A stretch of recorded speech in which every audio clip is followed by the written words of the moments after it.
droši ieņemiet vietas, un jūs jau zināt, ko...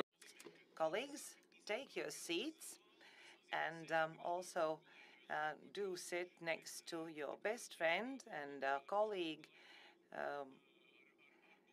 You don't have to observe the distance of 2 meters anymore, but please don't take the last rows because we have so many cameras here. We would like Estonian colleagues to see that the hall is full. Good morning or good day, depending on where you live, because we are now greeting our colleagues by the Black Sea, Bulgarian colleagues, also colleagues from the Baltic neighborhoods, Lithuanians and Estonians. So we have 3 working languages, Lithuanian, English, and Estonian. So in English, we will be able to communicate with more remote colleagues. The day of Baltic unity we are going to celebrate this weekend. So hello, our dear brothers, Lithuanians, Estonians, who are always best examples for us as to how to organize events, how to make good structures into good contents, and I urge you to think about it in all aspects. So you, dear leaders of the culture centers, are often producers, and you are the ones who are thinking about the content as well as about the form. So think about all those values. In Ulbroka, we do have a pearl, this wonderful acoustic hall where we can gather. Right now, we went through an excursion of the premises, and most of us were jealous of this culture center. But those good examples help us to think about things that we have to do. There are a lot of things to be renovated in Latvia, culture centers, also theaters that have to be built and made better. There are very many new projects, and all of that can be implemented if we can fill it with good content, starting with regular tourists, with real connoisseurs. Another historic moment, and the association organized this event long time ago, but tomorrow will be the Thursday in our parliament when the following regulation is going to be adopted. Do remember how we drafted this document, so prepare your applauses for tomorrow. So we are very, very glad that you, Mr. Minister, also participated in this endeavor. So now maybe you yourself can draft what is going to happen tomorrow. And thank you very much for your presence in this event, and colleagues in Latvia can be supported by your presence. Also, the continental cooperation. Now, 3C initiative is very modern. We have colleagues from Baltic Sea here, also colleagues remotely from Black Sea. And hopefully soon there will be colleagues also from Adriatic Sea.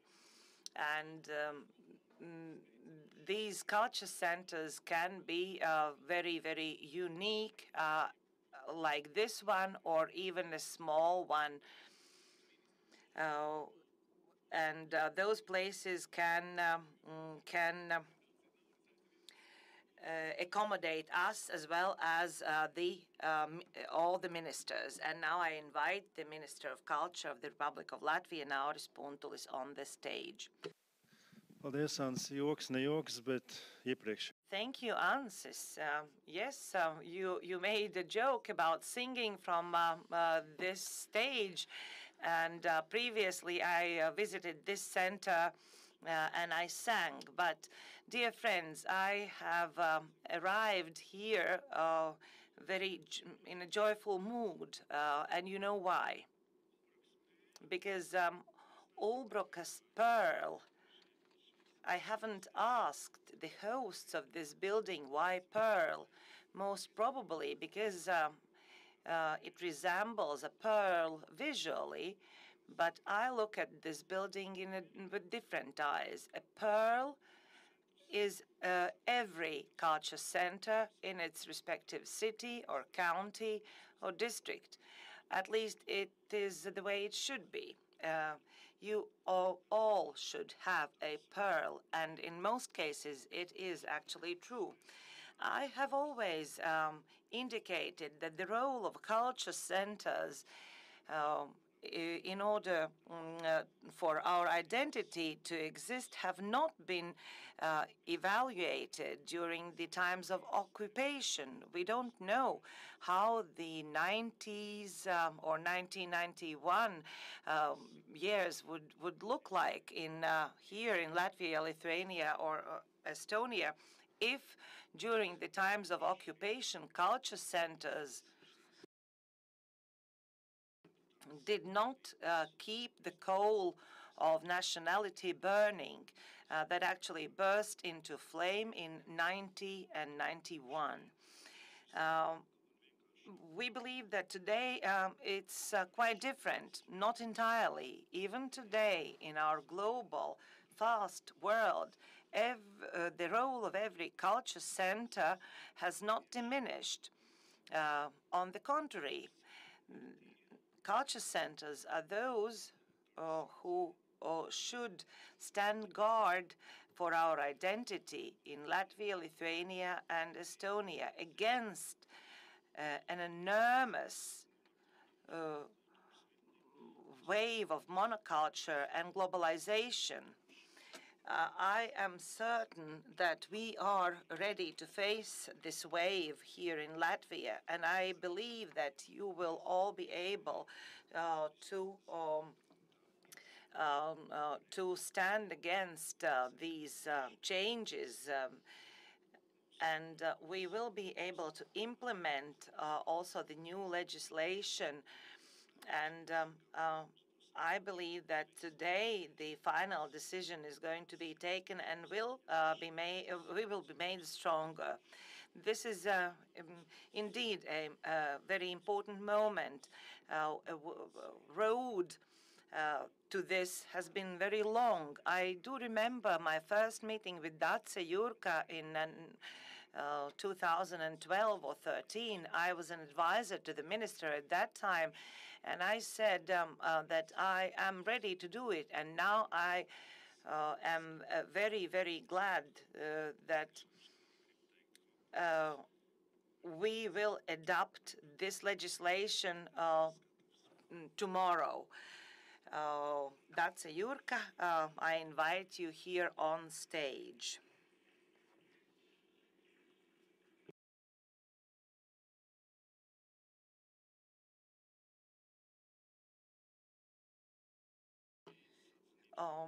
On behalf of the Ministry of Culture, certification of acknowledgement is being bestowed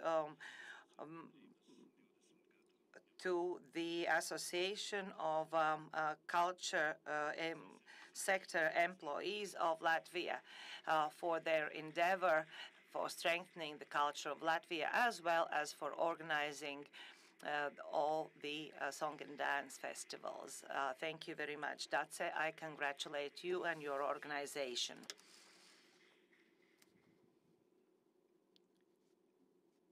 Thank you.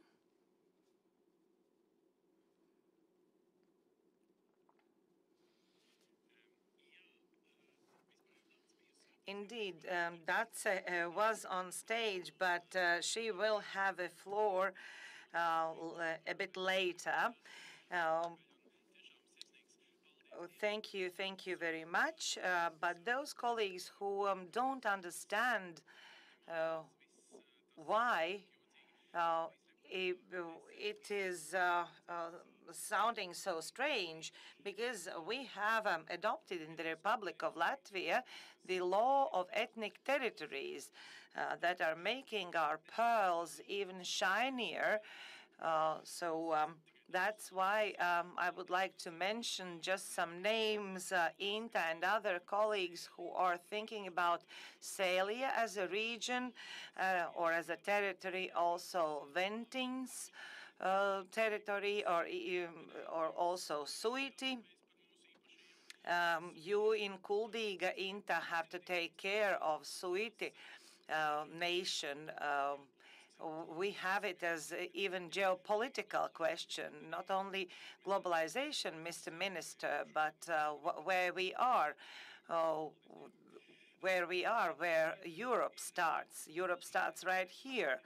And next year, a very special event is going to happen, 150th anniversary of our Sing and Dance Festival. And Signe Pujāte, the director of Latvian National Culture Centers, as strong our culture centers will be, as good song and dance celebration is going to sound. Hello, dear colleagues. Here on this and that side of the screen, Mr. Minister already mentioned the essence and importance of culture centers for you who go together with us and who are working and doing this endeavor for the benefit of the society. Coming to this conference, I thought of a key word: changes. If ANSYS mentioned song and dance celebration tradition, that I myself, being in this movement already 2013, I understood that we are standing in the crossroads, because it was clear that the changes taking place on local level and in the society in general, in our country, in Europe, and in the world, do influence us. And we can look at it from two sides. We can look at it as a curse to live during the time of changes, but we can look at it also as a blessing, because those who can adapt to change will survive. And culture centers manage to do just that, because I, as a young culture industry employee at the beginning of 2000s, I, uh, I witnessed that moment when we, the culture centers, had to prove that we are necessary. I believe you remember that. We had to look for the right arguments at that time. And that was the time of changes in order to understand what and why. And also now, we are facing um, a lot of changes, because we were taught by COVID, and COVID also taught us some good lessons, because our daily life is not a garden of roses, but we manage somehow and we grow stronger. And it is inevitable that today, and we are very proud that today we can meet on an international level. This is not the first time, because we have had exchanges on the Baltic level, exchanges of opinions as to what we are doing well, and what we could do differently. But now, expanding our vision, it is good, because the most valuable thing is to be able to look at where we are, who we are, what good it gives to us, to the society, to our country, to Europe, and to the world. And we find answers.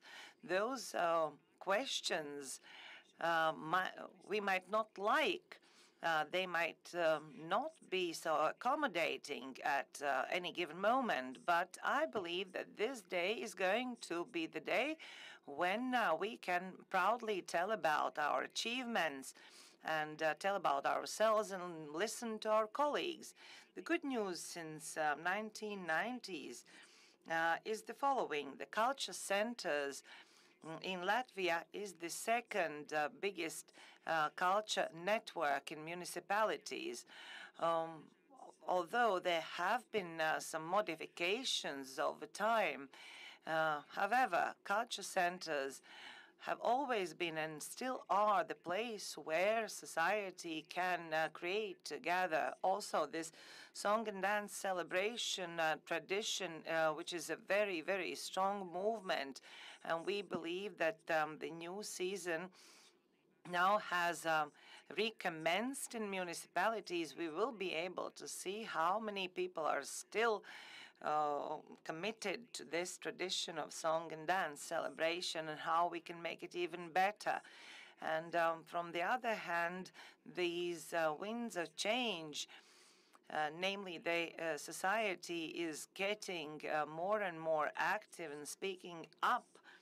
So we can, from one side, uh, look at our traditional things, what we are doing as a threat to innovation. And from the other hand, we can always engage into a dialogue and solve all the issues with the dialogue or through the dialogue, because everything that we do in culture centers are done for the people.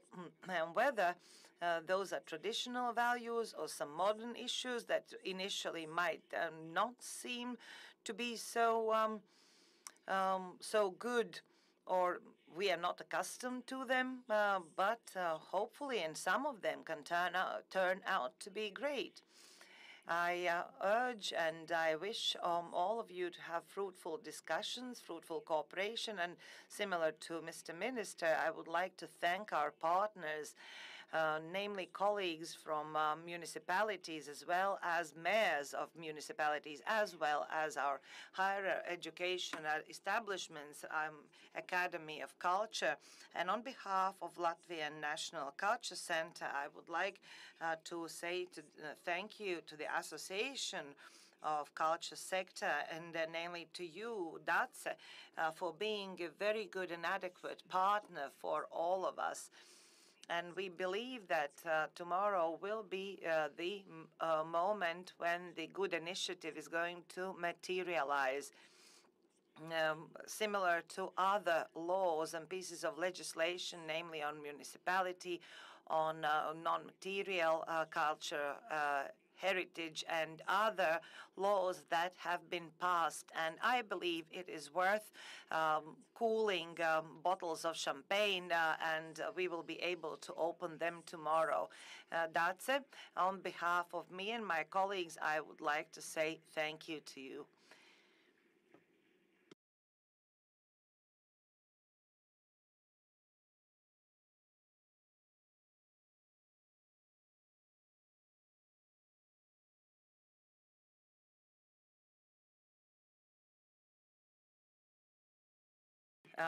If I understood correctly, then we believe that this conference is going to be extended and is going to take place for 2 days. And tomorrow we will all together drink champagne. But another conference is being foreseen on the 26th of October, so then we will be able to drink some champagne as well. So in a month, we believe that you will all join us for a glass of champagne. But being serious, speaking about the pearl, isn't it wonderful uh, that we have those beautiful culture centers, and sometimes we are discussing for a long time where to build the Pearl. But there are places as Ulbroka who named these projects, and Vita Paulane, the chair or the mayor of Ropaži County, has said that this building was a dream or a project of her life. And for me, as a Rigan, it took only 3 songs on my device to arrive from Riga here to Ropaži and to be able to see this pearl in real life. And now I give the floor to Vita Paulāne, Mayor of Ropaži County. Kungs, cienījamie starptautiskās konferences. Thank you, Honorable Minister, dear participants of this international conference. I'm very honored to welcome you here in the center of our municipality, in this culture center, Ulbraka Pearl.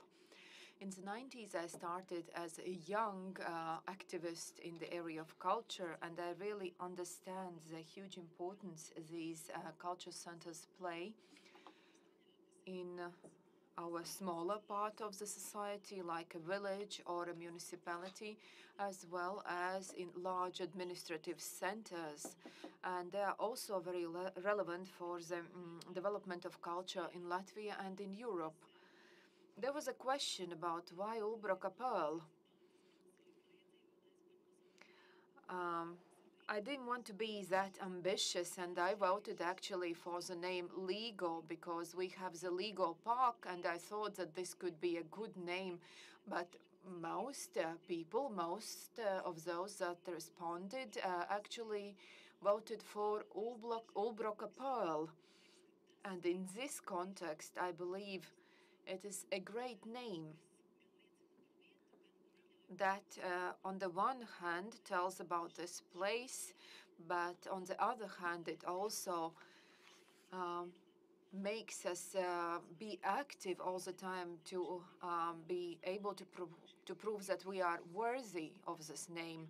And during these 2 years, if we had any skeptics, now they have been convinced that the name was right, because this center is multifunctional, and we have great cooperation with Getling Eco. We organize a so-called green environmental class where people from all municipalities come, and we have these educational seminars, and we have a library, and we have a civil registry room, and you can have coffee here, and you can listen to the wonderful singing of the local choir, and you can sign up to be a member because you can also sing quite well, or you can join a dance group, or you can check out what concerts we have here. So, and all of that shapes our society to make it uniform. And I think that's the most important thing. We find these values here in this culture center, and the role of the culture centers is really unestimable, because they affect our national self-confidence. They stimulate the preservation of our cultural heritage. They serve as a point of innovation, and this has been well proven over the time. We just have to work, and we have to keep this pearl well polished. And I would like to say thank you to all of our partners, because we have great cooperation with other culture centers in our municipality, like in Berģi, in Vangaži, and so on. And I would like to say thank you to our professional experts working in the area of culture, because our daily life sometimes is not that great, but I believe you are in the right place and you are doing the right thing. And I wish all the participants great luck in achieving their goals, and for this conference to achieve its goals, in particular when we speak about real actions to strengthen the policy of cultural centers. Thank you, and enjoy your time at our Ulbraka Pearl. please stay with us for a moment. And this is a small thank you. And we want to give it to you publicly. Thank you. We have a wonderful person in charge of the so-called cultural life. I would really wish everyone to have the same type of the person in charge of the cultural life. This is a person that defines what culture should look like locally and also at the national level. And that also involves financial aspects, not only emotional aspects. I have to say that financially it took us almost 20 years to implement this project because always money is always short and you will need for kindergarten and for school and so on. And we were lucky just a few years ago, everything was done to the degree that we could actually finalize this project because nowadays it wouldn't be possible. So I would like to say thank you to all the inhabitants of our municipality as well, because their contribution allowed to complete this project. Now, it's not like that the state doesn't provide financing to cultural centers, like several theaters are being rebuilt and reconstructed.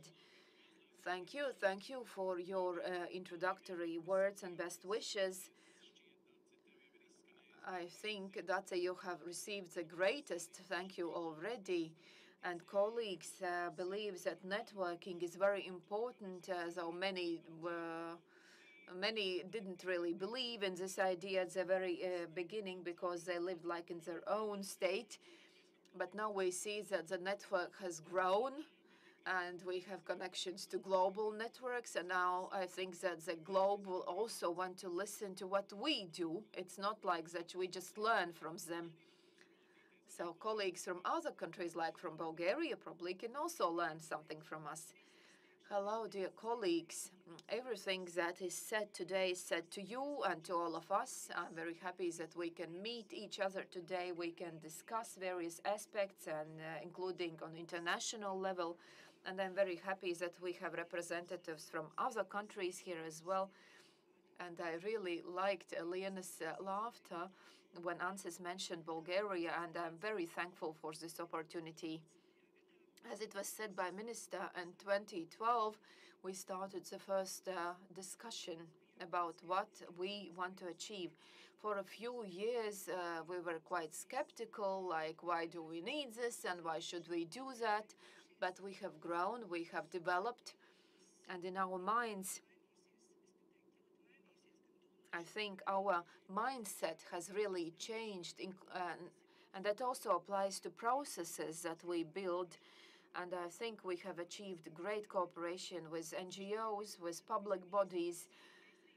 So today, maybe very briefly about how we could open a bottle of champagne tomorrow. And I think a colleague Yolanda actually was great in sending us the information about voting. And I think that could be a real celebration for us. So on behalf of all of us, deep from my heart, I would like to say thank you for cooperation with the Ministry of Culture, because we have been noticed, we are engaged, we express our opinions, and we can really aspire to reach new heights. Minister mentioned years. I think on the 19th of February 2002, we established a society where we all started working, and during this time we have had 3 persons who were in charge of the culture center, who worked with their team, and we had great cooperation. We can always call each other, we can speak with each other, we can find ideas, but the greatest joy, of course, is to meet in person. So today, not only as a society, but also as members of this society, we would like to invite to the floor now the Minister of Culture. so that he can understand that we are a real force. We will not strike, but we will keep existing and we will change, and we will aspire to be loyal and strong in our spirit to make this process move forward. So thank you. Thank you, Mr. Minister.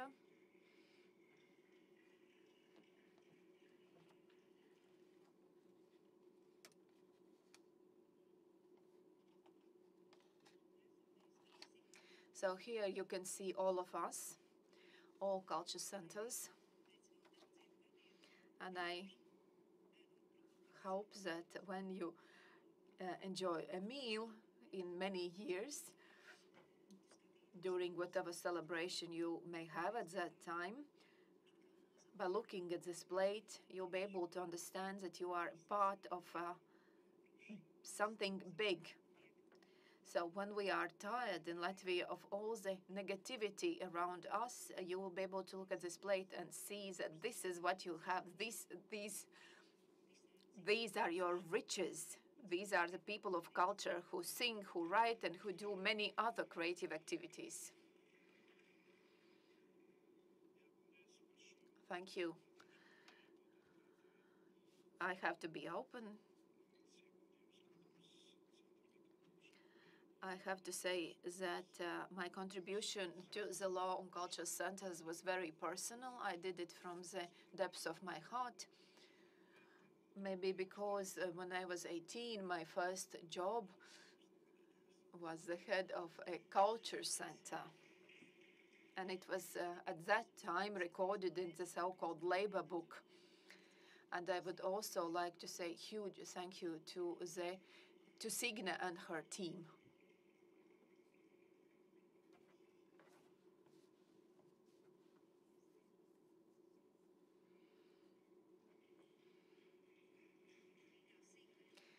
Dear Signe, Latvia would lose a lot if it didn't have the song and dance celebration.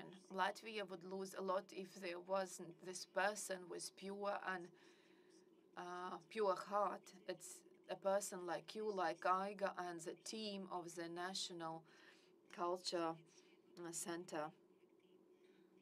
We that come from various culture centers in Latvia, we would like to say a huge thank you to you for staying with us for these 2 years, for helping us. And I really hope that we'll be able to raise a glass of champagne to the new law, as well as drink champagne every day in 2023 when we will have the next song and dance celebration. Thank you, colleagues. We have been together during the crazy COVID time, and we will stay together this year and the next year when we will celebrate the 150th anniversary of the Song and Dance celebration. Of course, we will have difficulties, but there will be celebration because we are the best. I don't want to say arrogant that we are the best in the world, but in Latvia we are definitely the best. Thank you. Thank you. I wish a very interesting day to all of you, including our international colleagues from the Baltic states and other states, and I wish you great luck with all of your ideas. Thank you. While we are connecting to our first speaker, ENG Latika from the University of Tallinn. And we have to ask how can Estonians differ from Latvians if they have lived in the same country for several hundreds of years. And genetically, Estonians are more similar to Latvians, though they maybe would have wanted to be more similar to Finns. But unfortunately, they are similar to Latvians. And we are not as similar to Lithuanians as it is usually believed, at least genetically. But if we speak about the networking, this is something that has been entered many years ago in the UNESCO list of immaterial heritage. So this is the basis that actually shapes and forms Latvians and maintains the system in the country. Does it mean that the song and dance celebration is also something that brings together all the people in the system? Is it like a foundation? Is it a political argument when we speak about allocation of the budget? If we speak about the Estonian situation, I think maybe we have to start with that so that we can move south later. So before the lunch, we have to look at the region in general, find the best examples, and maybe also the greatest differences. And this just makes us Europeans, because culture-wise we differ, and this is what the whole world envies us for. Egi, can you hear and see us? And maybe are you ready to start? Vai dzirdat mani? And just a small reminder to those who do not command Latvian, English, there are translation options. Tad, ja gadienā kādam vajag tulkojumu zālē, paceļat rokas, mēs uzreiz atnesīsim jums austiņas. Ja? Tad, please, continue. Thank you. I'm very happy that we are speaking about community houses or cultural centers. There are different terminology and different names, how we call them. And I'm very happy to give you an overview about the Estonian case, how they appeared in our countryside and towns and everything like that. Themes, what I tried to cover. What are the cultural centers or community houses? We call them Rahvamaja. And what role these cultural hubs have played in the history, and what are the roles of community houses today and in the future, maybe. How we can talk about them. We can use many different research disciplines, and there are many different ways how to talk about these centers. We can use historical viewpoint, ethnographical, and cultural historical. We can do sociological research, cultural and educational sociology, civil society research. We can use political science, cultural political science and research. Or we can use development theories, modernization, theories of national system of innovation, etc. And my approach is historical, sociological, with focus on cultural policy. And we can also use different focuses in our research. We can look on their buildings, what kind of they are, what activities there have been done in these centers. Or we can conceptualize and contextualize the cultural work, how it is related with these community houses. What are the community houses? I have defined them in such a way that Estonian community houses with roots in 19th century tradition of grassroots level social activism were built in towns and the countryside by ordinary people who joined cultural, agricultural, temperance, choir, and other societies. On the example of community houses, the historical past of Estonian wider public sphere appears. Also cultural development and educational emancipation appears. By offering space for new cultural practices of Estonians, such as singing in many voiced choirs, playing music in brass bands, acting in theatre plays, establishing local libraries, organizing lectures and reading clubs, as well as hosting public festivities. These all kind of things were done from the beginning, from the first community houses in Estonia. These houses supported the process of cultural refinement and Bildung, we call this Bildung, and education of suppressed people with lowest status in society. And why was so important to build these kind of houses, to have their own public sphere. It was to become cultured, that had a political connotation.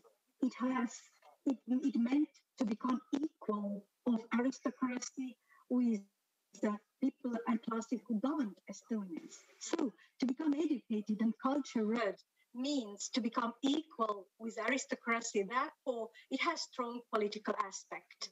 Culture, because why? Because cultured and educated people do not need guardianship.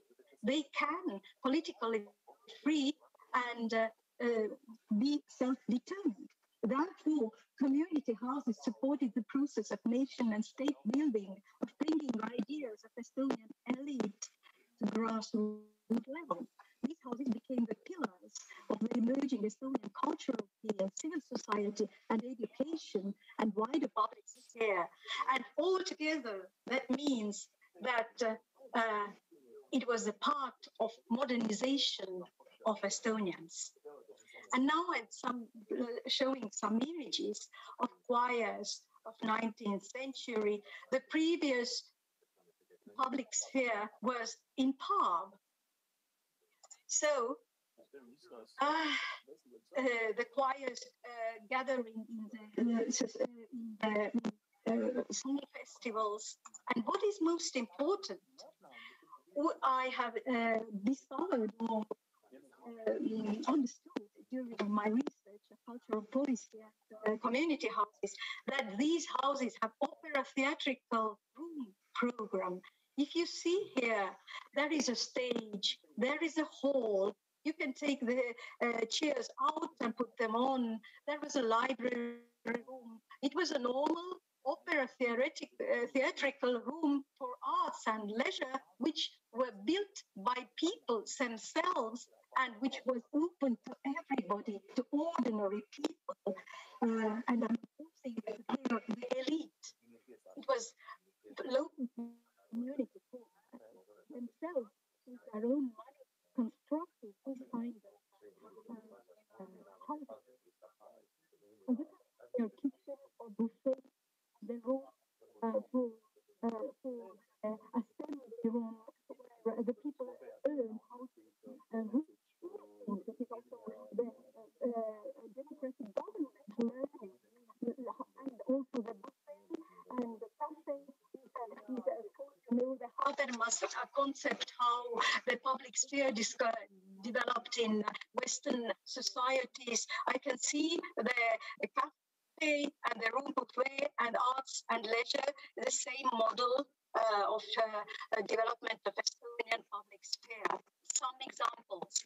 Already in the 19th century, Estonians wanted themselves to build these kind of beautiful opera theatrical halls. It is a hall of Viljandi Agricultural Center. Ege, I'm sorry to interrupt you. Just to hope that you can fix the microphone. If you use it, the external one, it looks like your cable is not fully connected. The circuit might be the problem. There is a kind of loss of half of the text we hear. So could you please just see what happens with your microphone? Maybe you move it while you talk. You know, you are expressive. And the other small thing is we can't see your shared video of your own, like your web camera. Can you like double turn it on or switch off and then turn it on? We kind of don't see you. We see your great presentation. We very hardly hear it. But could you please check it for us? Maybe twice. Yeah, well, now it becomes even worse because now we even cannot continue what you're saying. Sorry, I just hear that you are trying to say to me something, but I can't distinguish words. Yes. Now it becomes better. So my voice you hear like more or less okay, yes? My phone.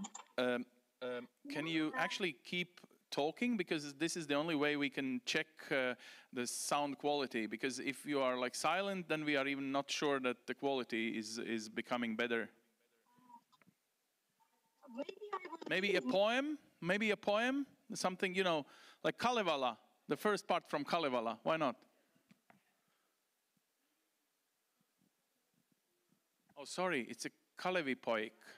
Kalevipoik. I'm sorry, Kalevala is Finnish one. I'm sorry for this typical Latvian mistake. No, again, the problem is something is we kind of hear you, but we only feel like you're talking. Nu, kolēģi, ir slikti. Ege, we made a decision. We will fix the line, and we will provide you with still opportunity to speak to us when the technicalities will be solved. So now we will proceed to Virginia Juriene. I'm sorry, but please make a note that we started with our good friends Estonians, and now the second best friends never to distinguish anyhow, but still now we go south, we go to Vilnius University professor. She's also the dean of faculty for magistrate programs of cultural management, Virginia Juriene. Labadiena, Virginia. Do you hear us? Here you are. Labadiena. Congratulations for Baltic Unity Day. Anyway, it's a big thing for us, right? And we will give a prize to some Lithuanians tomorrow in the Ministry of Foreign Affairs of Latvia. There will be your minister present. So it's a big day tomorrow. But now we want to hear really how does the cultural centers in your country exists, coexists, and how it plays the important role of national identity. Okay, I can share my slide, but I can speak in English and can speak in Lithuania, but maybe better in English, yes. And please enjoy that we did this nice opportunity. Ieva, my good colleague, is ready to translate it into Latvian. Okay, because you can see my slide, I'm sharing it. Not yet, so my colleagues will see if we can see the slides. Just a minute. We see you, and yet we can't see your slides. So can you share it again, stop sharing and start again?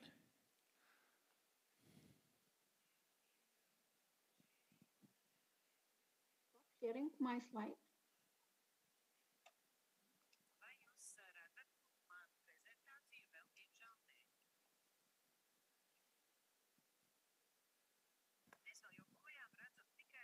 And sharing once again? Yeah, you are sharing once again, so my colleagues has to see if it works. Just a minute. It seems like it will be better. Something happens. It seems like it would be better if you could quickly send us over. We see. Thank you very much. So now I see that you are not only professor, but also doctor. So congratulations, and please proceed.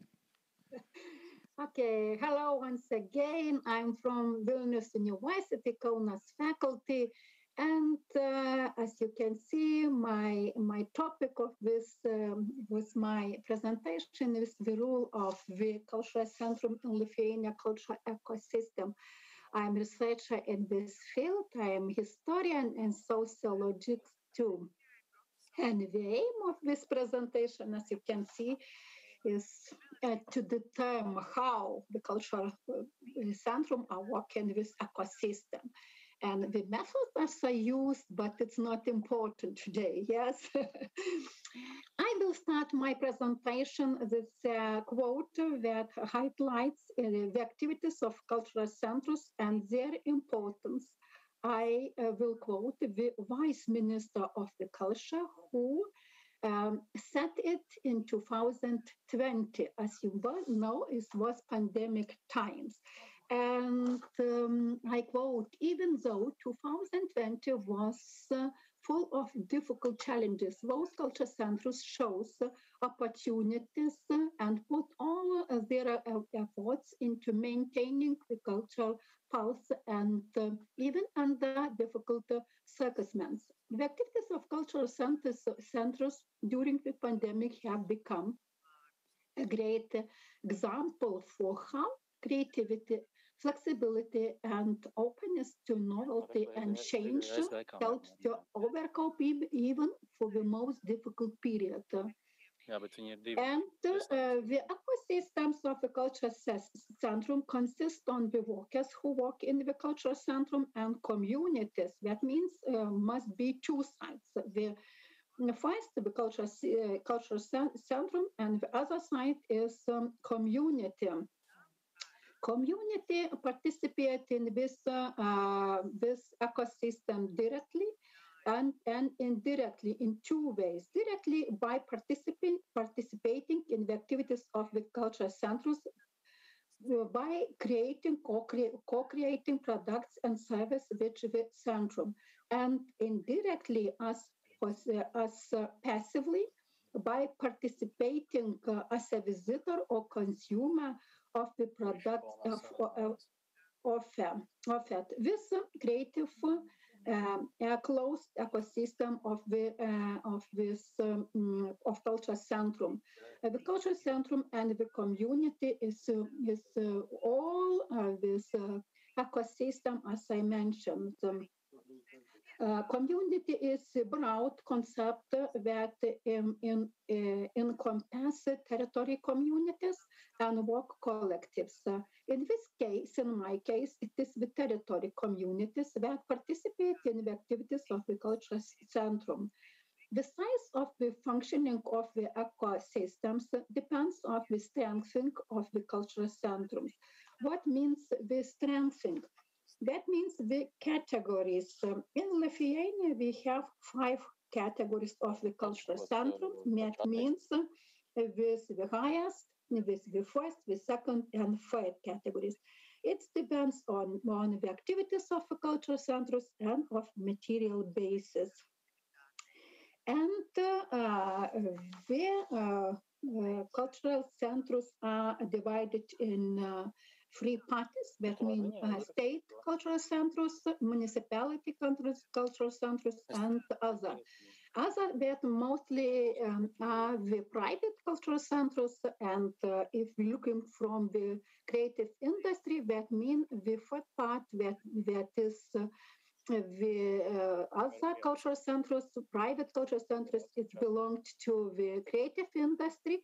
That means they generate the ideas, the capital by themselves, but the third and second, that means the state and the municipality cultural centers, it's belong to cultural industry, and it's donate from the state, from municipalities, and it's 2 differences, because the first 2 must have donation from the state or municipality, but the other this must to earn money by themselves. And the law of the cultural center was adopted only in 2004. And it's very important. They must carry out at least 2 of the following functions, as you can see on this slide. That you can see 10 functions, but as I research, I can say that they have more function. For example, they have recreation function, integration function, non-formal education function, and another. And I have a hope that in new version of the cultural centrum law, which can be adopted in this autumn, our parliament session, can include more function than kids can see in this law. But it's very interesting questions about the cultural centers. As you can see, the law was adopted only in 2004, but not in 1990 or 1992, 3, and etc., when our state was established. That means was a huge problem with cultural centers, because our leaderships think that this organization was created in Soviet time, that with the Soviet cultural organization, and maybe it needed to rebuild.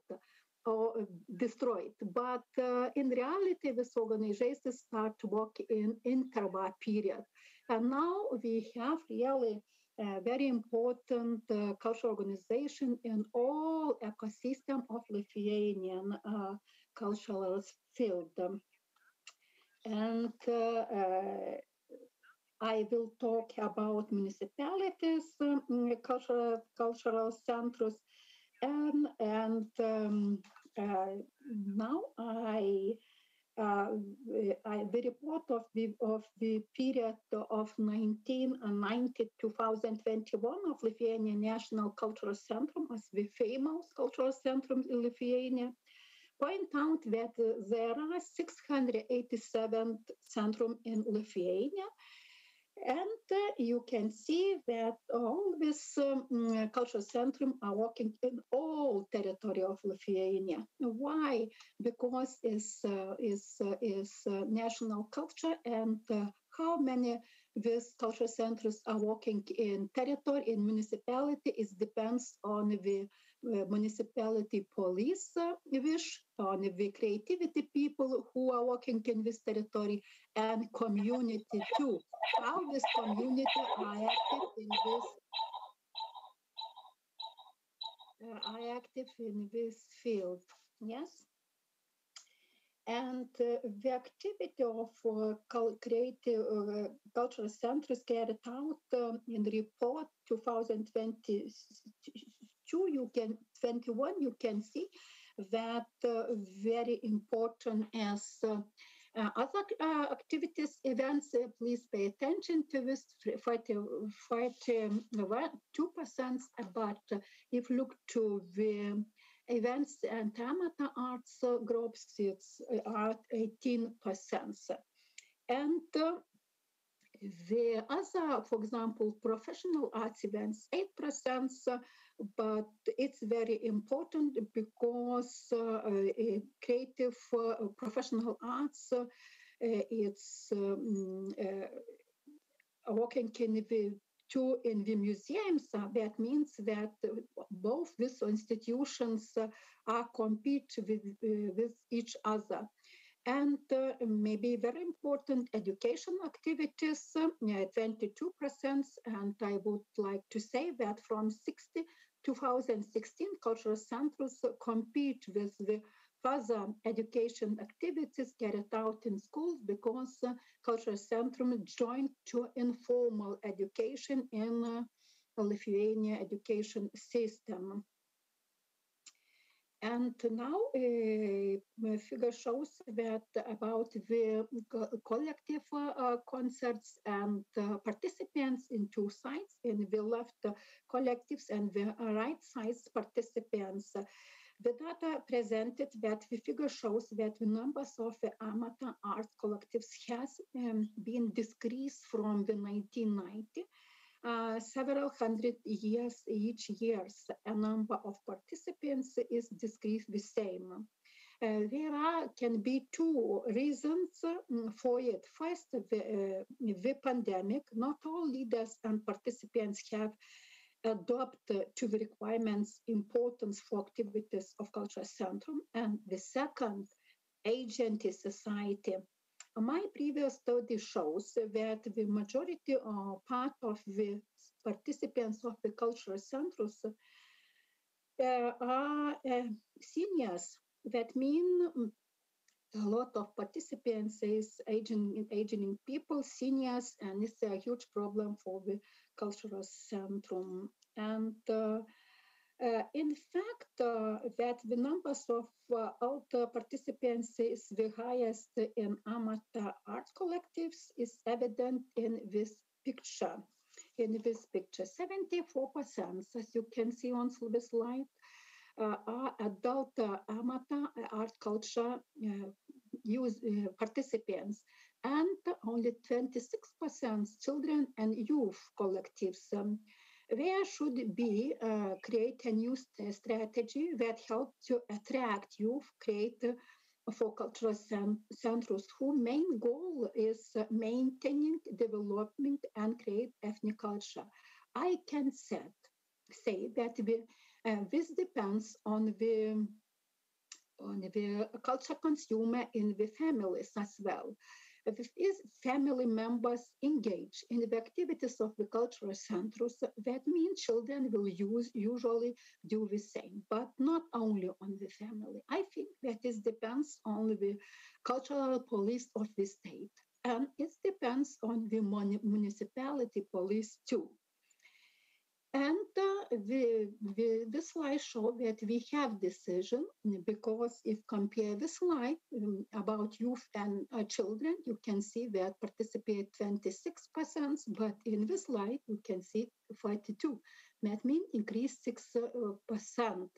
That means that people, young people generation like to go to the studios and clubs.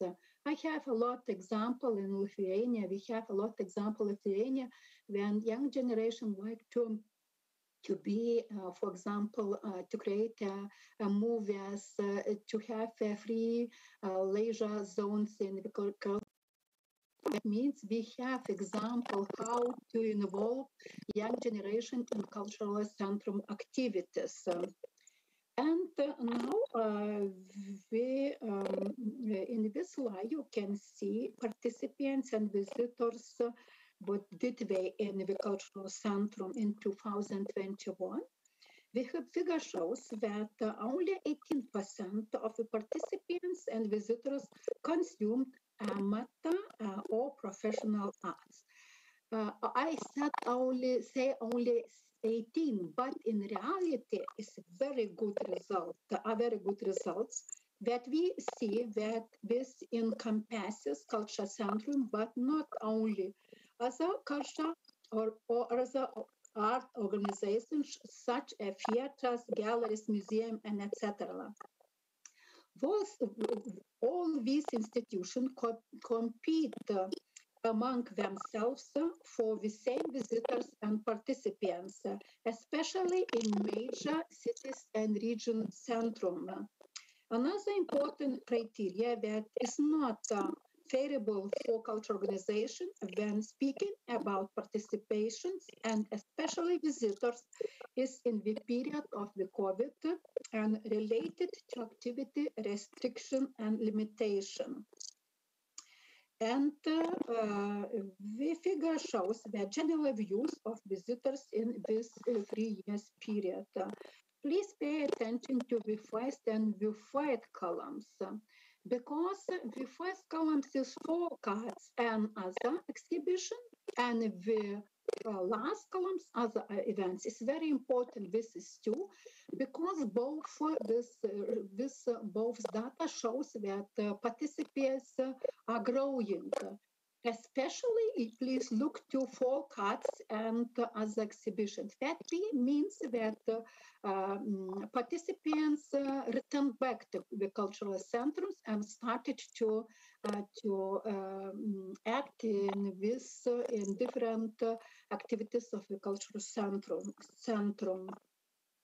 And now about other, because you can see that other was 74%, but less than 2020. 2020 was 85%, now 74%. But if you look to this picture, the other 45% are children and youth events. It means that the biggest party are for children and youth events. And the other is 17 ethnographical events. That means different holidays. That means summer, spring, autumn, winter holidays. And very important now is newly in 2021 events for people with disability, and it's consists 6%. And I would like to pay attention to national minorities. Really, in cultural centrum, people have chance to develop national culture. That means free presence of all activities. It's for national minorities, but other is not. It's other events presented in the figure comprise 5 or less percent. We should mention the events dedicated to going to know their culture or national activities, for example, cinema, exhibition, and etc.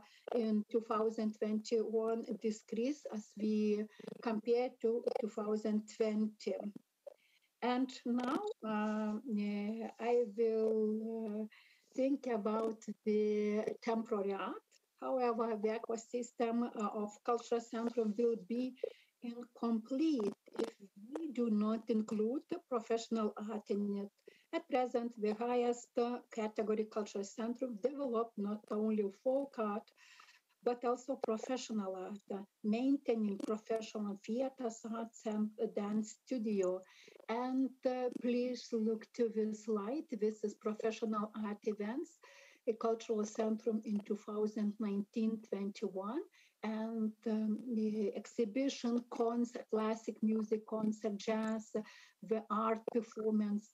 It's not the same level as was before COVID, but it's growing up and it's very good result. But the next slide shows that please look the participants. That means the participants like this, and we wait this really not remotely, but in contact. And the first column is very important, this exhibition visitors. I think that is connected to our international project, that means Kaunas 2022. As you know, Kaunas is European cultural capital. And a lot of famous world exhibition now in Kaunas, and please come to our contemporary capital and to see this really very important exhibition from different world countries. And really visitors like this exhibition, and really they are very popular. But I think that with 5 columns is clear. I think that we have chance that these visitors return back to theaters. It's not easier to invite back, but all management, theaters managers, teams thinking how to do. And about the remote events, because in COVID period, cultural organizations and the cultural centrums, they are forced to digitalize their production and upload them online. On the left, you can see how cultural centrum carried out their activities. On activities, and 99% of these activities for activities were transformed in the virtual sphere, and in the right of the figure you can see statistics how and which that percentage participants and visitors engaged in the activities of the cultural centers. But if you compare, for example, 2020, 21, and 20, that means is increased, not decreased, but increased. And really, in 2020 was 20%, but now we have 29%. Remote event 29. That means our cultural centrum digitalized the events, and they have products who wanted to show via internet. Yes. And it is important to note that not only operate in one ecosystems, but also to integrate into other ecosystem. It is best illustrated by the project carried out by cultural centers that is national and international tours, and you can see on the slide the national tours 51, and this compare this to 2020's increase for 6%. But if we're thinking about and looking for international abroad trips, yes, tours, that means as the same level. And I think that maybe in the national cultural police, we must pay attention to this data. We must pay attention. And about training and retaining, because it's very important, how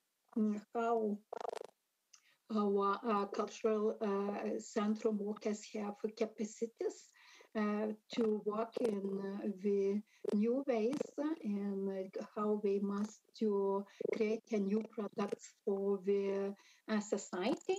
And you can see that the retaining process is less than 2020, because 2020 our cultural ministers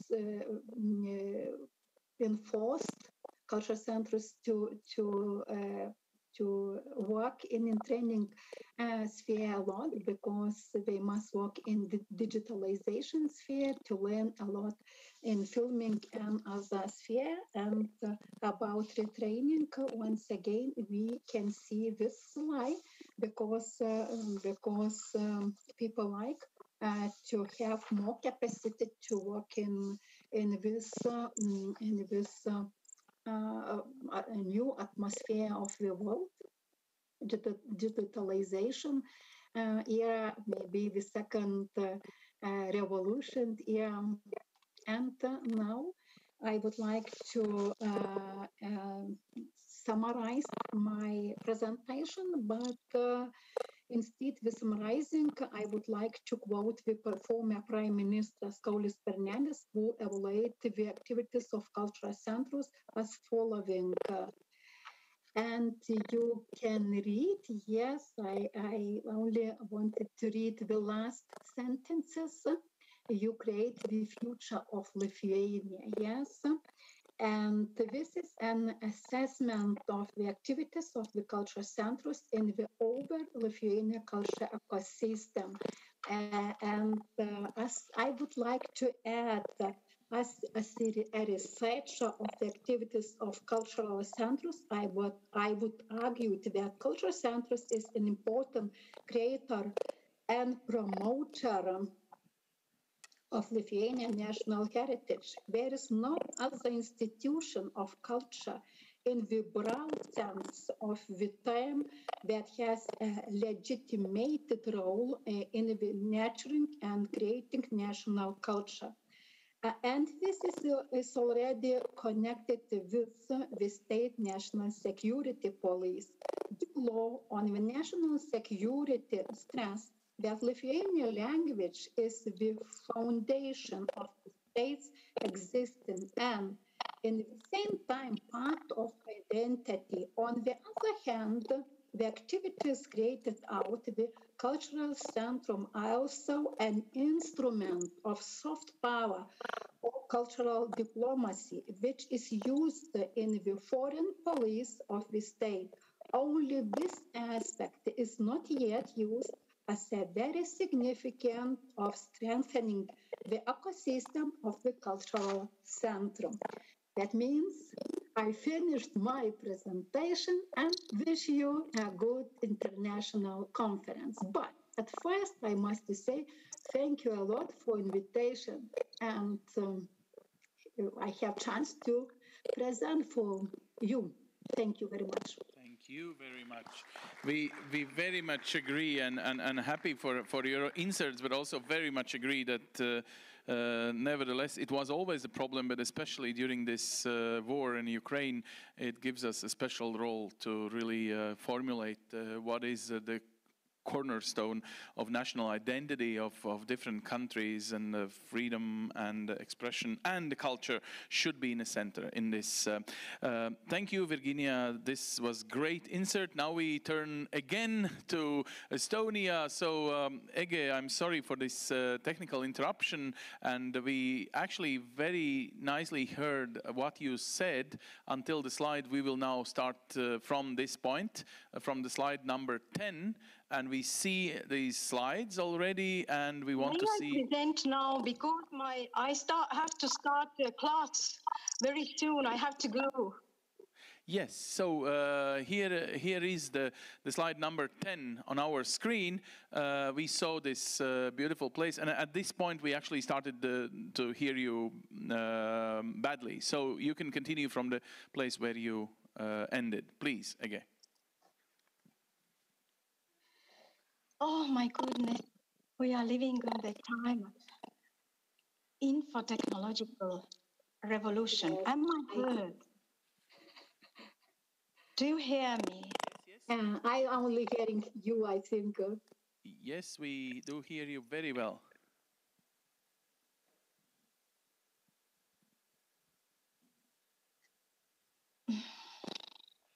You kind of can't see us, or because we see you and we have your slide number 10. So would you like to switch us for slide number 11? We will switch the slides in here in Riga, so it will be technically more surely.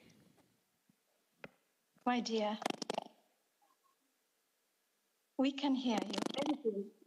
Can we once again, or where we stopped? If you were able to follow about the Estonian community houses, I was describing its opera theatrical nature, or opera theatrical room program.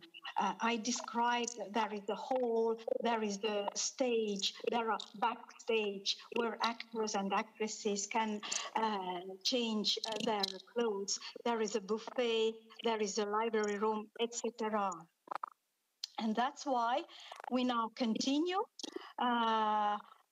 with some examples of first Estonian community houses. For example, Viljandi Agricultural Society, from outside, from inside, a beautiful big hall. The role of community houses, if you hear me, they were established as signs of emerging civil society, and it was a historical pattern of the development of Western modernization since 80s of 19th century. And community houses, we can call them that they created a new spatial model for Estonian culture. They became first pre-state cultural institutions. They became the space for refinement, Bildung, artistic hobbies. Please go on with the next slides, if you can switch them, because they are, yes, the Viljandi Agriculture, one more from outside. Please switch on, please. Yes, the road you can see now, the space, yes, lifelong learning system for non-formal education and cultural field. Later, from this pre-state cultural institution, became a cultural institution which was regulated by state. And all the political systems and all the different states wanted to regulate our communities, houses, which were built by communities themselves very much. Estonian nation state launched the law, and the Soviet Union was using the community houses for propaganda also very much, but they, in a certain miracle way, they always fulfilled their first aims while they were constructed. So some images from 1920s, a concert ending on the stage of community house. What kind of practices, cultural practices, were done during? So you see, the state First Republic, Estonian Republic was the network of community houses was set in 1930s, and the law.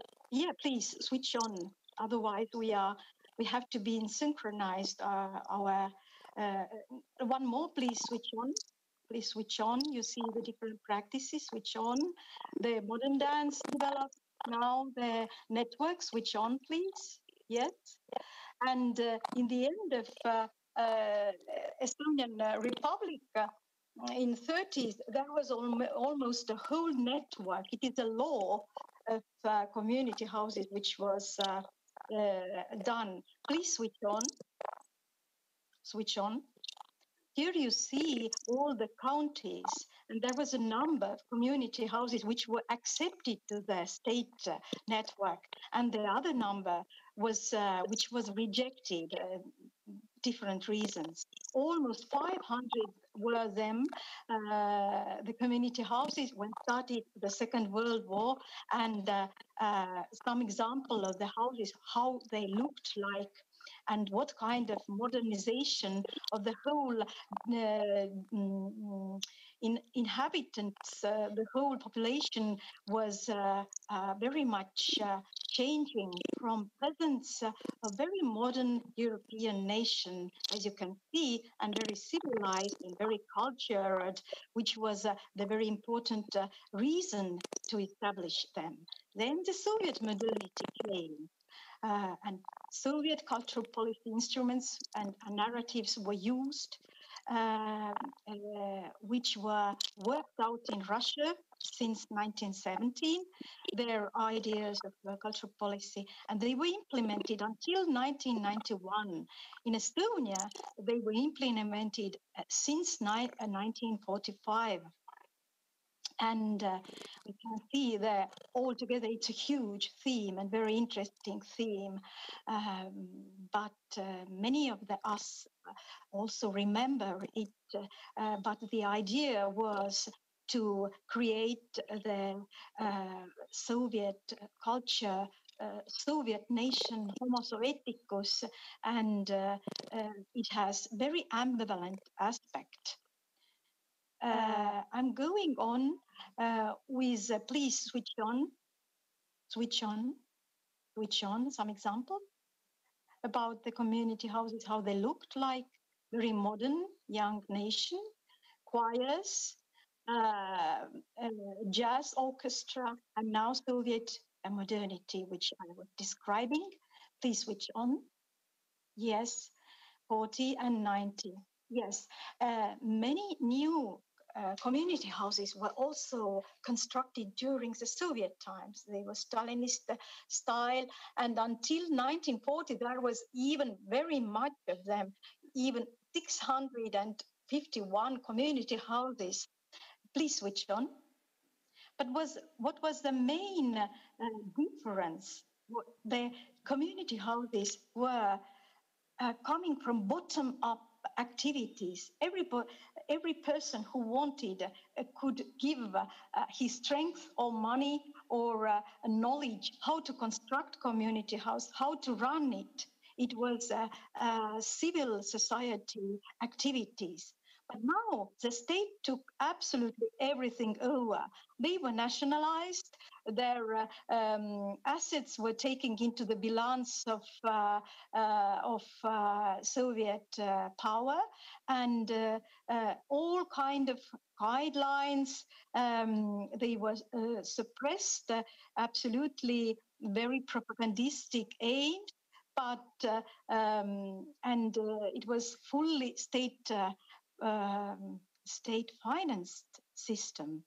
And also a new profession appeared into the arena. It was the cultural worker, professionally trained, highly educated cultural worker who was paid, and state took all these finances and paid for to run the houses, and also for personnel, for people who work there. Please switch on.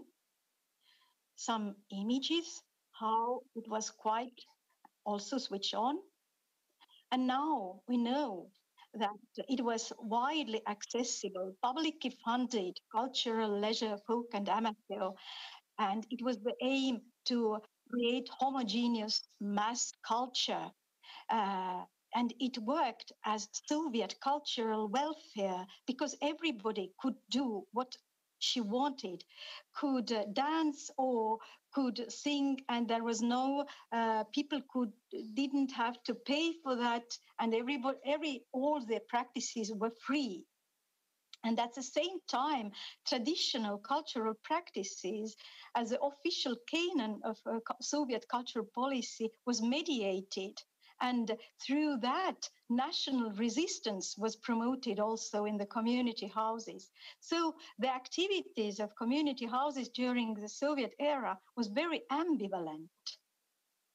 And we know that song festivals were always celebrated during the Soviet era. Also, it was a part of political interest of power. But in a way, they always signed and marked also the national resistance in a way. Please switch on. Independence came in 1991 in Estonia, only singing revolution, no people were dying or there was no blood on the streets. And from that era, state is supporting community houses through several programs, but not direct funding is not provided. Community houses are absolutely funded, totally funded by local authorities, which is of course not easy. And we know what happened in Estonia and also in other Baltic states, that the Tallinn and 100 kilometers around Tallinn is the growing area, and other regions are losing people because the whole network of economy and industrial work, people started to leave Estonia and especially countryside, and the network was left without people. You can't organize a choir when there is no people.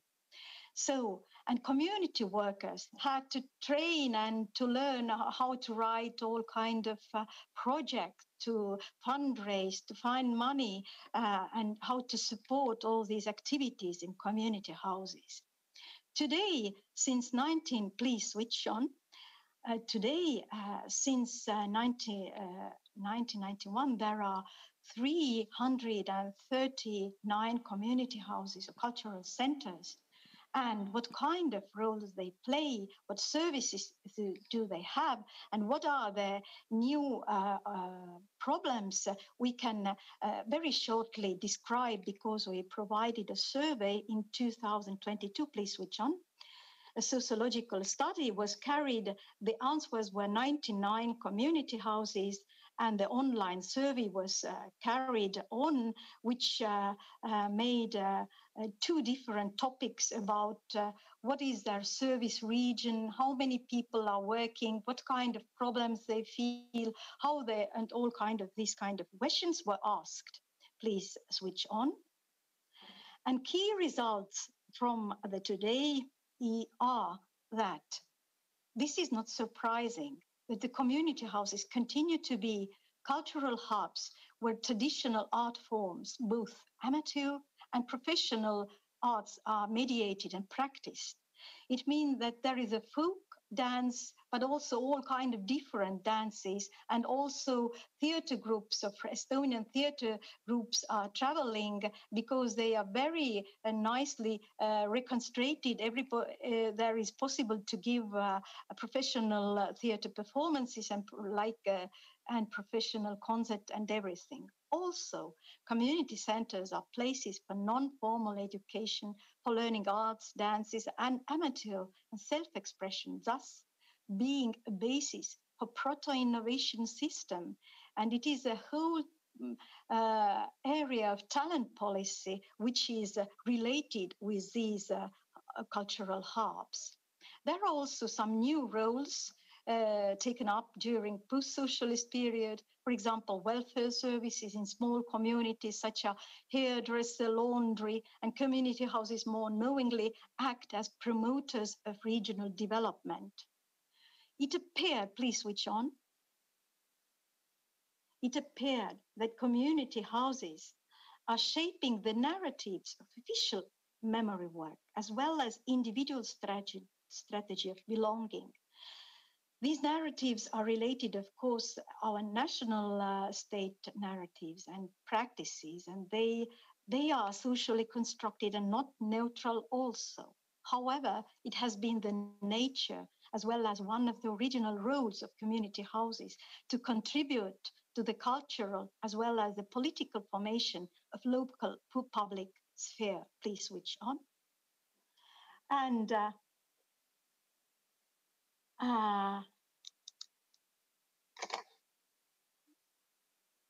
the last, what I would like to say is that it became very clear from the study that Estonian first cultural institution feel lack of research and scientific reflection, cultural political attention, recognition, and support by state. There are expectations that national level cultural policies help meeting grassroots policy challenges. Several types of expected changes were revealed in the answers of the survey, and our mapping exercise distinguished the following key expectations: recognition, political and state level regulation, funding, especially for wages, for more general regional and economic policy intervention. And please, final remarks, if you switch on. On top of COVID-related interruptions, culture work done in community houses has become almost irreversible force of and heroism. We need to acknowledge that it has been a great work and efforts by all parties involved into these folk art festivities, which have done song and dance festivities after COVID to say the whole public sphere of Estonia that it is important. People want to gather, people want to sing, people want to dance, and people want to celebrate their local gatherings and local cultural practices. Yes, and the next, please.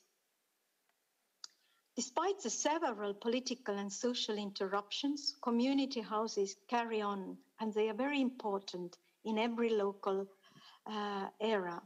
However, the question of sustainability is whether new generation will be able and willing to keep up and build on these traditions if it requires such an amount of effort and is only meagerly remunerated.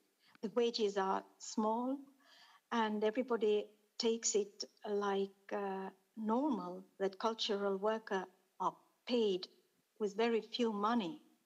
Thus, the cultural policy needs to pick up this issue and design a more sustainable model for local level. Thank you very much for our attention. I'm very sorry that info-technological solutions were not as strong as cultural workers in community houses.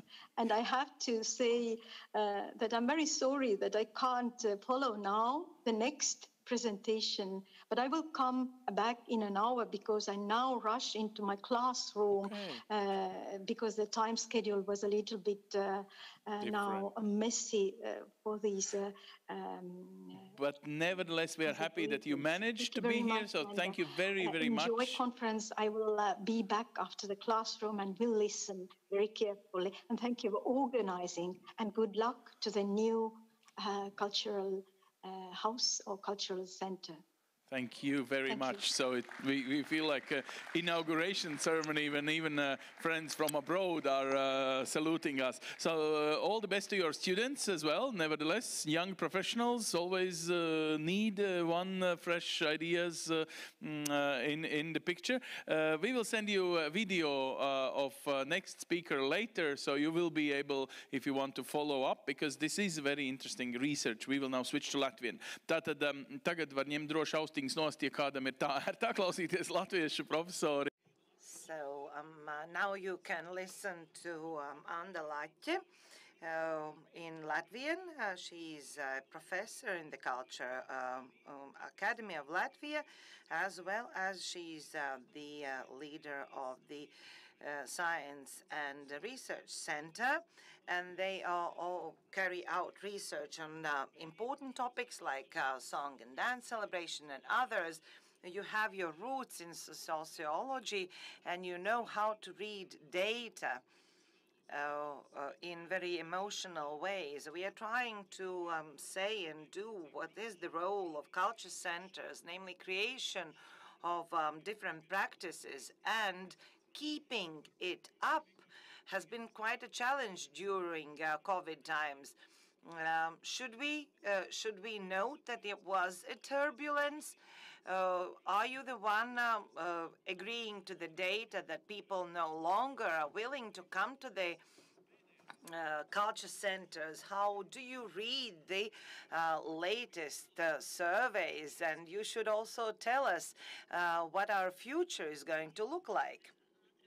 Yeah, hello. Quickly answering a question of Ansis. It's going to get better. Also during COVID, the data has not deviated a lot. And how do we interpret the data? I would say it will only get better. Hello,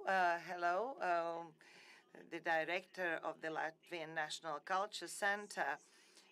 The hosts of Ulbroka Pearl, as well as all the participants of this forum, thank you very much for organizing this forum and for bestowing me this task to share my experience and to share my belief about very ambitious and complicated issue.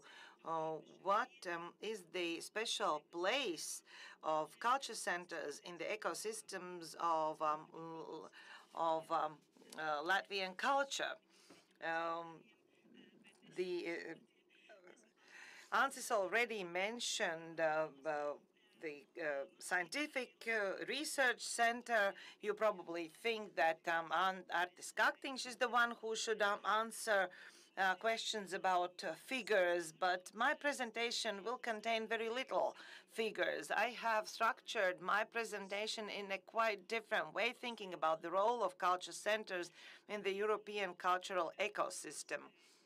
It is difficult to manage to outshine people who have already characterized culture centers and its role in the cultural environment. Thank you also to colleagues from Estonia and Lithuania.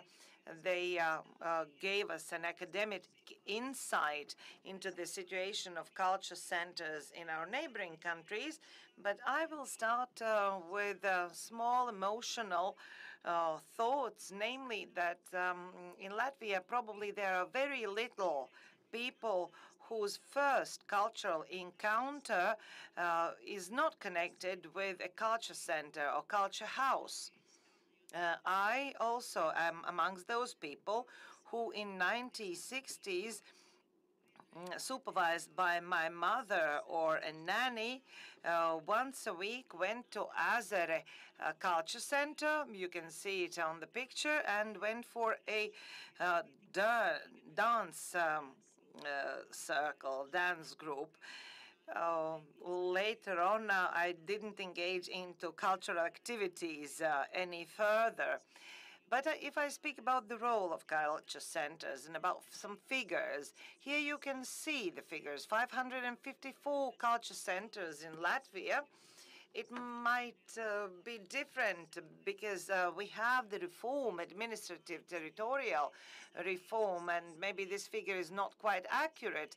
But speaking about inhabitants, speaking about people who live in our country, and according to the surveys of our academy, we would like to point out that every second inhabitant of Latvia, at least once a year, uh, go to culture center and visit one or the other event organized there. So you by far outshine other cultural organizations. So what you do uh, leave a footprint in the cultural practices of the inhabitants of Latvia. Where lies the problem? The problem is the following. The culture in general, as well as the value of culture centers, uh, can be acknowledged emotionally, internally. We believe, yes, culture is a value. The work of culture centers is valuable, but when we have to come up with argumentation, to write it on paper, to elaborate or to draft a law, it becomes more difficult because we are trying to look for words that can be understood by others, by those uh, who might not have this similar cultural experience, and then only the researchers or academia can help and draft the value of culture in words. But if we have this ambitious task to evaluate culture centers, what is their role? What is a role? It is a measurement, and that's why we have to look at the certain time frame. This question is not a novelty. It's not new. And me identifying myself as a culture historian would like to say that already since 1918, similarly to what Aiga mentioned, that culture center problematics is a nationwide issue, and it is quite true that it developed together with our statehood. I'm not going to talk historically about statistics of culture centers. I just wanted to point out that this issue about the role of culture centers were discussed already from establishing the statehood of Latvia, and I would like to show you an excerpt from a newspaper from 1925, and the title of this article is "Do we need national centers or culture centers in Latvia?" So that means that already 100 years ago there were similar discussions, and rhetorics were quite the same. Although we have the society have changed, our daily lives have changed, media have changed, but the wording or rhetorics do stay quite similar. What you see here is an excerpt from 1925, as I said, where such things were mentioned as the inhabitants of Latvia, also the communities consider that culture and art, free leisure activities are strengthening the state. This is the value, the national value. Also in those discussions then, an attention was brought to the fact that you need a place where to do that, namely infrastructure with its symbolic and its possibilities. That's why we are talking about culture centers. The question of where was discussed already 100 years ago. Another simple aspect was mentioned, that in order to organize cultural activities, oh, many culture NGOs or culture societies were founded, and they also needed a place to exist. And those active people became a driving force for establishing culture centers where cultural activities are going to be carried out. Also, issue of finances was all forever prominent. From periodics.lv, I have this material. The author of this article is Mr. Crowley. I am sorry to the interpreters. I have come up with some excerpts from this paper that I've mentioned. I will let you read by yourselves. I want to point out just some small things. I have kept the used language, and I would like also to read one excerpt from this newspaper. With the rebirth of Latvia, new organizations have been created.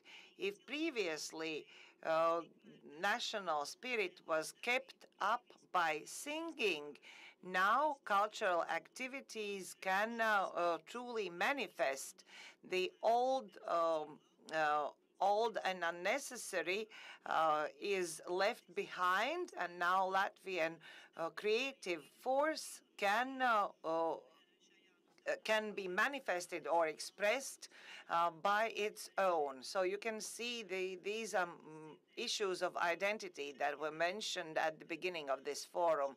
And some other quotes I want to point out, that in this article it is discussed that organizations need place, venue, place where activities can be organized, that it is bad that culture houses are established in schools that are not modern, that are ran down. Also, in this article, it is said that the quality of outdoor balls, outdoor dancing is not acceptable, that they should be organized in culture houses, and the people have to donate some money in order to receive co-financing also from the state. I'm not going to talk about how culture centers changed with different ideologies, but I will talk about the role of culture centers nowadays, and why in the name of this forum we have used a metaphor of ecosystem. Because modern scientists, and I'm not talking about Darwin or other evolutionaries, lately when talking about the role of culture and the role of culture organizations in the society, use this analogy, namely they compare culture with a living organism. In an organism, in a body, every organ has its own function. We cannot expect the heart to do the function, to fulfill the function of a bone.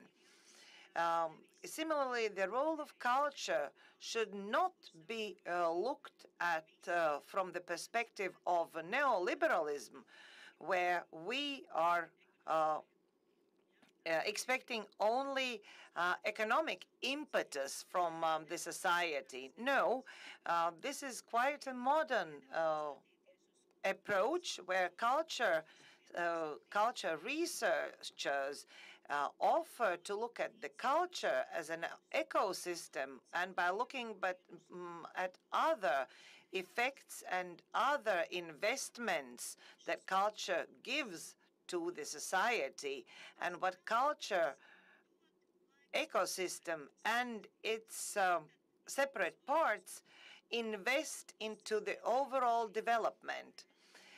Thus, we can look at the culture centers as a whole, as a part of culture, not by analyzing quantitative, rational investments, or at least not only looking at investments, but at monetary values. And in order to look at this ecosystem, we have to understand that it is an ecosystem, not just one separate organ or organism. So that's why I would like to say that the value for culture centers is in its participation. So culture center is a participant of culture ecosystem.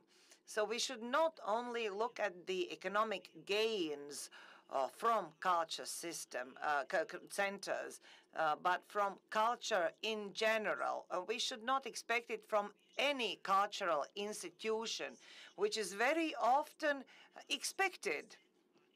But what is the role of culture centers as an institution? What's the value of culture centers as an institutions in the ecosystem? If we look at from that approach, I believe that culture centers are mediators or connecting factors, how it connects other participants of culture ecosystem, how we connect ourselves from the culture with welfare sector, with healthcare sector, with other sectors. This might be quite a huge survey, but I chose to look at culture systems as participants of a cultural ecosystem with another topic. Namely, we all expect when or wait for Saima to pass in third reading the law on culture centers tomorrow. What connection is there for the culture center with the ecosystem? We are sometimes afraid of laws because it kind of gives some boundaries. It kind of decreases creativity. Maybe that's why these discussions about law on culture centers were quite loud and lengthy, starting from the discourse of that it's not needed, but at the same time, the law legitimizes namely the work of culture centers by saying with a law or by prescribing by law what is the value of your activity. From one hand, the law tells you what you already are doing, and from the other hand, it comes up with the ideal model where to go to, with a direction. So the law is not carved in stone, but it somehow states and stabilizes a situation in a certain area. And the wording of the law will allow for you as mini domain, mini ecosystem self-esteem.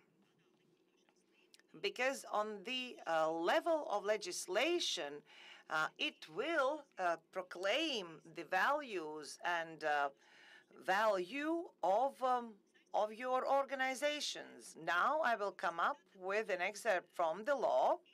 The law will define 6 functions for culture centers, where there might be some situations that some culture centers are not fulfilling all the functions, but just some. But by reading those functions, we wonderfully all of a sudden discover the role of culture systems in the overall culture system of Latvia. Now you will have some slides. On the left-hand side, you will see the function, the wording of the law, And on the right-hand side, how this function allows you to make the connection or to tie up with different groups of inhabitants, with different players at the same time, showing or defining your role and your value for making those ties. The first function, the Culture Center creates and organizes different cultural, lifelong learning, and other educational activities and events. So you are the ones who are present or who drive activities of every second inhabitant of Latvia. And the second group with whom you are making connections are educational establishments, because you offer training, you offer interest groups in obtaining new knowledge. You help to disseminate that knowledge, and you increase qualification and knowledge of your own employees. Support for song and dance celebration in the form of song and dance groups who are gathering in your premises. This is the second network that you are creating, namely, I believe all of you ensure for the inhabitants of Latvia this possibility to participate in the movement of song and dance, in this tradition whose value is not doubted by anyone, neither by the Ministry of Finances, Economy, or other ministries. So you are the connecting factor with the younger generation and for this tradition to go on. So this is a whole new discourse or domain which allows us to proclaim that the center of Latvian culture, the life of culture of Latvia, is in the center of everything, because you are the ones who are keeping up this network and ensuring this network. Also, you are the ones who allow for accessibility of different professional and amateur art and culture accessibility. Some ministers are trying to argue that during their time of leadership, the best or the biggest support for culture to develop was provided, but you are the ones who constantly allow this development of culture. You allow the result of professional as well as amateur artists to perform and to participate in the activities and offer them to visitors of the local community constantly, non-stop. Because not all the involved people are doing it on a regular basis. Also, you ensure ensuring non-material culture heritage and its existence. You are the ones who allow, for example, for craftsmen, for craftsmen's groups to gather, to engage into their activities, also to show and to offer the results of their work. So you are giving this support for non-material culture practices, whom you help to survive. It very often is very significant of a certain region. For example, in my example, Latgale pottery. Fifth function, you promote acknowledgement of history and local history, as well as you ensure services and elaborate new services for tourism. So this is a new dimension. You are the ones where and who explain to people, to visitors, uh, what is on offer in your region. You are the ones who can help to display local artifacts in the museums. So you are the memory institution, although there are separate memory institutions like museums, but you are the ones who are on the forefront, whom you are the ones who encounter local people who probably might not know that they are in possession of some very valuable objects that can be later on passed to museums. So you are a bridge also to these activities. And finally, the sixth function that has been elaborated and drafted into a law at the very late stage, and it speaks about my field of activity, namely that your task is to gather the needs and necessities of local community and to offer relevant activities. From one side, you are experts as to content of culture events, but from the other side, and this encloses also the rational element, that we expect you to engage into a dialogue with people who are interested and who are not yet interested, and or who are not interested at all. So this sixth function also points out that you, with your activities in the future, will have to go out of your comfort zone and address those people who are not regular visitors of the events organized in your centers.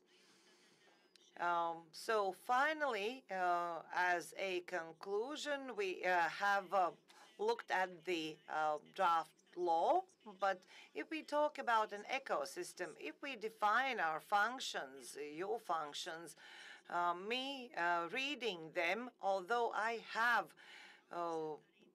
got acquainted with culture centers, but if someone else or someone very distant reads out those six values or six activities, change their mind finally, or they should change their mind finally, although there are questions that has to be discussed in order for this ecosystem to be clearer, to be more defined, because we have to understand that not all culture centers are equal, are the same.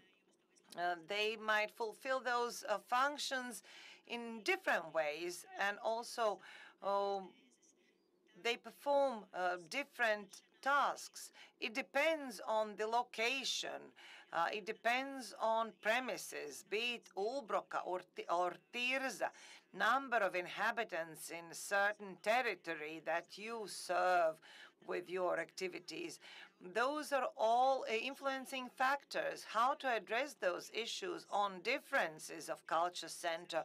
And those are objective questions, although those differences should not be eliminated. I believe that we have to look at culture centers as participants of the ecosystem.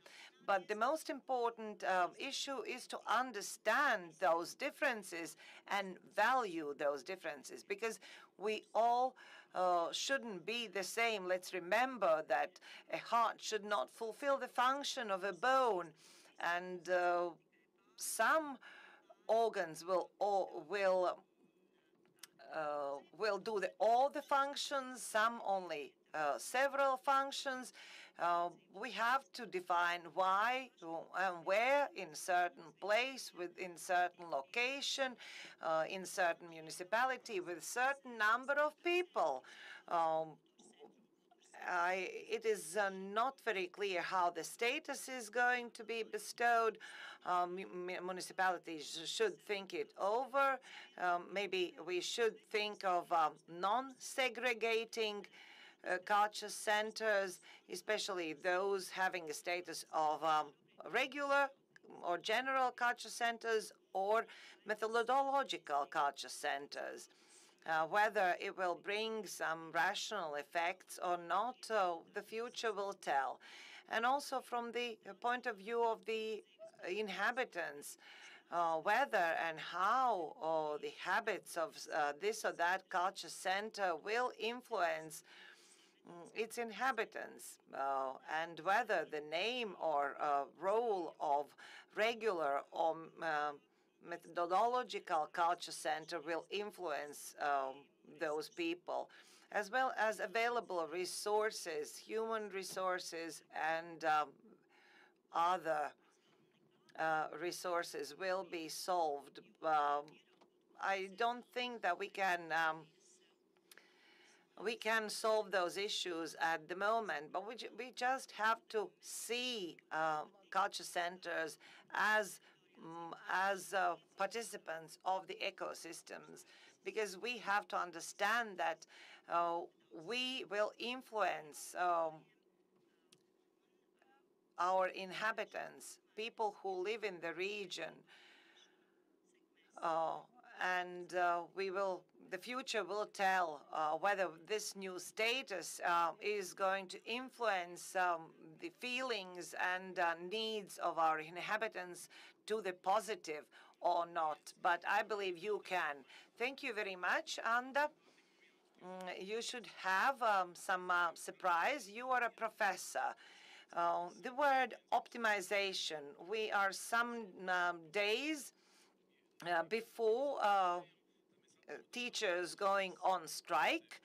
The government has said that it optimized its resources and will probably find the resources. Maybe optimization will apply also to the culture centers. For example, we will eliminate smaller culture centers and will bring the inhabitants by buses to bigger culture centers. And thus we will optimize culture centers, whether it's going to be a harmful trend or not. We will send your lecture to all the municipalities, because that was very, very helpful. But this is the situation that we are facing. So culture centers and owners and managers of culture centers will have to optimize. Even if we speak about song and dance celebration, up to accessibility or possibility to visit something.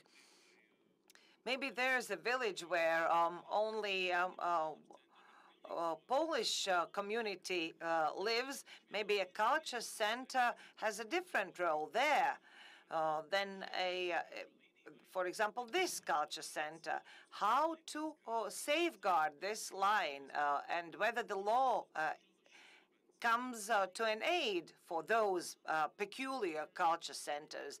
You already gave an answer in your comment. Optimization in its ideal world would be what we are talking about in the context of ecosystem, namely that every culture center, depending on a context, on the place where you are, the resources are put to use as its best.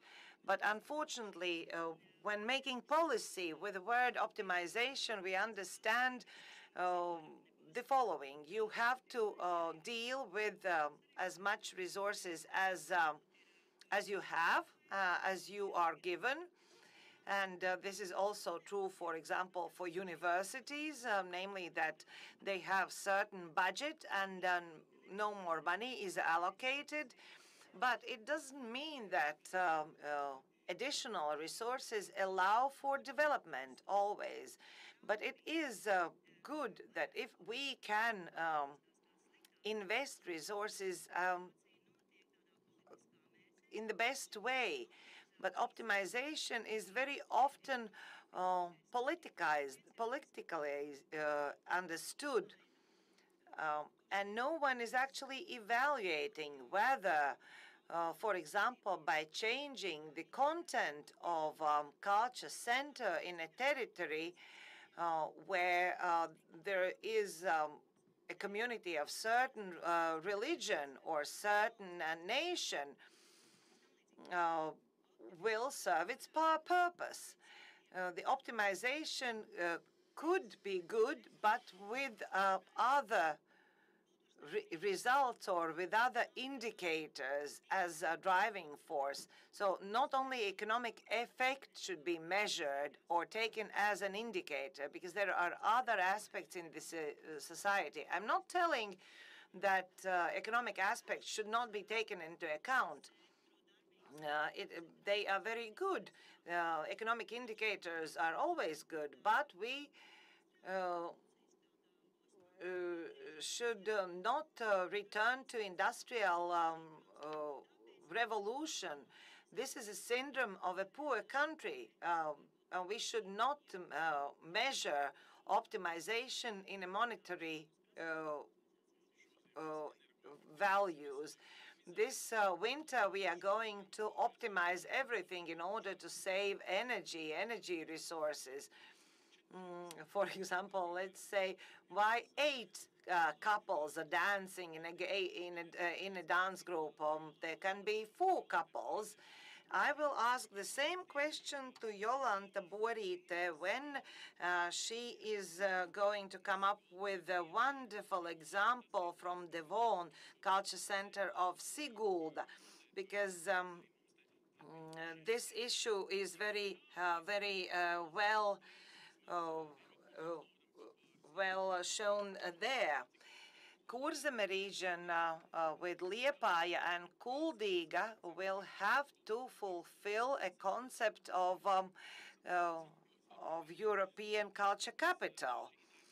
But they will have some challenges about the structure. And now I would like to give the floor to Piotrs Mihailovskis. The Piotr is the co-chair of European Network for Cultural Centers. And, well, we want to see our role in this network, if we are really a pearl. Once again, we are in a kind of local pearl of the Cultural Center of Ulbroka. Here, can you measure us as a kind of special example, as someone where we could put nice examples useful for any other colleagues around the continent? Piotr, the floor is yours, please.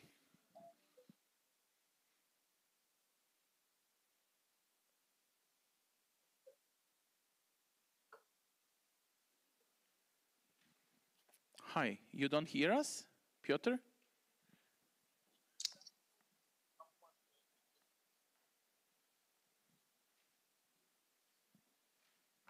You don't hear what we are saying, or do you?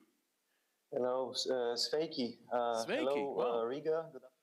Good afternoon, Latvia. Thank you so much for having me here. Thank you so much for the invitation. I'm congratulating you already for this event. Can you hear me? Yes, we do hear you very well, but please share your slides if you have ones. Can you hear me?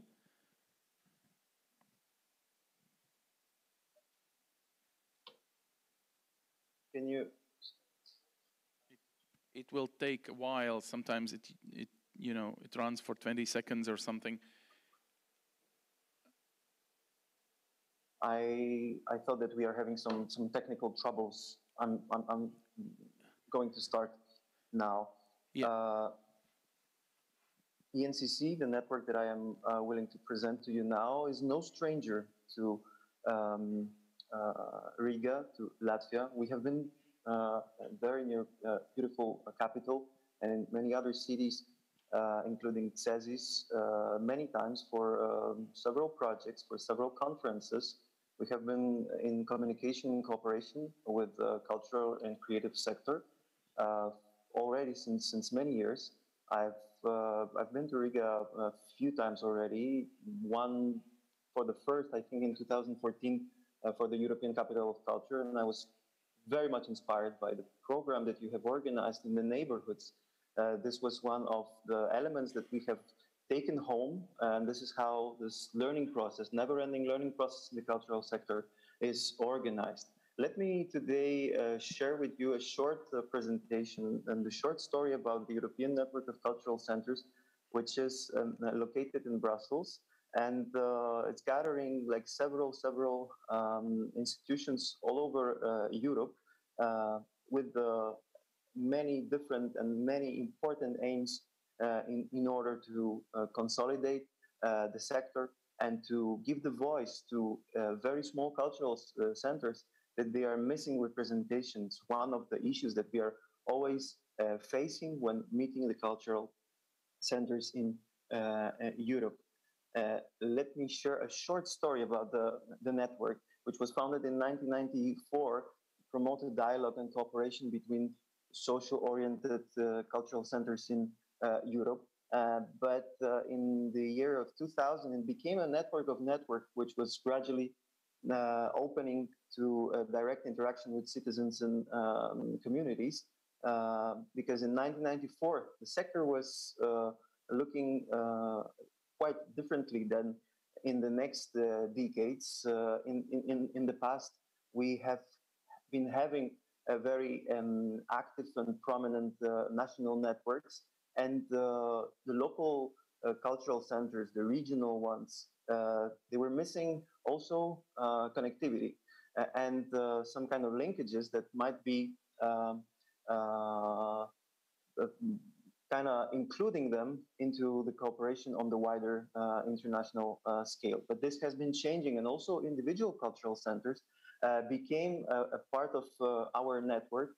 We have had another reform in 2014 in Bulgaria, and today with us is my colleague Silvena from the Citalista Union, and we'll speak more about this. And I will, in my second presentation, resemble also some examples of the alike structures that we have in Poland. Nevertheless, the individual cultural centers became full effective members of our network from 2014, and could have been from that moment playing an independent role in co-creating interesting cooperative, engaging projects dedicated to empowerment and civic participation. So the NCC is one of, presently, one of 36 cultural networks that are supported within the Creative Europe programming for cultural networks. So among us, there are several other colleagues, bigger and smaller networks, that they all have the same aim to support the sector and to integrate it to the highest possible extent. If we speak about the NCC and values, we have some keywords here, of course, including participation, networking, sustainability, accessibility, empowerment, cooperation, engagement, and of course, democracy or inclusion. So we have put in our mission and vision some key sentences, and one of those is that we believe that active participation in arts and culture and individual level and on individual level brings personal but also societal development. This is something very important that we put in the core of our objectives, and here are those that we have been highlighting. And this is important to mention that our new strategy, renewed strategy for years 2021-2025 was co-created in the participation with full input from all of our members. So we have been opening the possibility to co-create this document and to share the most important bottom-up recommendations, include them, and then to be having as well very prominent co-responsibility all around Europe from those who were creating this strategy. So just to name them very briefly, bridging networking and cooperation is one of our pillars. The second is capacity building and empowerment.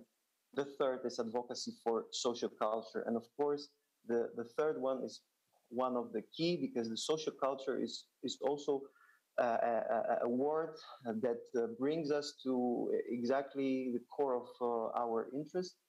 We, of course, have in our network a very professionalized and prominent art centers, contemporary art centers, etc. Nevertheless, one of the most important elements is to give a possibility to local actors, stakeholders, to local participants, for them to be empowered and for them to be having a chance for co-creation and to be having them included in this important larger picture of networking in culture. So it's very important for us to have the social aspect of all of our members, that they are scattered all over the Europe. So currently we are gathering 15 national and regional networks, 5 urban and rural local networks, 40 individual cultural centers, and 19 associate members, including the individual physical person that also has decided to become a member of our network and share and co-create with us. International networking, not only from the member to the office, but among the members themselves, is one of our key activities. So we are trying to enable as much as horizontal cooperation as possible through the programs that we are constantly developing and inviting participants to take part in. When we come to the composition of the network, of course, it's based on the board, but the very important element is that we have a volunteering advisory board, some very prominent professionals from many countries that they have decided to be part of our international advisory board. And with them, we are leveraging the debate on other topics, also including advocacy and cultural policy, or ethical digitalization, or territorial development through culture.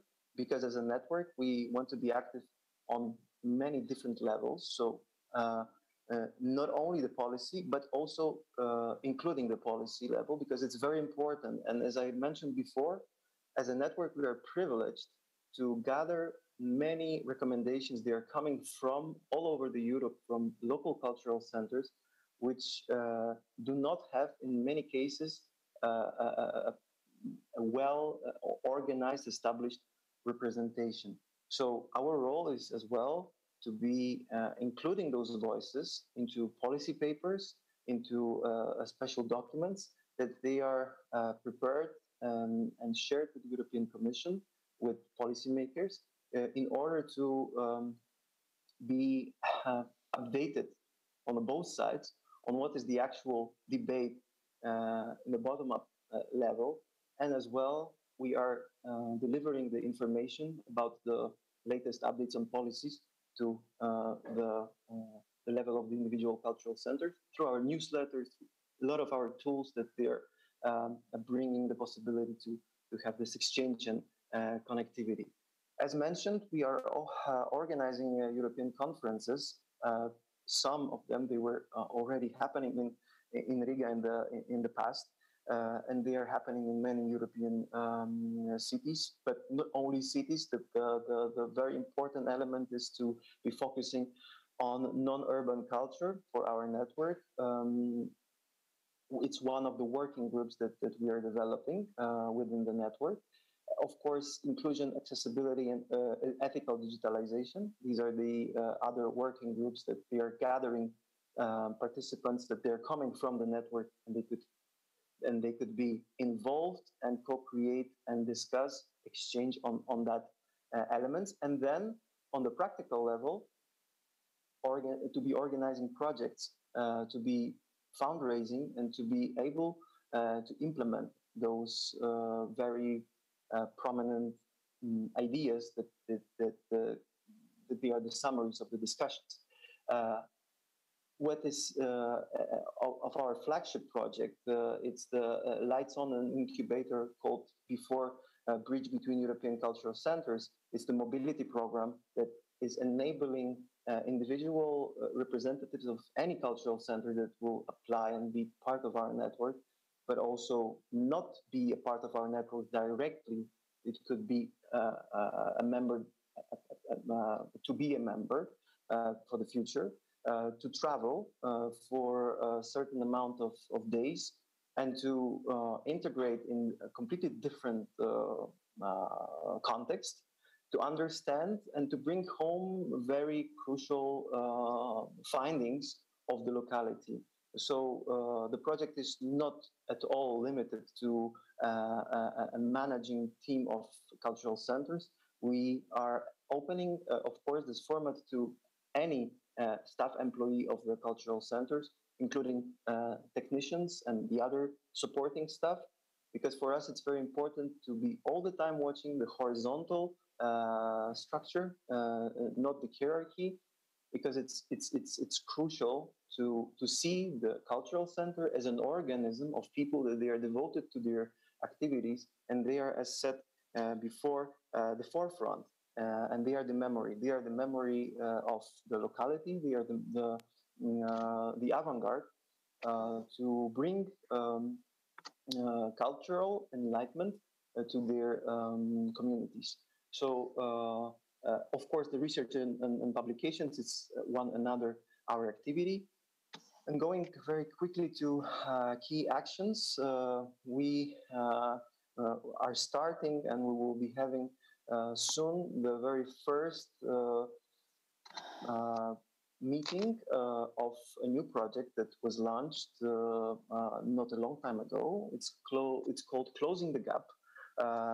It's related, and it's still open, so it's possible to still apply to become a location for roundtable discussions, including all potential local stakeholders that they are responsible for development of the certain community. So we are willing to bridge the gap, which is unfortunately existing in many communities, including cities, big cities, small cities, rural areas, peri-urban areas, which is a distance between local authority, for example, and local cultural initiators, protagonists, stakeholders. In many cases, this missing dialogue is causing a lot of problems because then the structural change cannot happen when the one side is speaking without the other, and when there is not a holistic approach. So we are having an ambition, and this was already launched, to organize 6 roundtable discussions throughout the next 4 years' time, in order to show the different ways, the different tools, the different methods of local participation, of local debating, of local direct democracy, and how those formats, and this is another very important element of the network, can be presented, showcased, and highlighted on the European level in order to inspire the others. So this is again something to underline as an activity. And coming to the last phase of my presentation, the UpGrants programming is the perfect example of how the local recommendations from several stakeholders around Europe were listened and heard on the European Commission level, and then implemented, incorporated in the new regulations for Creative Europe programming, I am speaking about micro-granting or re-granting schemes that they were desired and they were needed from the sector, meaning small financial injections for small-scale projects around 3 to 5,000 euros, but manageable, accessible, easy to apply, and reachable for any types of cultural entities, including, of course, NGOs, which are in many cases excluded from the range of top European grant programmes because their size is not fitting the standards. They don't have a turnover to apply for large-scale grants. So the small injections and also knowing what kind of immense tragedy the COVID-19 pandemic brought to the cultural sector was strongly suggested from the sector. And ENCC is the pioneering network that have already organized two rounds of those upgrant programs. So you may see on our website all the results and ongoing assignments. This is a program that was also showing how big interest was given to the call from the cultural sector. It was exceeding even our expectations, and it's related to SOS, which we translate as seeds of sustainability, because those local projects, local initiatives, they are not dedicated to just consume the 3 to 5,000 euros, but they are dedicated to be creating a kind of a local ecosystems. It's a part of your today's conference, local ecosystems. So exactly this was our idea when having an intention to create this program. And going to the last slide of the presentation, I'm willing to name just one or two another key activities. One is connecting culture for peace. This is an open format program for informing one another, cultural centers within each other, and as well stakeholders and people in need. It's a program launched in the light of the invasion, the Russian invasion of Ukraine. So all kinds of support that cultural centers were able to give was also included on our website, and we have been creating a special calls for that, newsletters, in order to cover some critical needs and essential needs of fleeing refugees and fleeing artists from Ukraine. And one another project that I'm willing to address has just started in July this year and will last for 4 years. I have the very good pleasure, I'm honored to be having in our consortium the Latvian Academy of Culture. So together with Professor Andalak, who was speaking before, and her colleagues, and other 5 locations in Europe, basing the experience on our UpGrants cascading grant program, we have achieved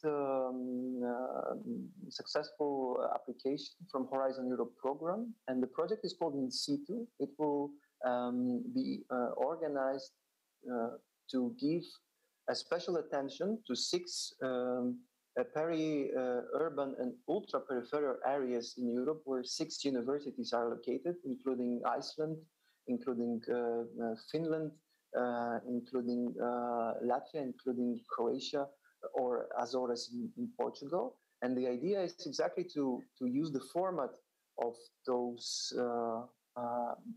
upgrants, microgrants programs in order to see what kind of a structural change could happen when the small amount of money is spent wisely on the local ecosystem. So the project has started recently, and we will be, of course, informing the European society and European audiences about the progress of the project and, of course, about the results. On our sites are many other incredibly interesting partners, including several universities, of course, many outreach partners like Culture Action Europe or UCLG. So I'm pleased that we will be able to develop this program in order to create some kind of a toolkit, some kind of a manual for any cultural entity, any stakeholders, any group of initiatives that locally would like to run such activity, and they are promising, they would be promising to have some results. So having this scientific research on concrete results and concrete findings on how this project in stages is organized, this will be, in my opinion, a very important lighthouse for the future in order to make those programs successful. So to conclude with, I'm saying that the most important in networking is really networking. This may sound trivial, but we are seeing so many isolated and not connected cultural centers in Europe that they are lacking confirmation, they are lacking information, they are lacking self-confidence in order to go internationally, to organize local projects, and they are lacking knowledge and some kind of advisory. And at the same time, they have maybe brilliant added values and insights that they were not able to share before because there was no format for that, or they have not been entering this virtual train, which can be named like that, called the international networking. So to counteract isolation, to bring more togetherness, to create a format in which their voice is heard, all of that European Network of Cultural Centers, ENCC Brussels, is willing to offer. So I'm inviting all of you to join us, to join our website, to see the internet address is very easy. It's encc.eu, and all relevant information might be found there. I'm wishing you more than the best results of this conference and all the future assignments that you will be having in your local, regional, national, or international environment. And it's never too late to start, to be going beyond the known, beyond the locality, beyond the comfort zone. And international networking can bring, and this is also a liaison to my next presentation about the cultural centers in Poland, can bring an incredible added value to any cultural centers that might be envisioned. Thank you so much for your attention. Thank you. Actually, Piotr, thank you so much so far, because we would like to see the Polish example later on during the day after the lunch. But before that, Piotr, I'd like to present to you a very brilliant initiative. There could be a nicety to copy-paste it in a way, because actually we are celebrating phenomena of being republics for more than 100 years, and 100 years ago it was a nice thing to gain independence, and the same went to Poland. And thank you, by the way, to Polish who helped us very much to gain our independence, and even to make a small war with Russia at that point. But anyway, now we switch to Latvian, un es gribu te iedot. And here I would like to give a very good understanding, namely, Madam Tuna, please come here. Aya is leading or managing a very good bag of money, but this bag of money is very good initiative. It is the biggest initiative in monetary amounts that has been left for us after celebrating our centenary. But it's something that we still give and pass on. My grandfather, when he went to school, he was listening, for example, what a priest said. But my children could benefit from school bag, how to involve culture centers in this initiative. I can say on my behalf how good it was, and this is during COVID time. It could be digitalized, etc. How do you see in your initiative the role of culture centers? Are they already involved, or are they not? Or are we talking about Gors and Zinters and maybe Ventspils Concert Hall, and it's not at all about culture center in general? Thank you, Ansi. It was a very prominent announcement. Part of it is true, but not because the biggest money, but the most people have been directly involved into what was an initiative. Later on, it was a project, and now it's a program. Program it is because it does not have a deadline or an end date. And also, we don't have foreseen or foreset results.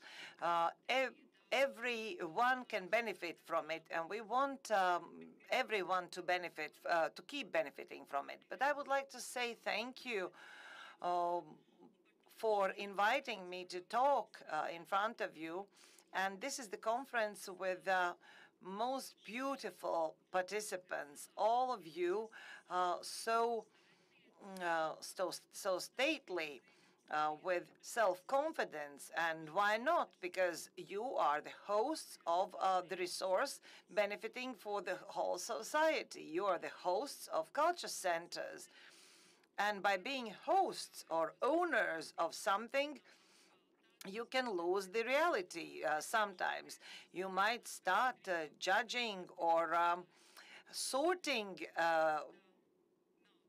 sorting people who enter your doors. I hope it's not true, but you have to remember that culture centers are meant for everyone. Previous speakers mentioned many important things, and I hope to be brief because we have lunch break foreseen. And one thing that I wanted to mention, Professor Light said already that the value of culture center are in the role of mediator, of connector. This is your task to connect culture with education on a daily basis. And if I ask you, are you cooperating with coordinators of Latvia school bag in your municipality? I hope the answer were yes. But I unfortunately do know that the answer might be the following. I know him or her, but I don't cooperate with him or her. So the connecting role also with culture operator who is too big to work in a classroom or in school in general, but what you can offer.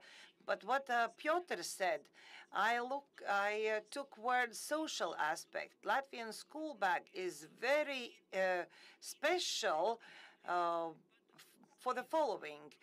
Namely that not only the best or good people are participating, good pupil or talented pupil, but everyone, every pupil participates.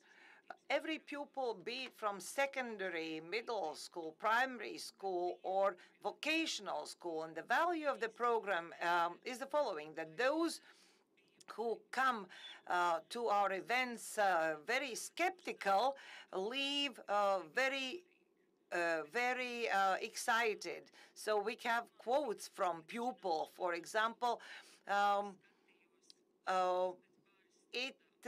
I thought it's going to be boring, but it turned out to be nice. Also, I clicked on the link just to get a good mark, but I spent on that link 2.5 hours. So I hope it will be true also for you culture centers. In Edinburgh Culture Summit, International Culture Summit, these issues were widely discussed, and I represented, together with Dace Wilson from the ministry, represented Latvia and this project or program, Latvia School Bag. But the role of culture is not just to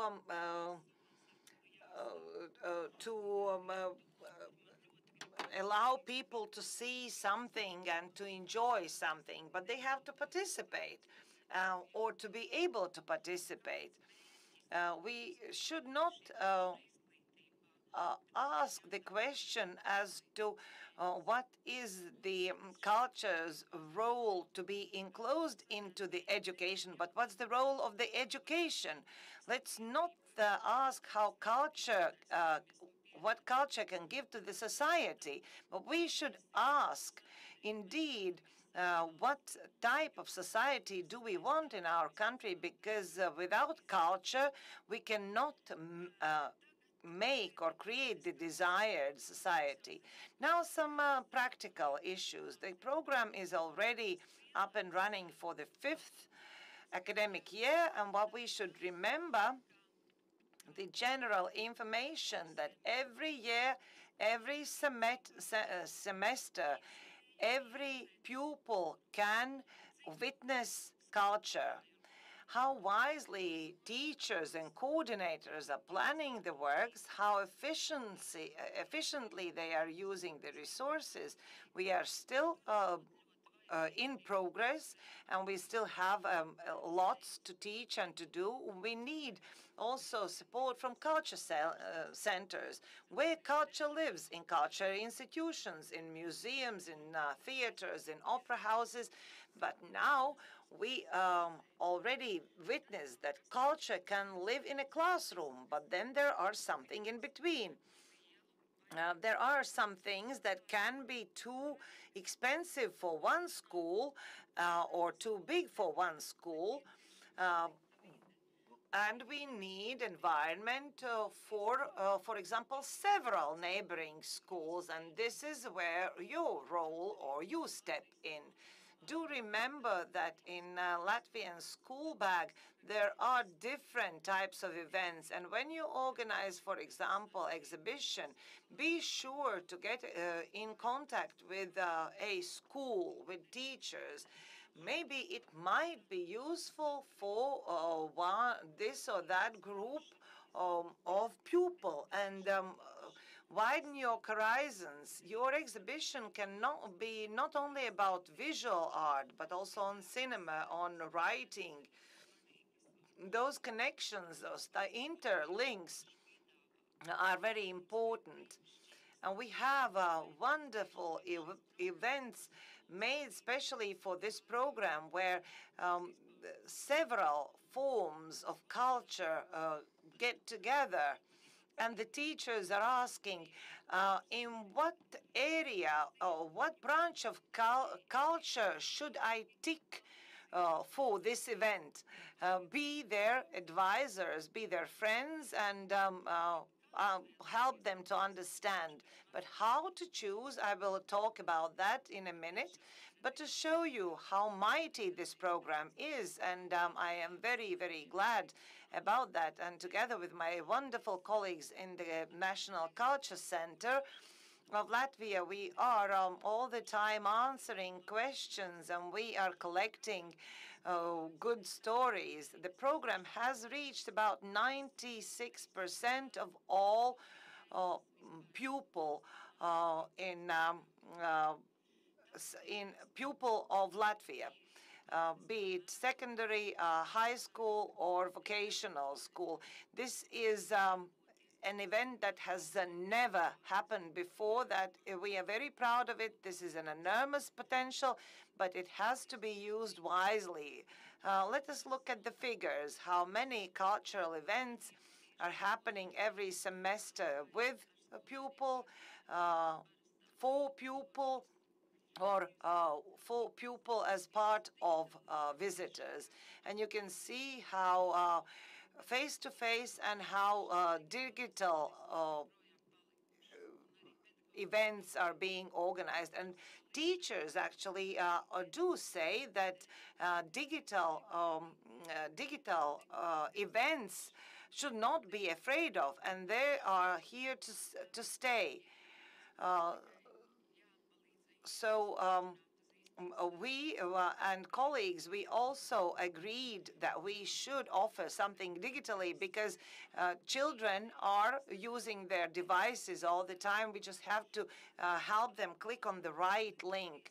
And what you can do? First of all, you have to acknowledge that you have a wide audience, 230,000 pupils every year.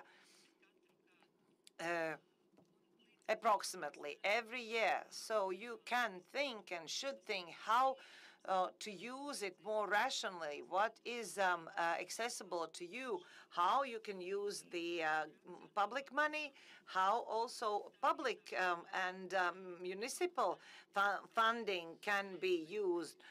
Let's say instead of paying for a bus to take your pupil from your region to go to Riga, maybe municipality can pay for an event to be organized in your center. Everyone is happy and the time is saved, which is the most expensive resource.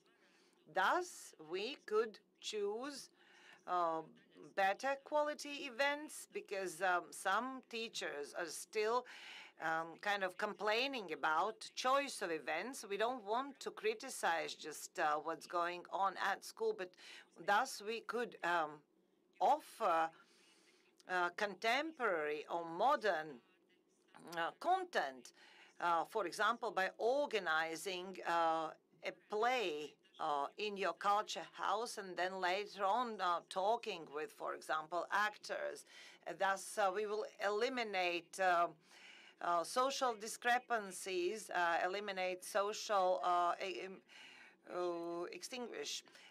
What I've heard from one small boy, let us do what we don't know how to do. This is what we do already for the 5th year, and we suggest you to do it as well. These are practical suggestions that we would like you to offer and these are suggestions that come from our discussions with teachers, with artists, also with pupils. Think about what you can offer to pupil during the day on Monday to Friday. This is in very very good time of the day. Think about communication when you invite artists according to your plans. Maybe you can communicate this event to take place also during the day. If it were meant only for the evening, for families, it might not be eligible to financial allocations from Latvian school bag. It might, or you should probably talk to artists for this event to take place during the day. If a concert or is better known, or a theater is better known to greater public, but design, architecture, photography is still something new, and teachers usually don't opt for these types of art, but you should be the ones to suggest it and disseminate information. When you disseminate information, don't forget schools or other educational establishments. I often encounter that it doesn't happen often. I have just some minutes left. About content. Our children, and actually children are very smart, and we do like books about naughty but very clever children who are not believing the adults to the maximum or 100%. Our children are not always opting for princesses, for ducks and animals who are speaking in voices. They have seen other experiences in their smartphones, and they expect something different. And the most important is you, together with teachers, should look whether there is information in that event. Uh, Information that is not didactic, that's not reproachful, that makes one think by oneself what is better, what is worse, what helps one and harms the other, and what to do in that given situation.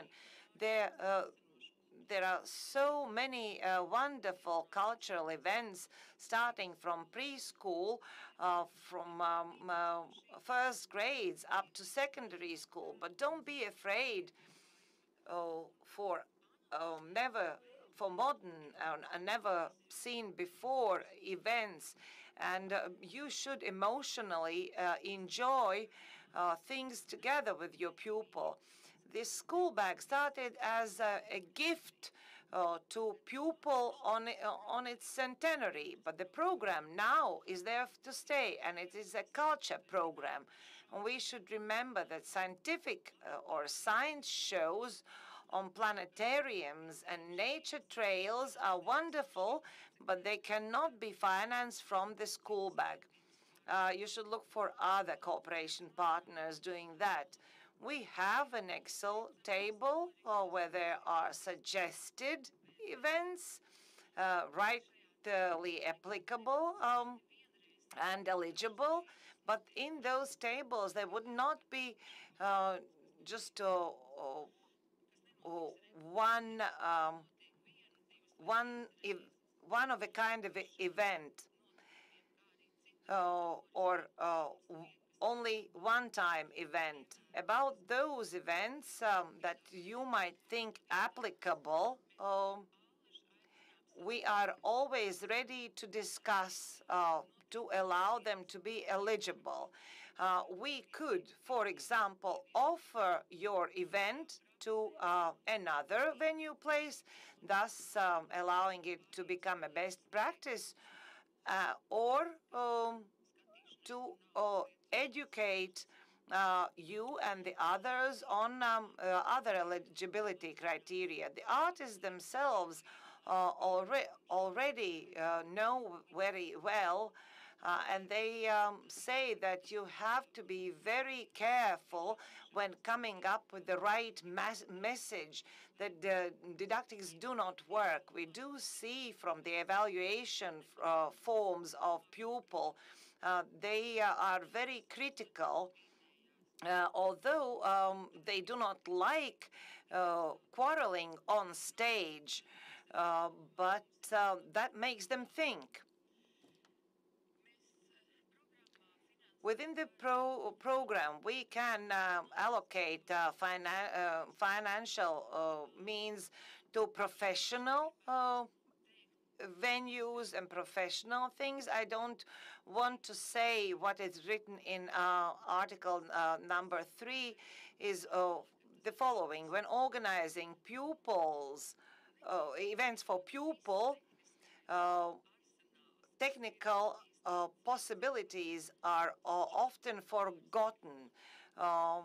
For example, people opt just for the microphone and some loudspeakers. Give the best for children. That is the best advertisement for you. If they like what they see, then they will come repeatedly and visit your place. Where to look for information? Google already knows that when typing in Latvijas skolas Soma, it will offer you our website. Next year, we will have the next or upgraded version. It will not be for a lot of money. It will not be very expensive. All the expenses will be allocated to our pupil and for the teachers, also for their parents, especially for the digital content, and we are very happy that people can experience something together with their peers and with their parents. Follow us on social networks and send us information if you organize some things, if you have feedback. This is the best advertisement, which is not advertisement, but it is experience. And experience is something that people trust. And we are very happy about those kinds of faces, smiling, laughing, also serious.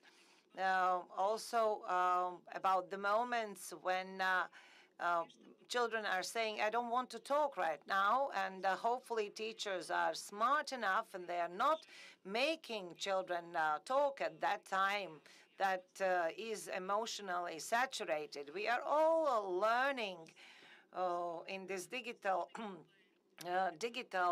era.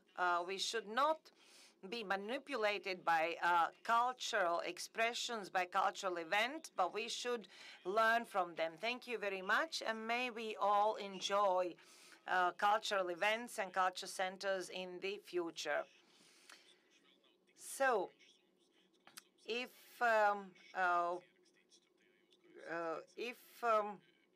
you still, if there are still some offers or offers that have not yet been filled in the offers of Riga school, of Skolasoma, of school bag, then it will be enclosed today.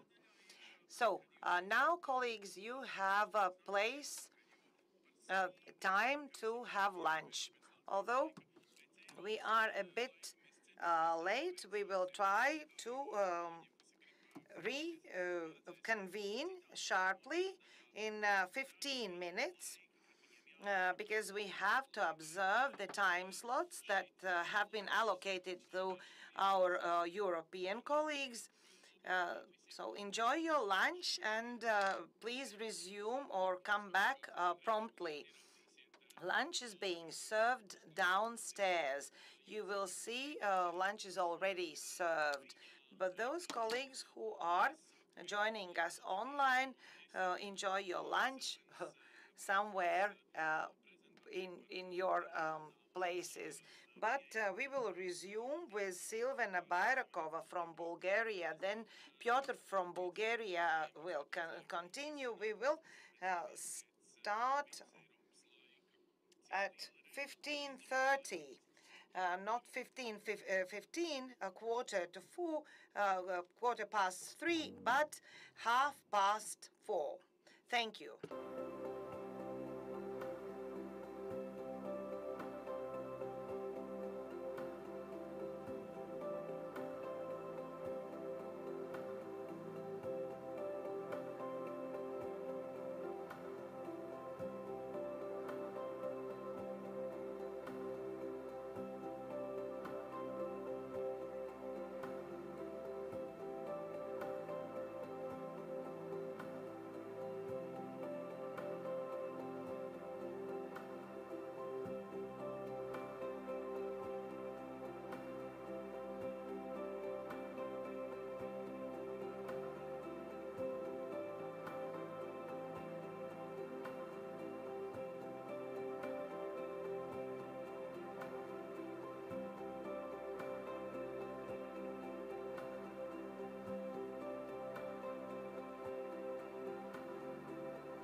Yes, my dear friend Silvena, I'm so happy to see you here in the company of the Northern Europe.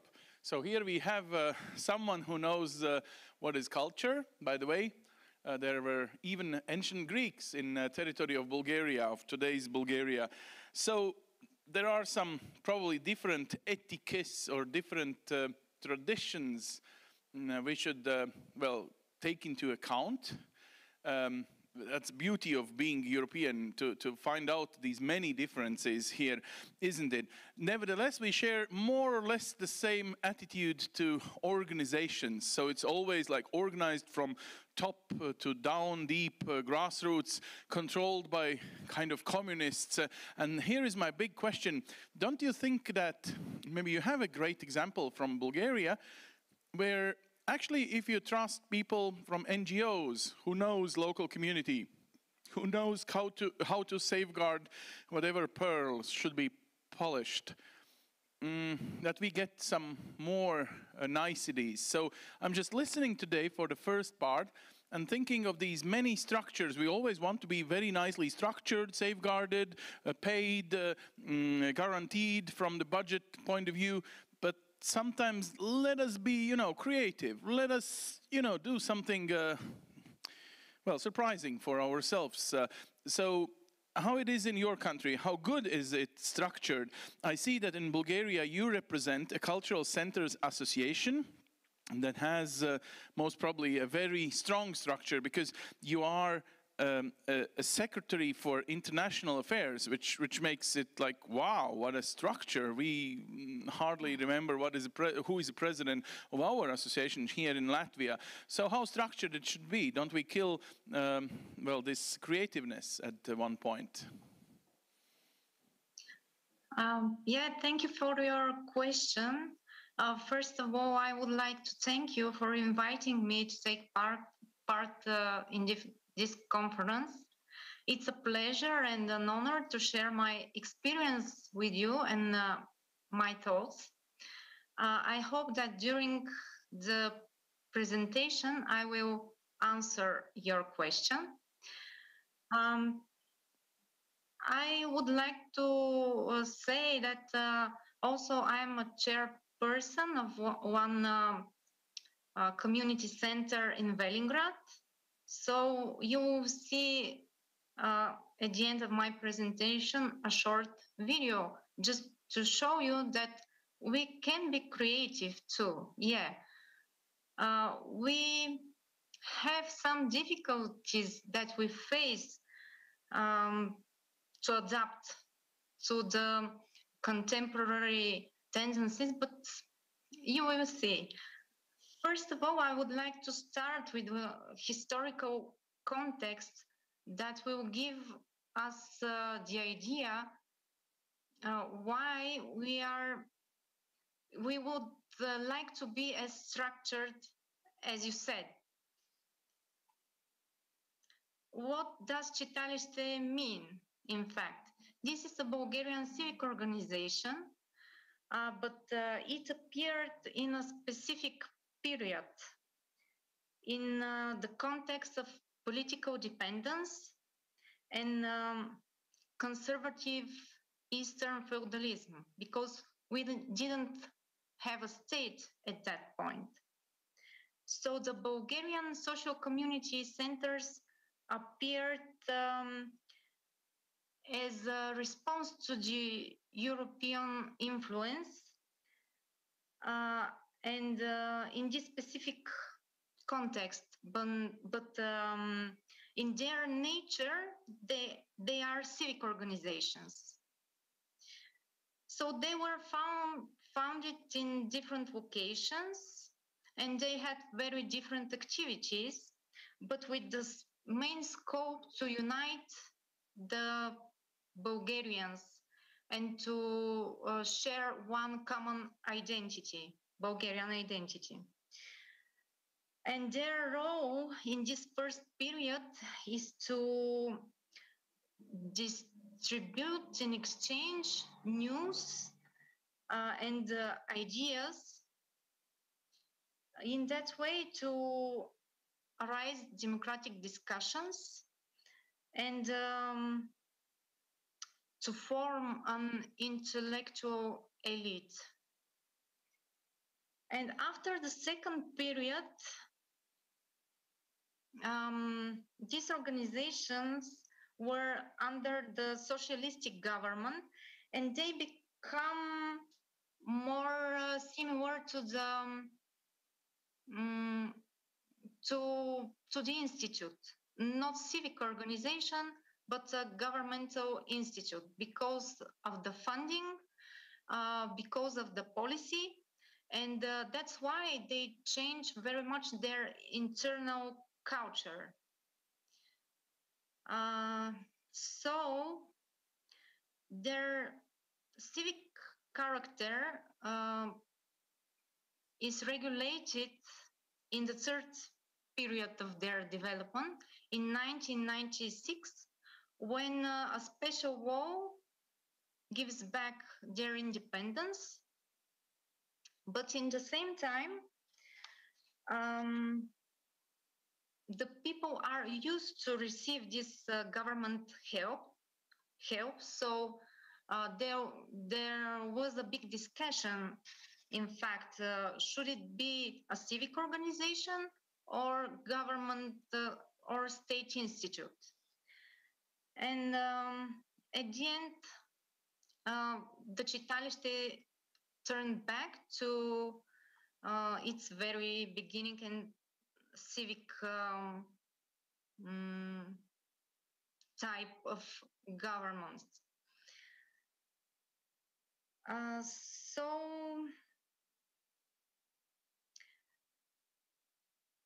while the other organization in the cultural industries field have this opportunity to be self-sustained, the читалища, these cultural structures work in public benefits. So that's why we think we should have this governmental help to sustain our structures. That's the sense of the Bulgarian community. And that's why the funding model is very specific. We have this chance to develop some, how can I say it,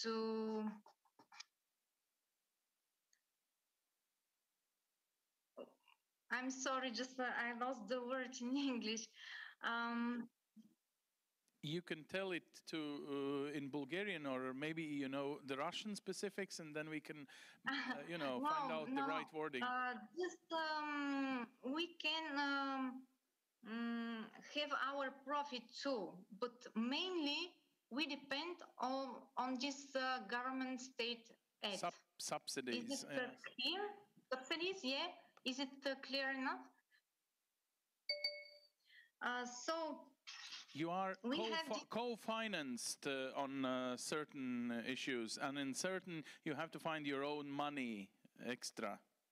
Yeah, but this is the difficulty, that the people who work in the structures, they're this generation when everything just came from the municipality or the state, and usually they are not creative enough to find different ways to earn some money for their extra expenses. So that's why we are a little bit conservative. And it's difficult still, it is difficult to adapt these new challenges.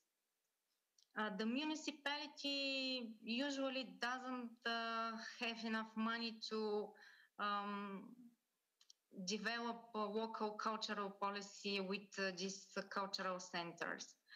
And it's a little bit complicated because the people, the local community, is not anymore used to take care of this center as it at the very beginning when these civic organizations appeared in the past. There is a distance now between the community and the centers. And we reflects how to connect with the young people, how to attract them back in these institutions. Because, as you know, the salary is not very high in the cultural sector at all. And that is why I have some statistics, in fact, that I wanted to show you. Okay, let me see. There was one empirical research to understand better what are the contemporary challenges in the management of the structures. And we can see that we have some difficulties with our workers because,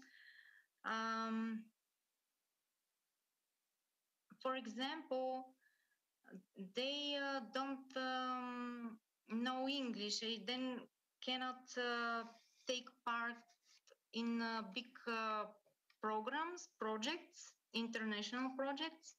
So that's one boundary that it's difficult to pass when you don't work with young people.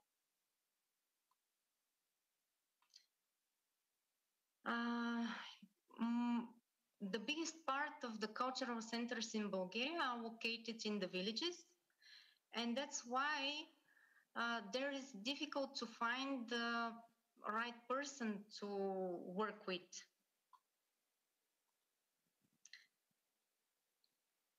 They don't have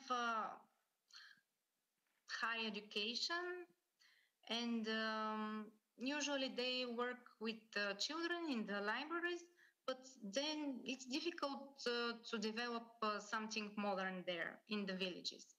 And on the other side, we have these cultural centers in the big cities where the internal culture is really different.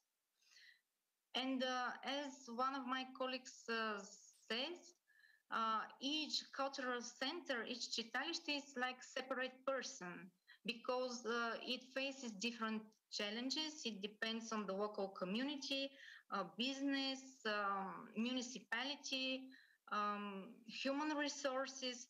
So they are really different, and we want to structure them, to put them in one very precise structure and to try to have a kind of politic. I think so. But in the same time, this is the civic, the local communities that have to be part of this policy. And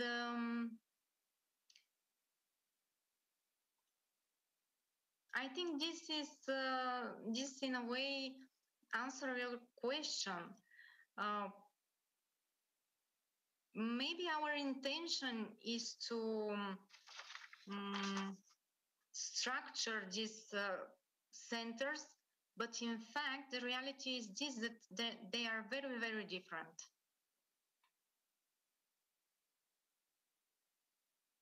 So you can see that in the villages, we cannot expect that the cultural workers will use English.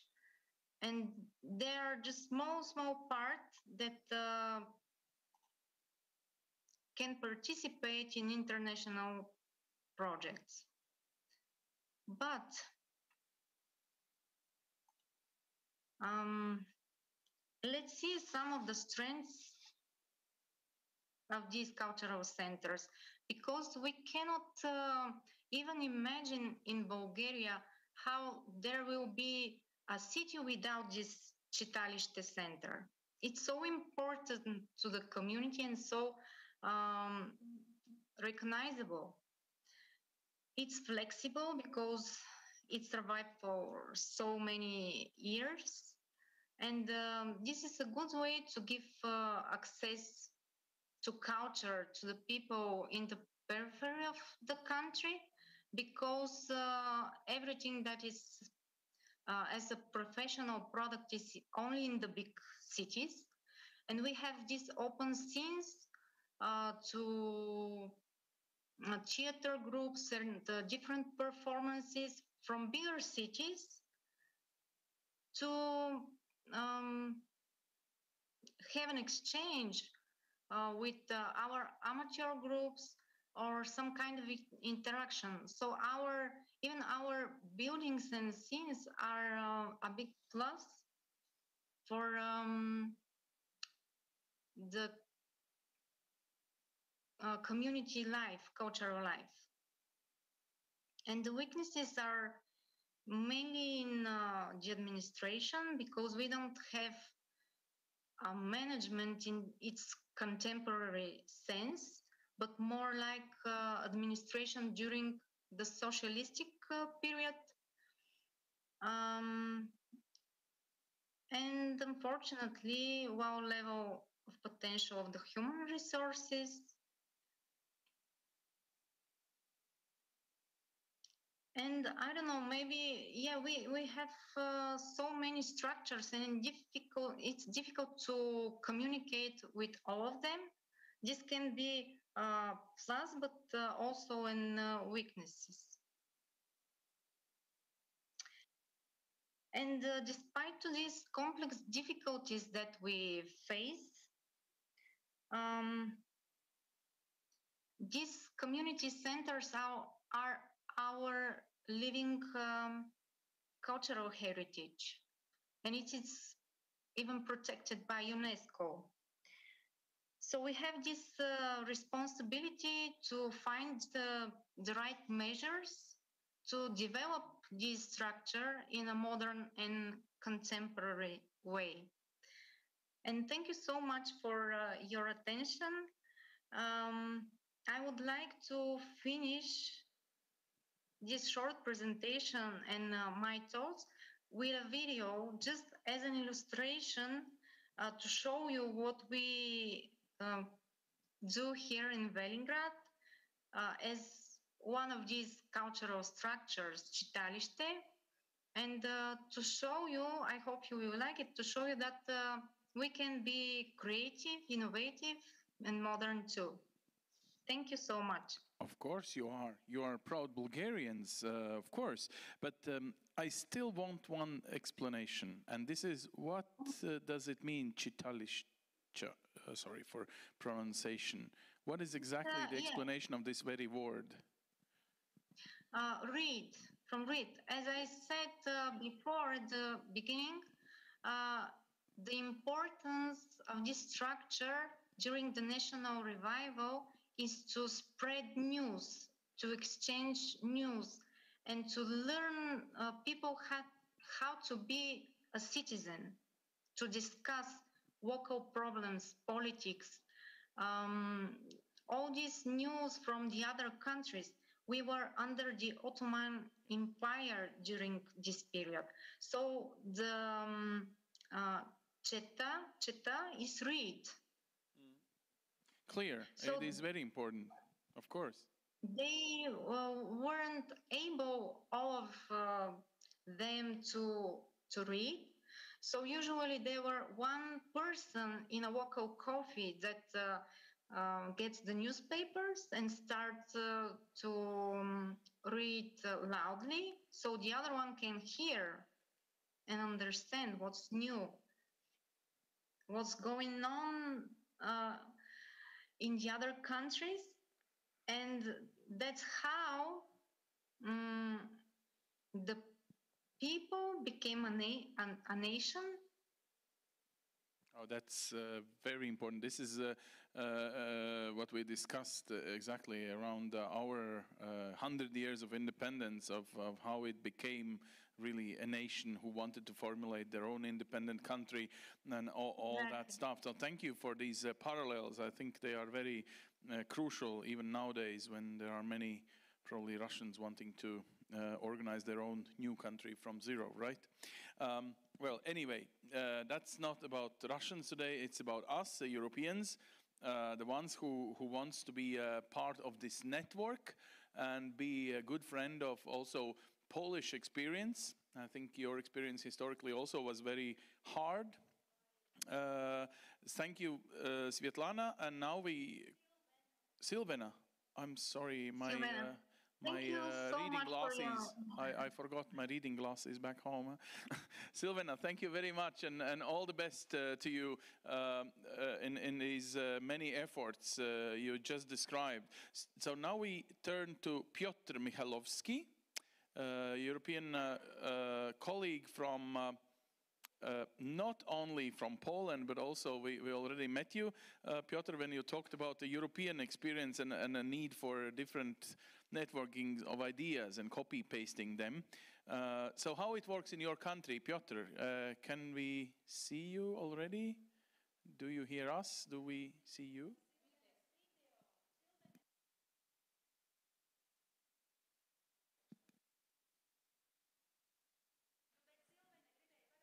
Silvana, I'm sorry, I was stalling you an opportunity to show the video.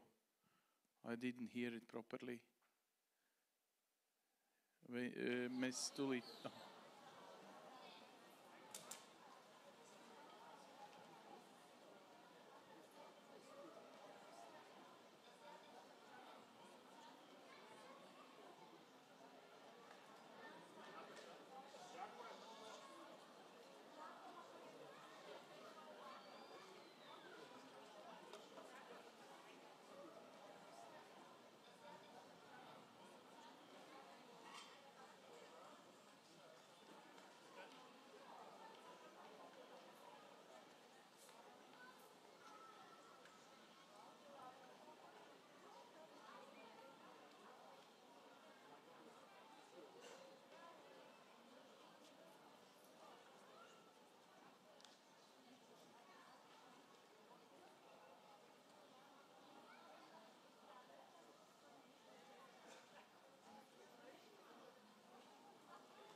Okay, thank you very much, Silvana. This was a very nice and warm greeting from Black Sea to the Baltic Sea. Thank you very much. Anyway, greetings to you. Many colleagues are applauding here. I don't know if you hear it in the hall, but nevertheless, now we switch to more Northern European reality. Piotr, we know you are big boss in this European network. Thank you for this presentation in the morning. How important is sharing experiences in this great network, but nevertheless, you can share experience now of how this structure of cultural centers, and is it in a very center of very being Polish, meaning probably all the aspects of this, maybe a church that is still a very strong community itself in your country is somehow, well, cooperating or challenging you in this sense? Can I formulate a question to you, especially being from Poland?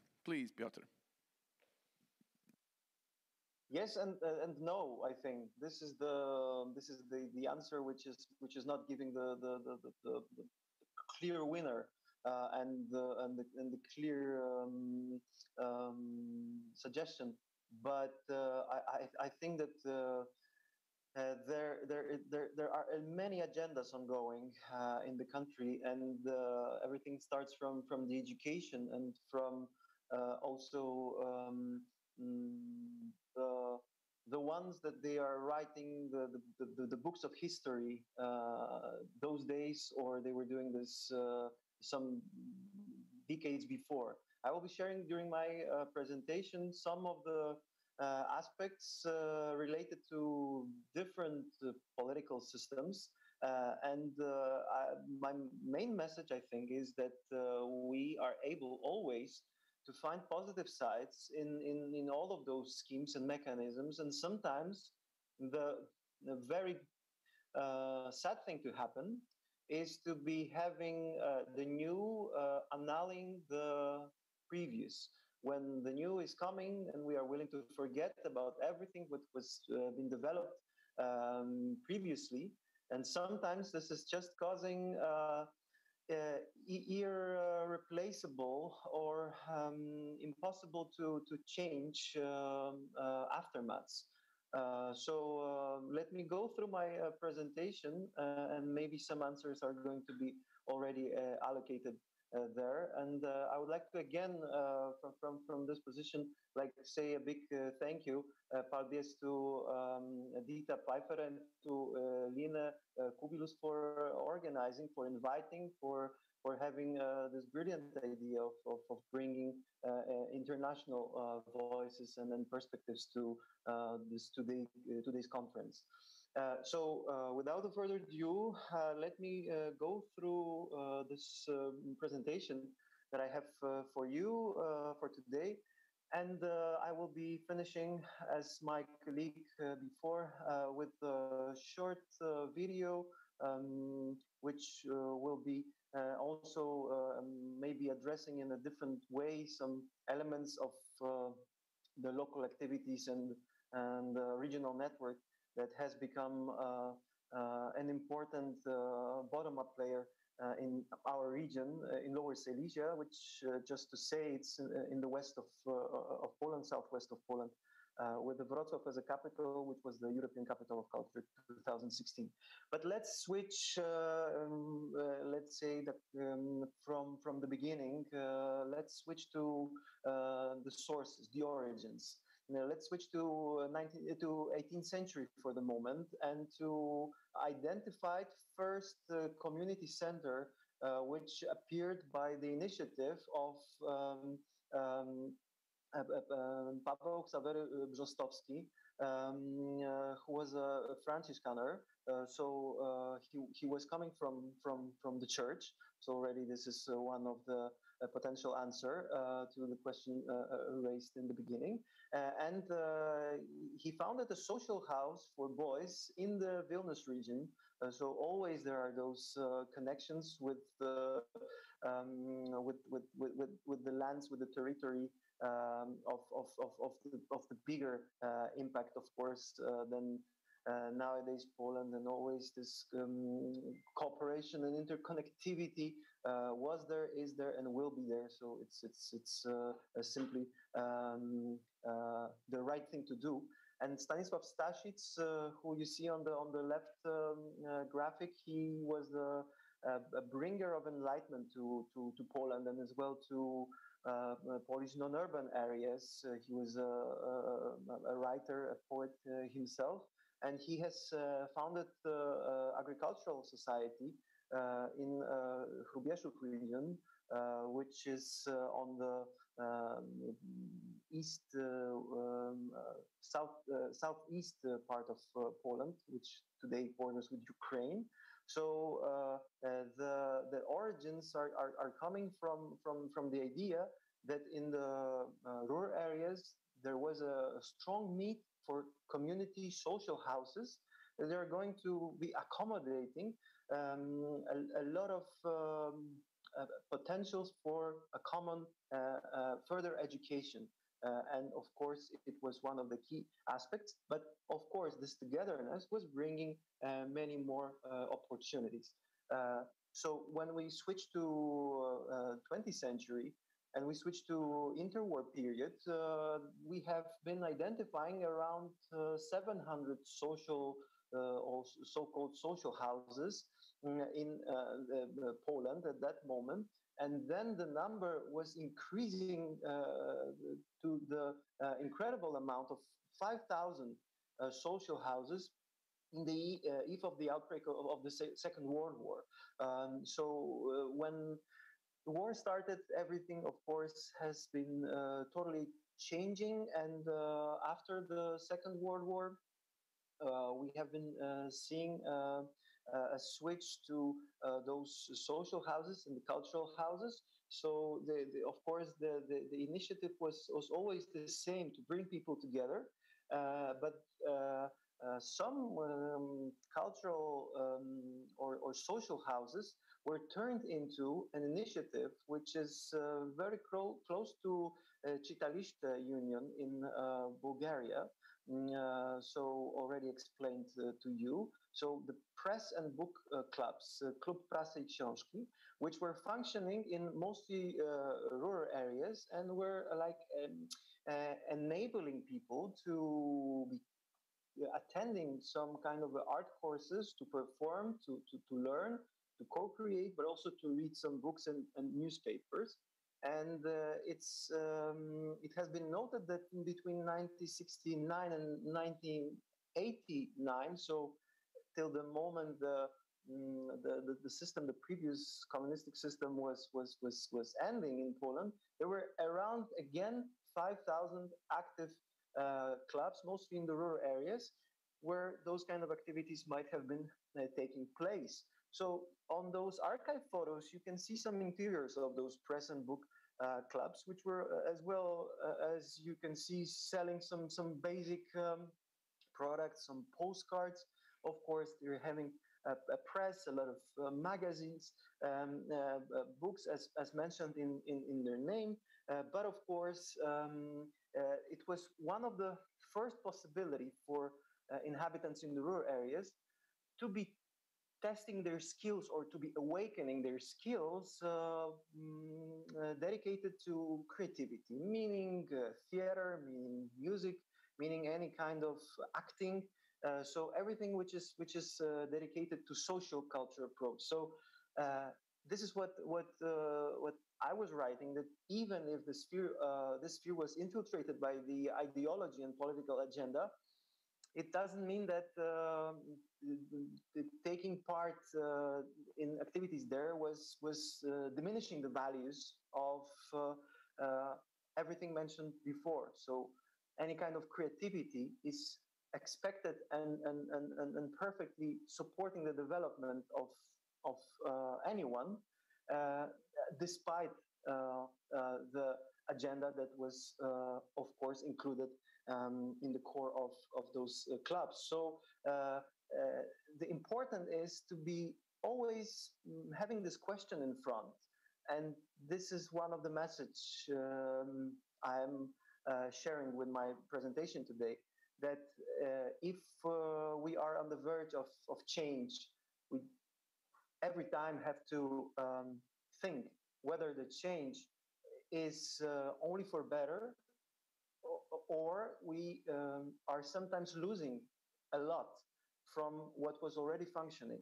So those present book clubs were like totally closed um, uh, by the end of that oppressive system that was finishing in 1989. And a lot of those um, venues were never improved, were never continued. A lot of village schools were also cut down.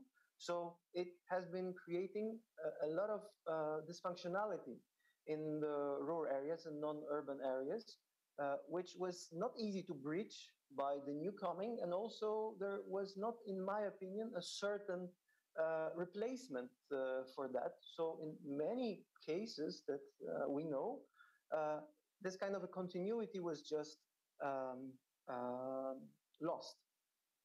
When we come to present times and we have data for 2020, for example, so there is a large number of cultural centers and centers of the socio-cultural profile, which are practically located in every community where the local authority is based. So the local authority is the organizer for the cultural center, and they are publicly funded. You can see the figures for the year 2019. There were like 4,255 culture clubs, centers, and community centers. For 2020, this amount is a bit smaller, 4,014. Nevertheless, the majority goes to community centers, and then the clubs is now like 7%. And when we speak about division between urban and rural, we see that in cities it's like 38% versus 62% for non-urban areas. So the proportion is very visible in relation to what is like the ongoing tendency towards the sector. Yet, and this is the most important, and this is what we have been discussing at the very beginning of preparations to the conference, that my presentation cannot be named the cultural network in Poland or network of cultural centers. Yet in the country, we don't have such. There is a big missing, a big lackness of the cultural network, which could be doing all what is written here, integrating, lobbying, or pushing the sector towards qualitative evaluations, of course, integrating, creating like better thought through cultural policies on all levels, local, regional, national, etc. So this network was never established. And the exercise I did in the morning is that I put Sieć Centrów Kultury, which is in Polish, the network of cultural centers. And I was not believing my eyes that the first report in Google goes, when you write it in Polish, goes to European Network of Cultural Centers. It's the website of National Center for Culture that it's identifying the active networks in Poland, and mentions about the NCC, even if you write it in Polish, is at the top of the page. And here on this slide, you can see, on a contrary to not having a national networks, there are several, not covering, unfortunately, the whole country, but several bottom-up networks located in those marked regions.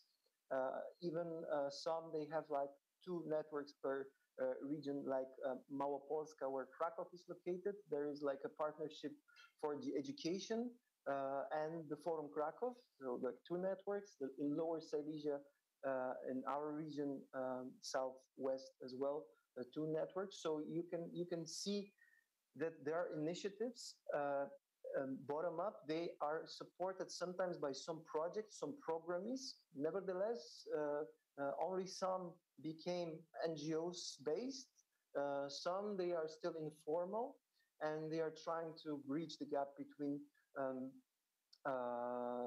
yes, non-cooperation and isolation, and also doing what the NCC is doing on the European level, so on the national level, to be presenting a lot of local recommendations, a lot of stakeholders' opinions in order to proceed with like better regulations, legislations, etc., etc. Just to mention very briefly, a very important pillar of the sociocultural sector in Poland is volunteering. I have been highlighting that in 2020, over 2,600,000 people volunteered. And especially in the COVID pandemic times, there's a significant number that for over 5 million people, volunteering support, financial and material, was given worth around 180 million euro.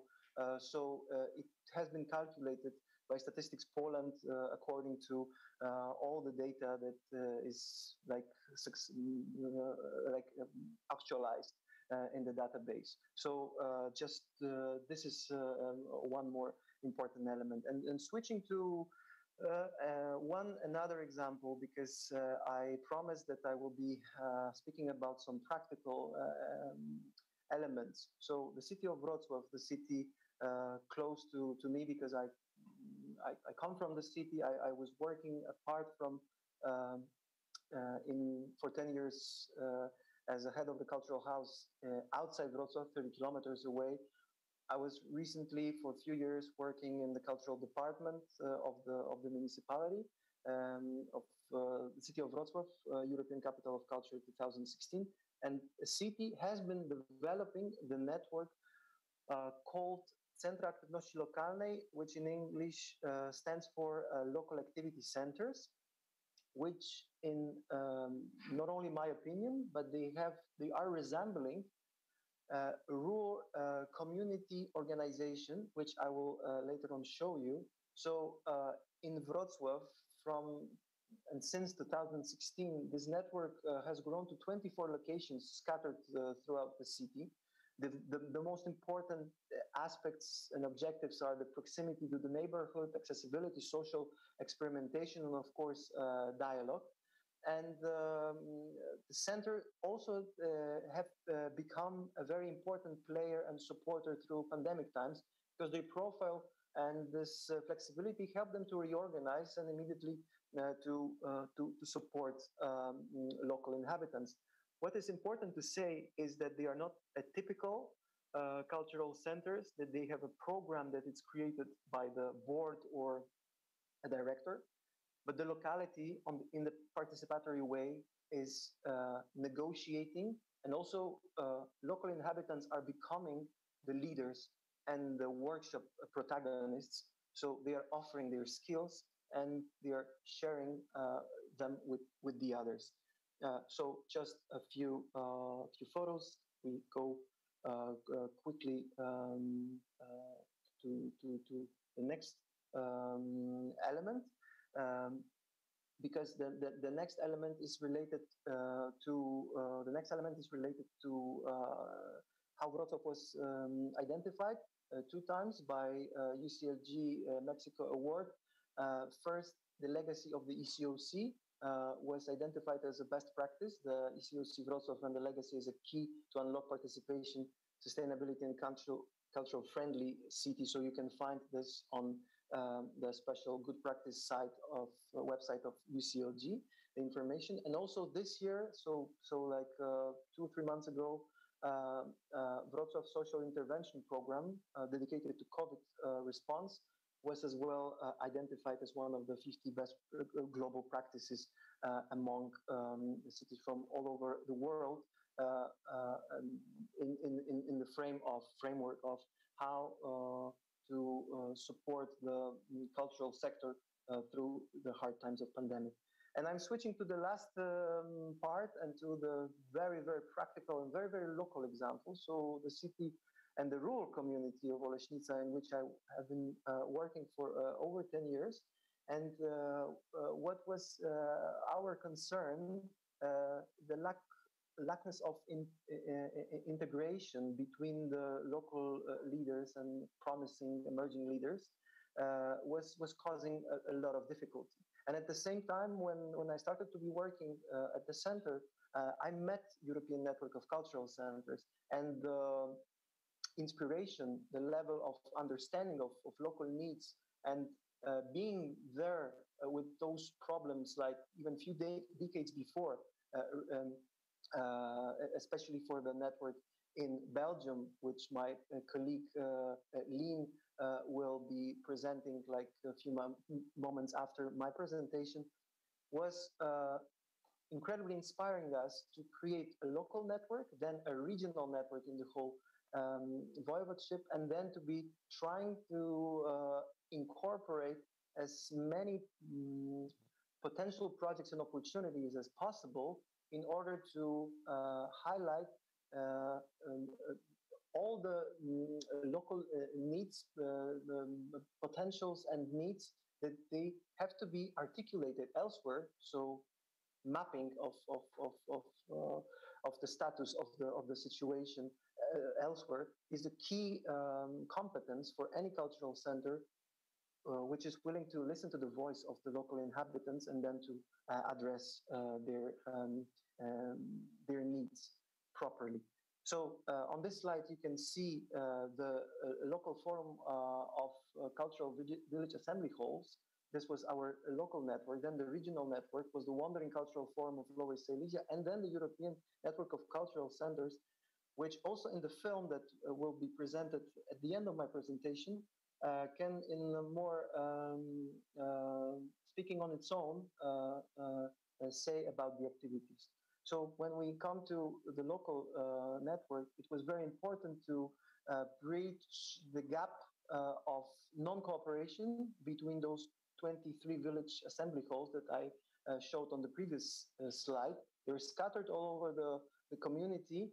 Some activities were taking place, but the important element was the strategical development. So we have been investing in that a lot, and into mobility, into collecting memories. So all what was said, those words are still sounding in my head. You are the forefront, you are the memory, from the previous presentation of Professor Anda. And this, into our case, brought us to be creating a snowball effect, positive chain reaction in the community of self-awareness and taking the responsibility. This is one of the examples. Colorful bus stops program made by the support of the professional artists, but by the hands and ideas of the local inhabitants, and this kind of a network was there created. So the last thing to say, this is the conclusion, is the local Wandering Forum of Culture Lower Silesia, which was established in 2013. And we have been trying to integrate the whole region, also in the eve of the European Capital of Culture, which was happening in 2016. So a few years before, we're already willing to put more participation, more social engagement into the program, also coming from the region. So this conference that happened in 2016, which gathered like over 100 practitioners from 11 to 12 European countries, was a very important aspect that led to creation of the NCC working group dedicated to non-urban areas, which is active till now. And one of the results is the In Situ project that I mentioned at my previous presentation, founded by Horizon Europe.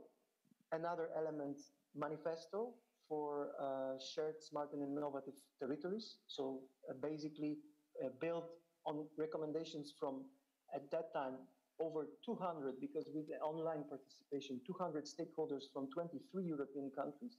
So the voice was really supported by many practitioners. And also the forum, as the local cultural center, was with the NCC co-creating conferences. You can see one in 2015 in Krakow in the International Cultural Center, which also gave a very important input. So one another and final element is that from the floor and we can create this bread of togetherness. We learned this in Bulgaria, actually, meeting the International Bread Houses Network. And during our conferences, we have been always baking bread with participants. We created a bread oven outdoor in one of the village communities, and it has become a very important format for everybody, because as baking bread is essential to live and to survive, it's also a very important aspect of bringing people together. So I'm finishing my presentation with this message of togetherness, and also it's never too late to be finding more prominent and more answering the needs ways in all the localities in order to be creating this social development, which is like a key of any successful project. So I'm partly thankful for your attention at this moment, and I would be very happily asking my colleagues to launch a short video of 5 minutes in order to present with my small narration a very short history of the regional network of Wandering Cultural Forum Lower Silesia, and some elements of the NCC you will see as well at that presentation. So if we may switch to the video, I would be very gladly finishing this presentation. Wandering Cultural Forum of Lower Silesia was established in 2013 as a natural consequence of the implementation in the Lower Silesian Voivodeship, Poland, a program called House of Culture Plus, organized by the Polish National Center for Culture between 2010 and 2012.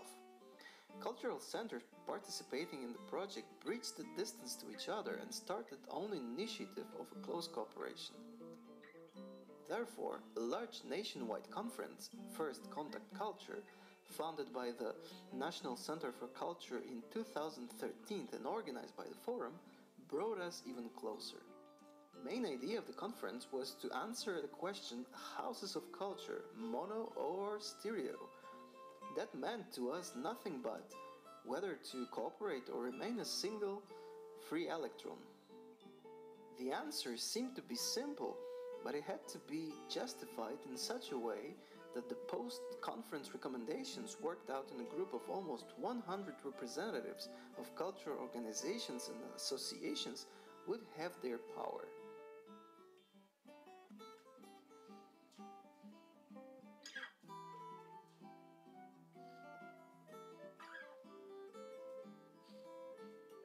Recommendations report was sent to the Polish Ministry of Culture, to the National Center for Culture, and also to the Marshal Office of Lower Silesia, and it was how a Lower Silesian platform of the European Capital of Culture Wrocław 2016 was prepared and launched.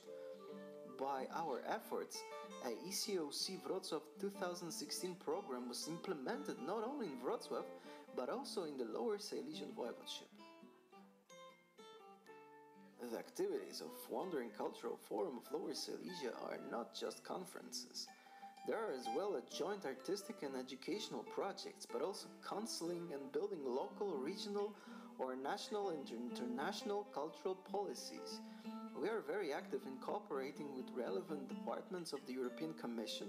We support activities of the European Cultural Network in the field of cultural institutions and development.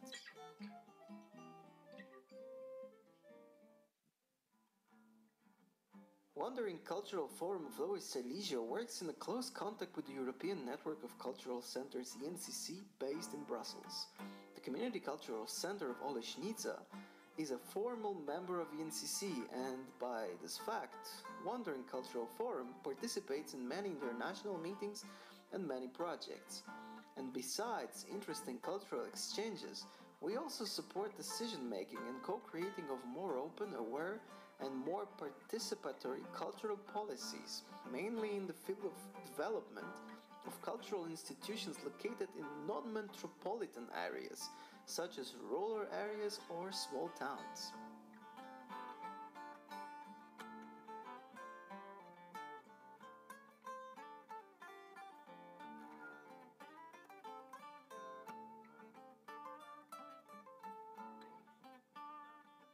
In 2016, we also organized a large international conference called Culture for Shared Smart Innovative Territories towards 2020 European Regional Development, with a support from the European Capital of Culture of Wrocław 2016 and also in cooperation with the NCC network. Representatives of cultural institutions from 10 countries came to the community of Oleśnica to reflect on how more efficiently they can plan a coherent cultural development, especially of the smaller cultural institutions from a non-metropolitan areas.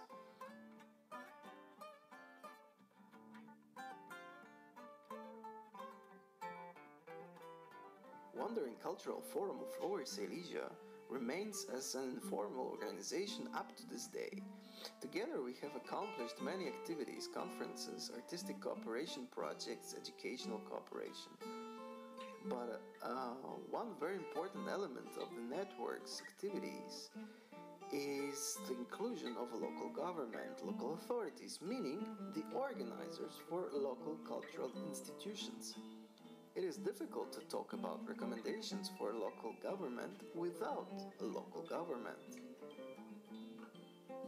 We are very keen to join the attempts in order to prepare better cultural policies. We encourage you to contact us. We invite you for cooperation.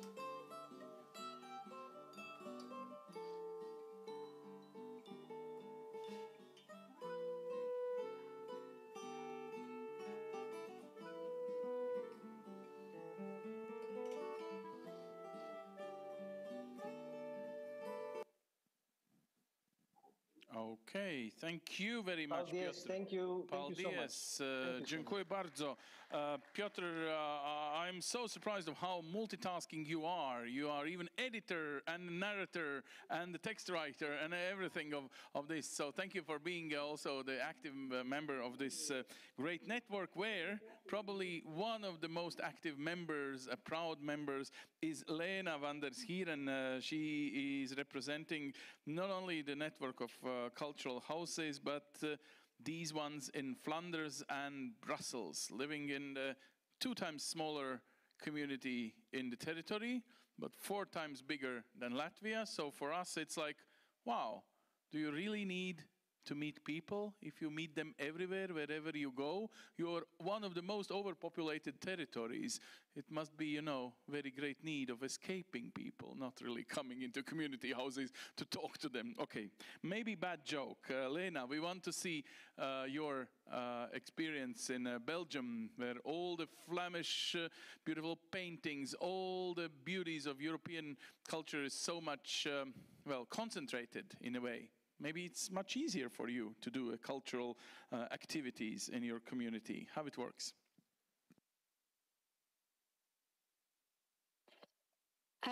Thank you very much for this nice introduction. I don't know if it's easier.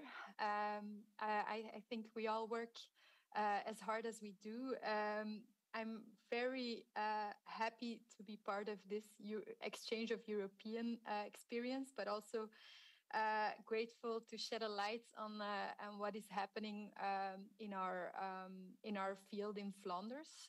So anyway, I have to check my screen so I can start. So who are we? We are Cult. We are from a European perspective. You could say that we are a regional network.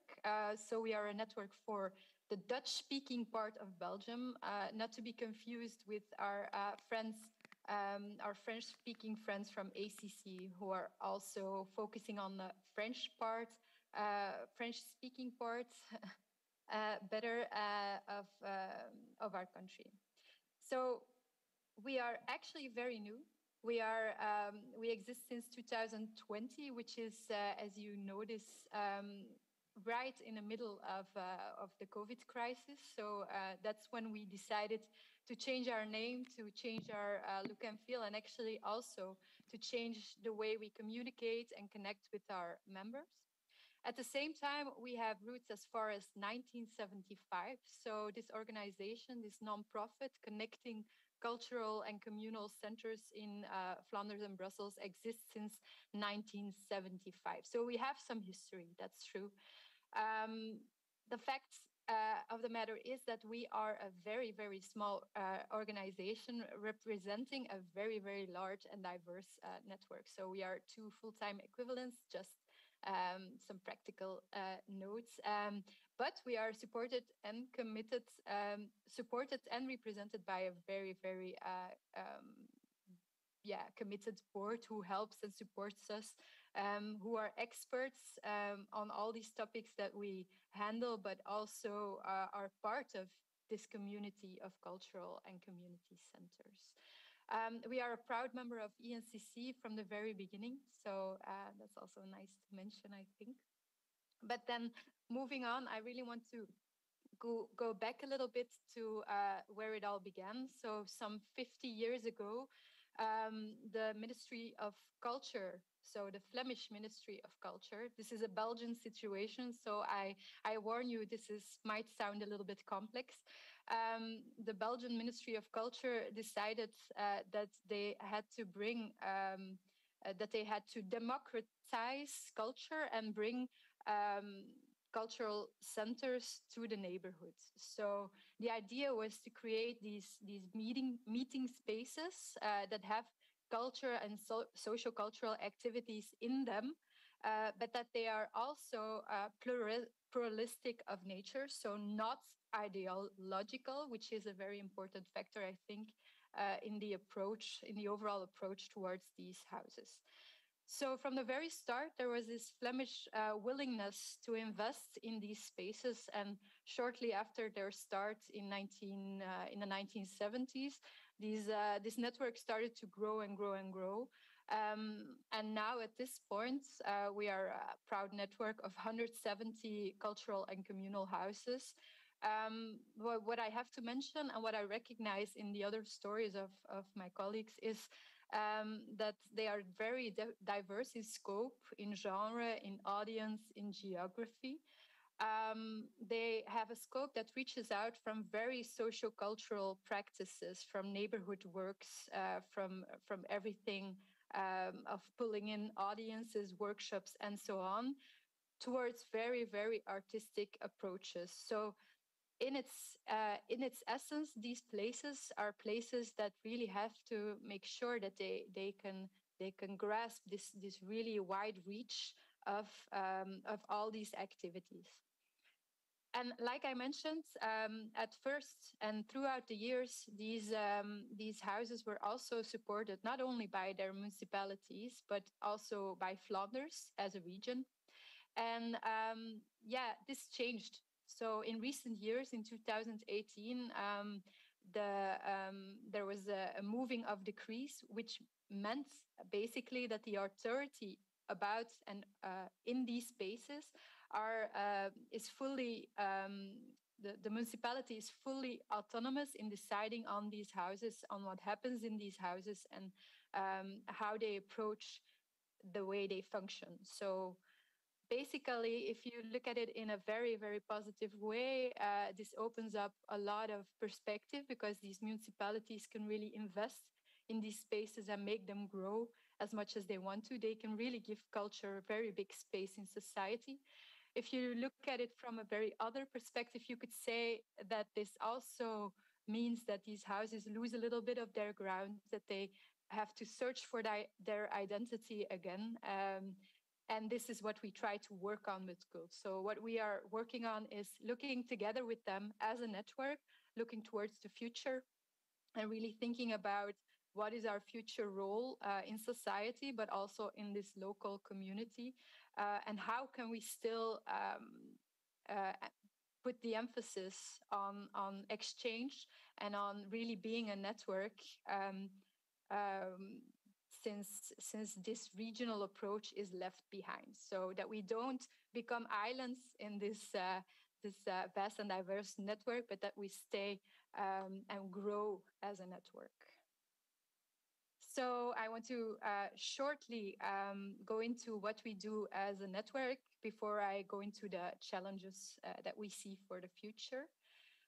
So what we do basically is three big things. We try to connect, we inform, and we defend this network. And how we do this is actually very much based on them. So anything we do throughout and by our network. We always put the emphasis on exchange. So we think it's really important in or outside crisis or COVID times that they have the ability online or outside to exchange and share their expertise, because sometimes we notice that this sector, and that's something I heard in one of the previous presentations, underestimates itself. It should be reassuring themselves, because there's so much expertise and so much knowledge in these houses, but there's often not the time to exchange and to really learn from each other. So this is something we try to do. We try to be their first call. So the first ones they connect to when they have a need. And we always emphasize that they are the experts, which is true. And I think in connecting with one of the next topics, in advocating for them, you need to share their story. So you need to make policy levels, make them be heard and really share what they are doing and how they are doing it. And how do we inform them? We think honesty is the best policy. I think that's a lesson learned by so many in this sector during the past crisis. We try to be short, sweet, and clear about how we do things. We try to have quick reads, but also try to really focus and go deep into articles whenever we think that is needed.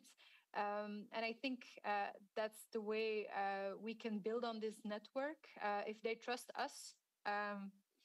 And that's the first, I think that's the first prerogative for doing anything, is that there has to be a line of trust, so they can signal to us and we can signal to any government for what has to happen. And then how do we do what we do? Again, network driven. So we set up, anything we set up is an answer to a question that we received or questions that we asked to our members, to the cultural houses, or questions that they asked us. So listening, I guess, is central. Of course, this might feel as a cliche, but it's true. And then the complexity of Belgium urges us to work on very different levels. So very local, then on a regional level, but you even have this inter-regional level, and then the federal level. These are all things that wouldn't be possible with a team of two, and bigger setup as a board and team, without solid partnerships and alliances.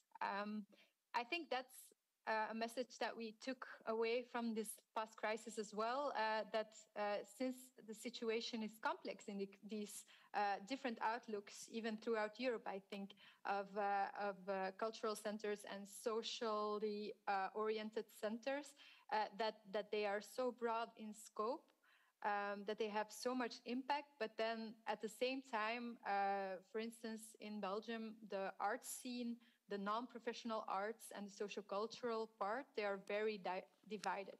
So one big thing that we try to keep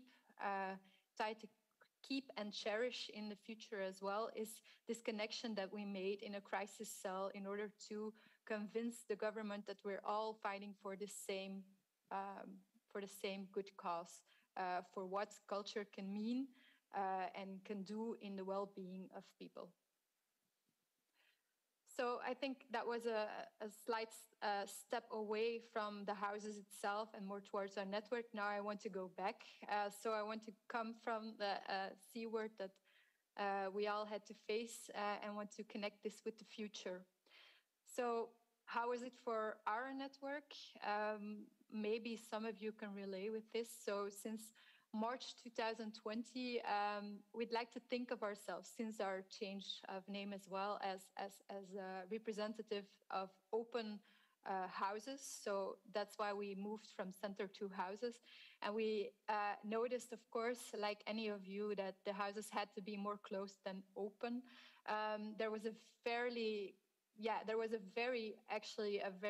quick change of measurements all the time. So governments that decided on this and on this and on this and on this, and you could tell from these cultural professionals, but also from their audiences and also from their users, that there was very big effect on how they were working, if they still had courage to work. And of course, this impact on the personal level can't be overestimated, I think, and is still you can still feel it in the sector at this point.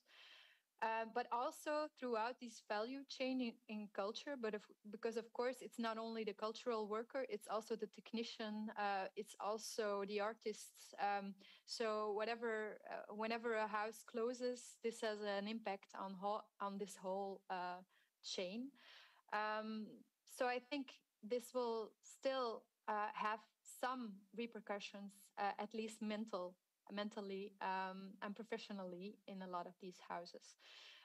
But also the impact on the audience, as everyone, I think, in our sector is very anxious to see, like, what will be our next challenges and how can we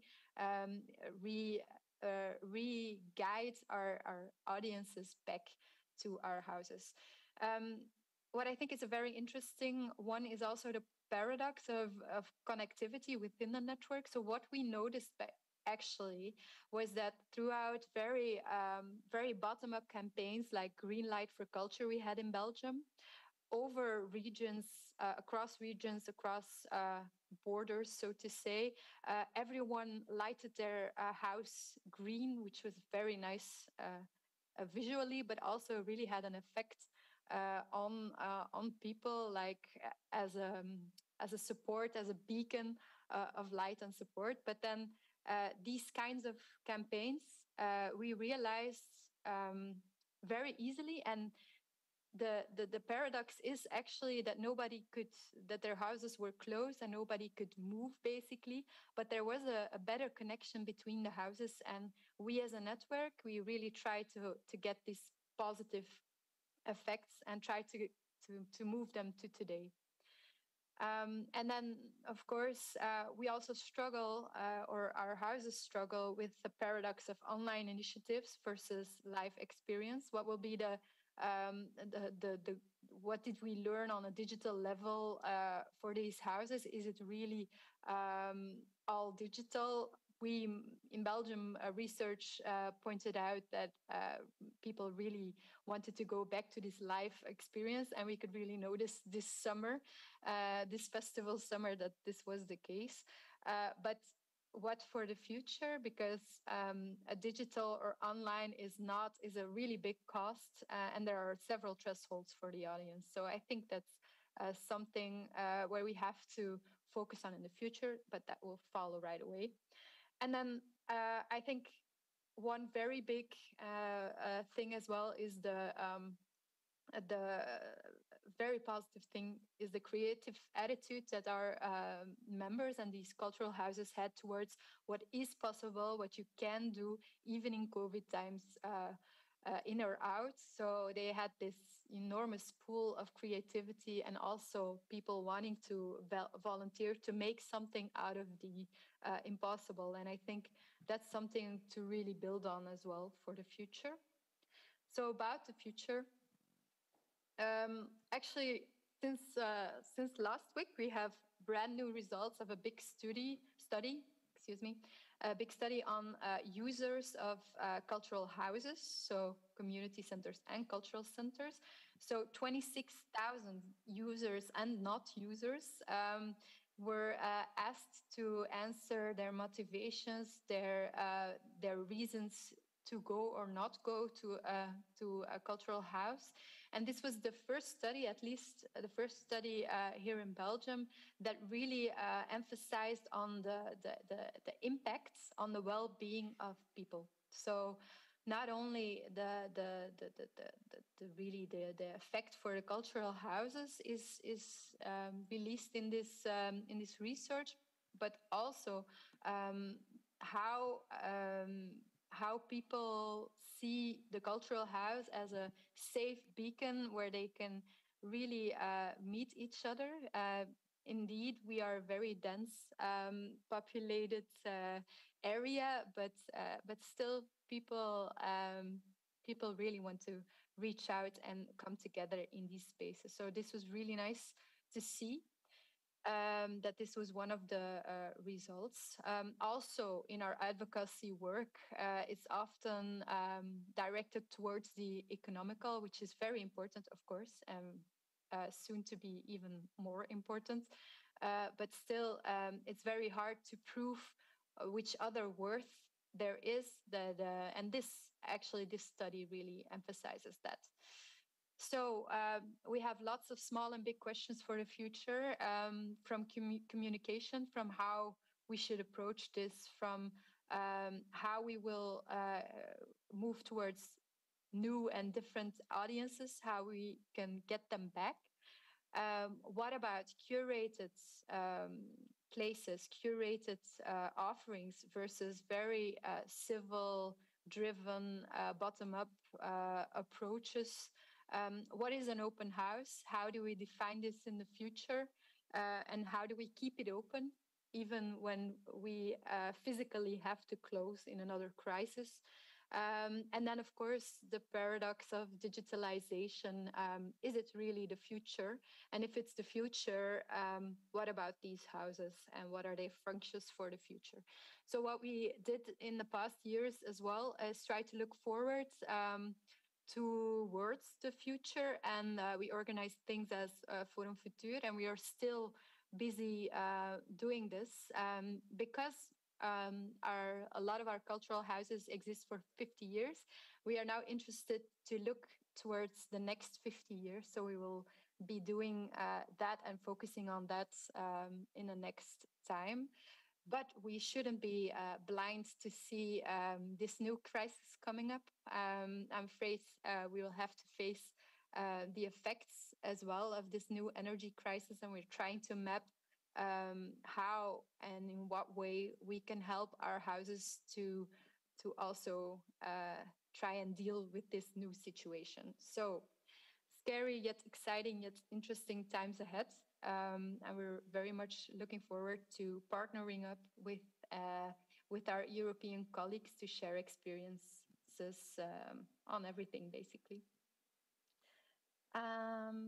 Yeah, so I invite you to reach out if you have any questions for Cult or anything else. And thank you very much for your attention. Thank you, Len. Actually, we will have some discussions later on. So if you still have time to come in our discussion part, that would be very convenient, because actually I noticed a few ideas from your, what you call challenges, the interesting aspects, and something which might be, we are here more pessimistic in the north of Europe. We say it problems. Well, let's make solutions for these problems. Nevertheless, we also have a very nice and brilliant example, and this will be represented by Jolanta Borīte. So Jolanta, please. Es nekāpēc te runāju, tiešām I apologize. I don't know why I'm speaking English with you, because you are Latvian. So I'm really happy. So you are the director of what now? Something that used to be gray and unnoticeable. That has been transformed into something that you cannot really miss in Sigulda. At the same time, I think maybe I can challenge you in asking, maybe it's too sweet, because I'm sure that due to the beautiful autumn, there'll be traffic jams on the roads to Sigulda, like in spring when the trees bloom. And now you have a culture house and you have a concert hall in Sigulda, and you still have to monitor and manage very interesting newcomers to your municipality. For example, I counted that you have 4 swimming pools in your municipality, and sometimes that could be a larger temptation than going to a concert. So, is it too much to ask from one culture center? Because now you are asked to educate, to provide continuous learning opportunities, to maintain traditions and so on. How can you deal with all of that, considering all the branches that you have in the municipality? Is that a challenge for you or many problems? Kur mūs dara stiprus, tā ir fantastiska. The place is fantastic, and actually you can turn any problem into a challenge, and you can grow. I have no problems. So you are a member of a folklore group, Strong Women. Okay, I will try very quickly to tell you and to give you an insight into how we live between two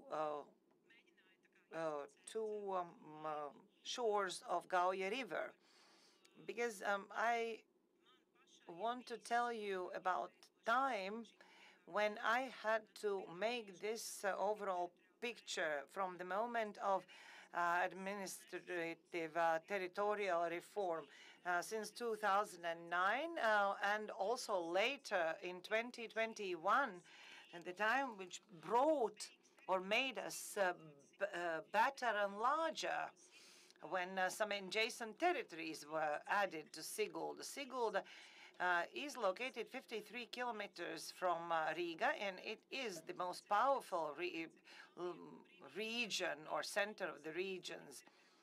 And before the reform, when administration asked us how to do and what to do and how cultural processes are going to be managed, namely, are we going to go on a vertical scale? No, we agreed to being horizontal because it gives the largest opportunity for cooperation, because we have the same resources, nature, culture, heritage, also active sports activities, but also for the new development program that has been adopted last year for Sigulda and Sigulda region, because we are already working for a year, because we remain as a pearl of nature, rich in culture, with one goal of development. That was our overarching goal, which we keep in mind when working in cultural processes. Of course, now we have 32,420 inhabitants, about 50% of them living in Sigulda. But I wanted to give you an insight into some stepping stones as to what has developed our territory. I'm not going to talk about history, but I will talk about the time being starting from 2007, when Sigulda, for the first time from the self-efficient city, acknowledged that what has been created by God is not enough, that we have to do something or we have to do more ourselves. And some places of the city were reconstructed, and now events are being organized there, and they are very, very attractive for tourists.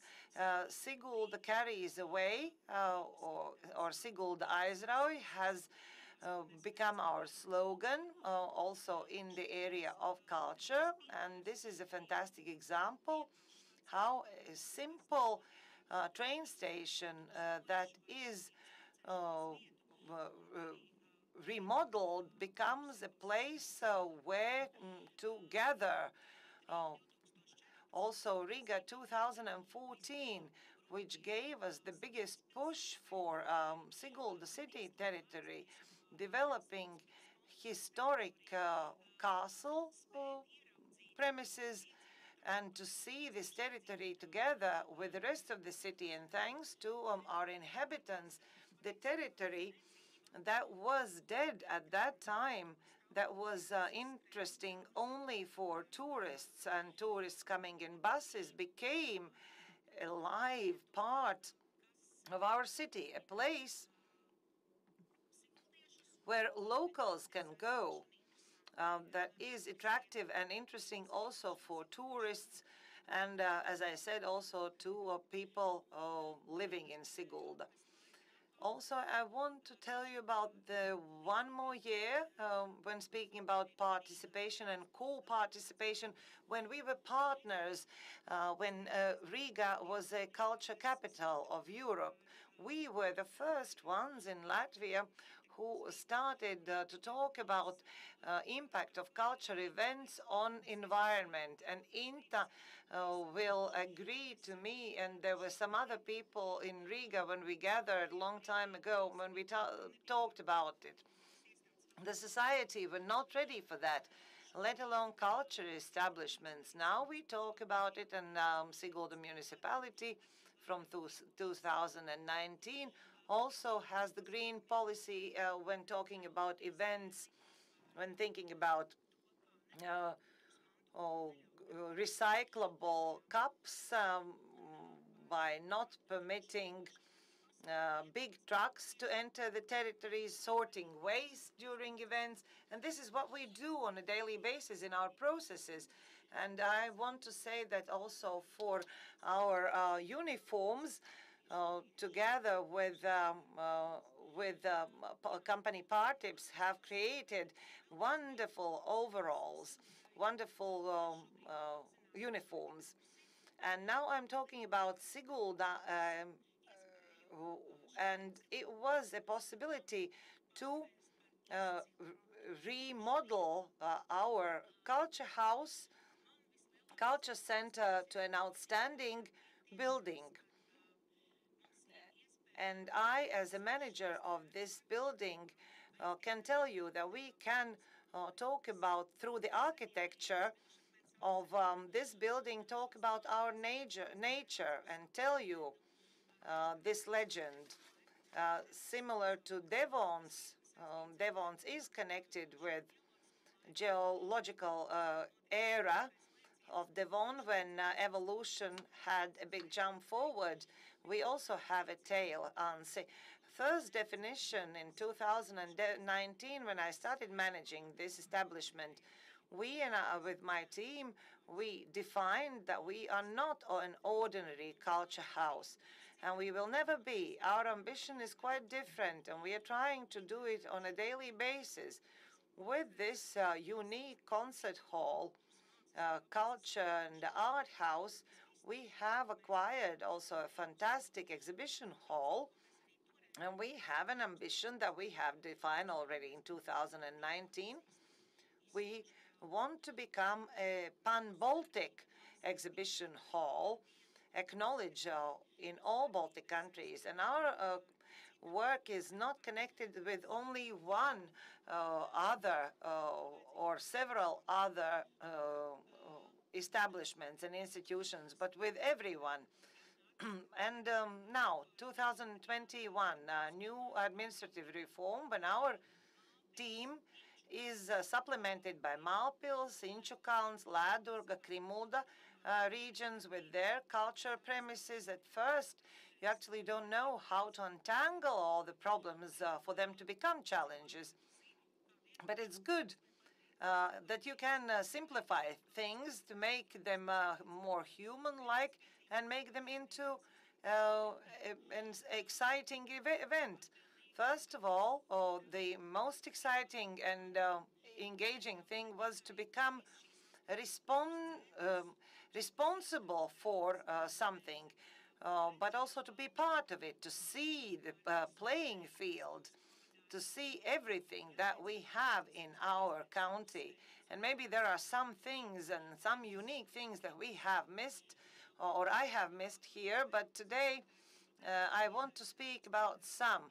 The biggest challenge working with communities, not only in traditional culture houses, But already for half a year, we are trying to work together with day centers and social services and to get outside of our culture house, because this is not the only place where you should work. You should be able to work with community center, with day center. And this is one of the biggest challenges. At the same time, to give opportunity for local community to participate, because people are used to that there is a supervisor, there's already a plan, and they are only the consumers. But at the moment, when they have to become co-creators, there has to be communication, there has to be an agreement between them. And amongst this big list, we have several anchors that we have been very proud of, that we acquired with the new territory, Anšlavas Eglītes exposition. I suggest you to visit it.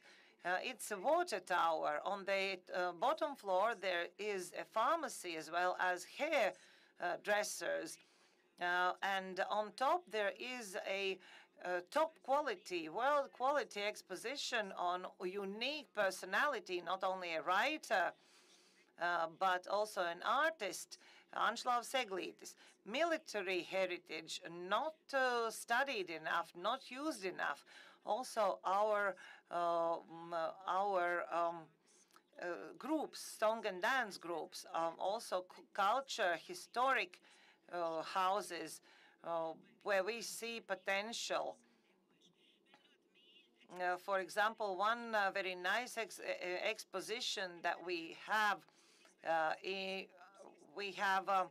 two culture institutions, Sigulda Culture Center with two exhibitions and 8 culture centers, and Sigulda County Library with 12 premises. And this library was a gift from the family, from the heirs of the owner, where we learned to revive our traditions thanks to our new colleagues. And in October, we invite you to enjoy porridge in Ladurga. That's going to be a festival. Some other things and festivals that we are trying to develop and offer some festive events. Non-tangible culture heritage, this walking stick and making walking sticks.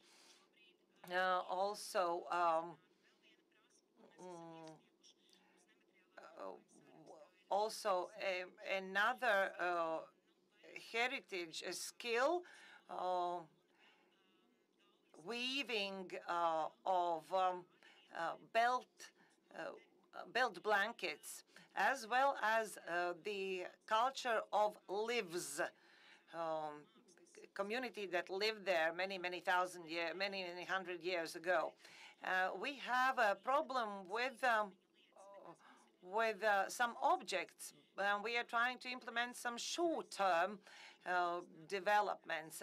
Also, resource that has not been used a lot, this liqueur, Timelis, which will celebrate its 200th anniversary. And here is a small opportunity for this county, for this place, where it has been produced for years. It can be made into a big thing. It can be done by Devon, by our team, and also by those who work on places. Also, personalities is an unknown potential. Very often we talk about cultural ecosystem and talk about life, quality of life. But if we talk about quality of life, it is different for all of us. For some, it's health. For some it's possibility to choose. For others, it's just existence. And Culture Center that has become not only an administrator, a coordinator of processes, but also a strategian. We live between many of those honeycombs in order to understand how to jiggle them and place them together in a puzzle. We should not prove to anyone that these things has to be done in any particular way. We have to do them. 1 year after the territorial reform, implementation of it is to adapt to everything that is connected with financial allocations, with documentation, with bureaucracy, and now we can work on the content. And about culture, we always talk as meant for the people, but to be culture needs a person, and in this ecosystem, to be able to notice places that need small push. For example, Gauja private culture house, three wonderful guys, a doctor, an architect, and another IT person. They want to develop an antique car museum, which is on the way to Sigulda. So one of the options, or in Ladurga, which might seem a very remote place in our municipality with 500 inhabitants, but there is a dendrarium as well as flower meadows that has to be developed and that can attract tourists, and some other things that we have defined for us as a team. You will not be able to read it, but those are our first goals. Those are first documents that we, together with our colleagues, reworded, reformulated. We are thought of how much to ask for every event and how to set the minimum and maximum amounts, and how to be able to learn and be responsible for those events that are co-financed from municipality. At the moment, not only in Sigulda, but also in the new county, we are trying to organize all three-level events.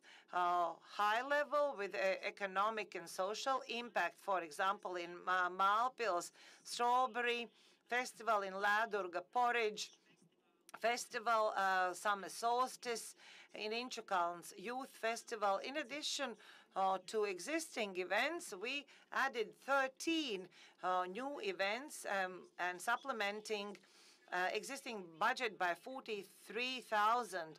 We work together on visual identity and think about what is unique for each county, because we should not forget what has happened beforehand. We have to be able to see what has been unique for other regions and what we can put up on stage for the new county. And it's important also to communicate and tell about things, especially in smaller culture houses.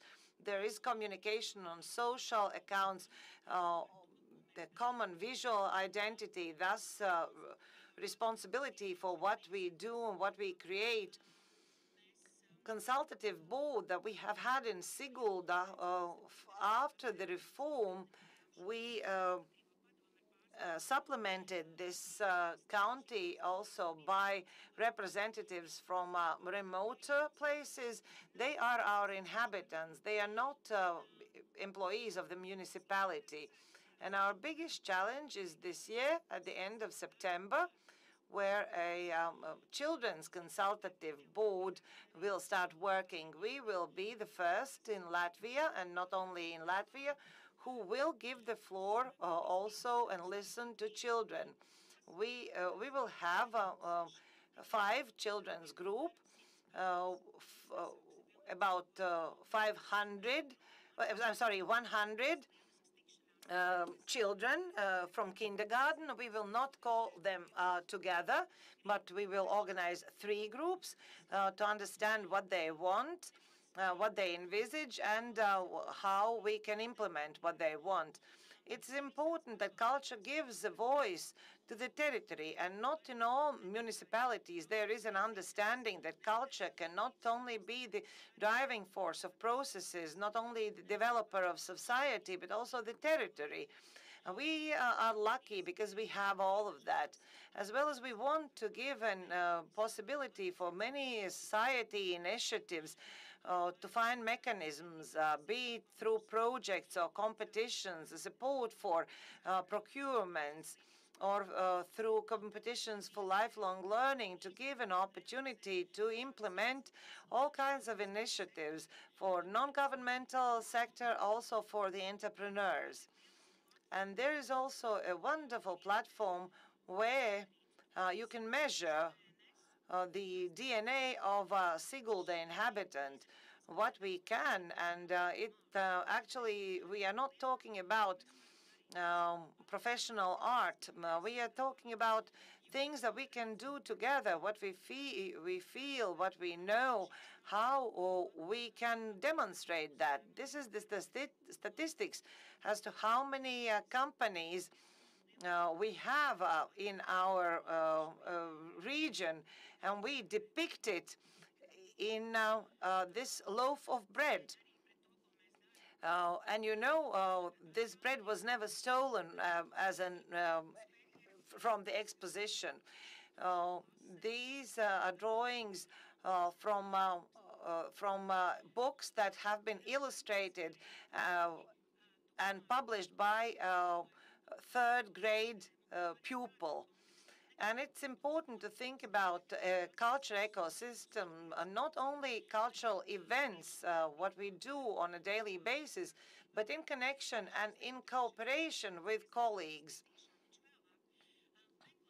to look for points of common ground, colleagues from other sectors, from other areas that we talk a lot about today. And if we are saying that Siguld coming up with the new ambition, culture, heritage, also music, media, literature, gastronomy, that we can participate with in UNESCO creative industries, we took another challenge, literature.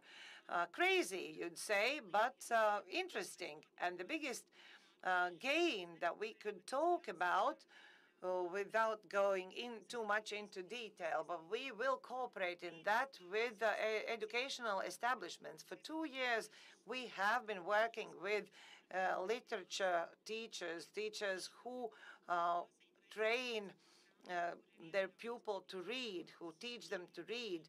And now we have a program for increased interest in reading. From the 1st of January, for all children that are born in Sigulda, he or she will receive Anetas Melekas card, illustrated by her, to urge that newborn to go to the library, to have a reader's card. So from the very first moment, we will try to engage young people in reading. By doing that, we obtain many partners. We learn how to do that. We actually did not win in this creative network, but we will try and do it again next year, and we will be able to teach others how to do that. And final remarks, how to work in a network, all cultural establishments who are working in the region. On a daily basis, we have this Devonco team that I can very much rely on. And then there is a wider team which needs our support. And this year, without the fact that we are meeting formally, or we meet up for idea exchange, or go to exchange of experience in Kaunas.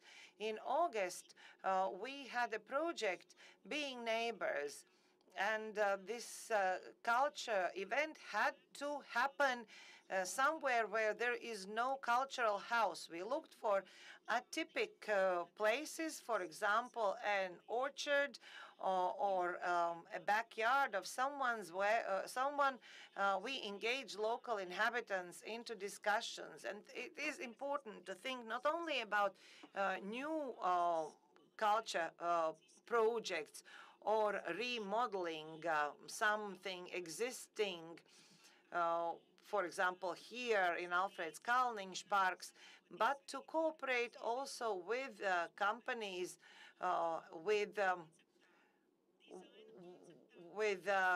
commercial companies who, for example, build a market, and to work together with Innovation Center, namely that we want to be there and a library has to be there, and we are doing everything that in this new technology education center there is going to be a library, and when you enter the main entrance there are not five other entrances, but there are very well visible choices: technology center or library. This cooperation to find the driving force. If we remodel Rainis Park, we do it in cooperation with literature.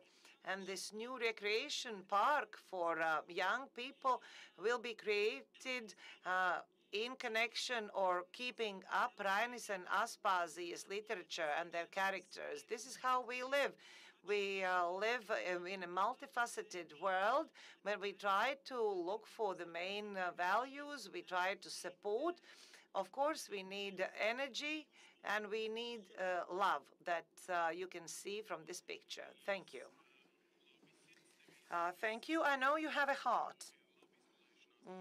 Also, you can sleep tightly because you have a good team. But what will you do if your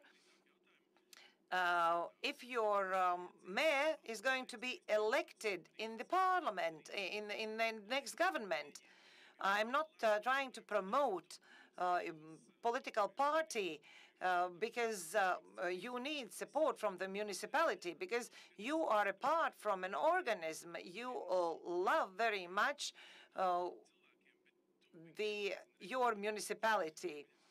What do you give to them? Are you bribing them with concert tickets, or are your MPs in the municipality actually understanding your needs? No, we are not inviting politicians or a mayor and giving them free tickets. My task as a manager of an establishment or overseer of processes is to inform, to give information. That's why it's important to have communication. And we, together with the newcomers, with newcoming culture houses, we talk about how and why it is important to make photographs of events, to give an insight into what has happened. Yes, I regularly go to meetings of politicians. Through a culture consultative board, I am being informed. Also, I often just send emails. But for the first time, when you went to them with a UNESCO prize, were they understanding, or do you have a history?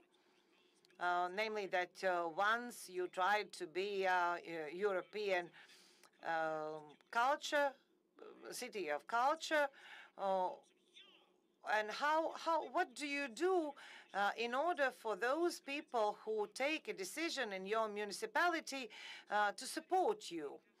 In order to do something, you have to have argumentation, not just say this is what we want, but you have to prepare your ideas. Those were meetings with teachers of literature, also studying situation in our county, we talked about and two people who are engaged into this literature topic. We talked with them, and we have this slogan, Sigulda carries away.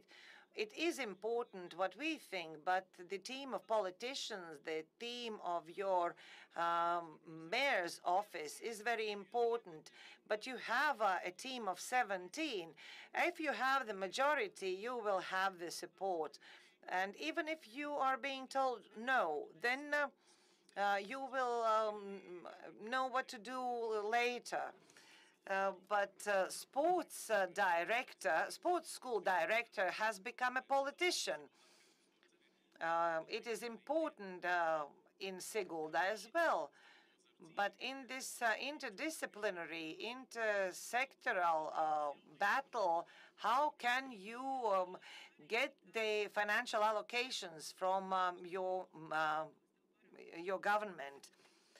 It is important to have a priority.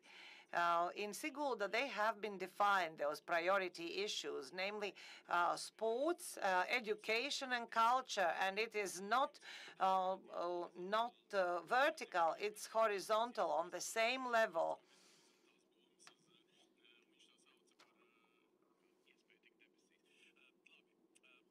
Okay. Thank you very much. Very, very good example. I already heard some applauses.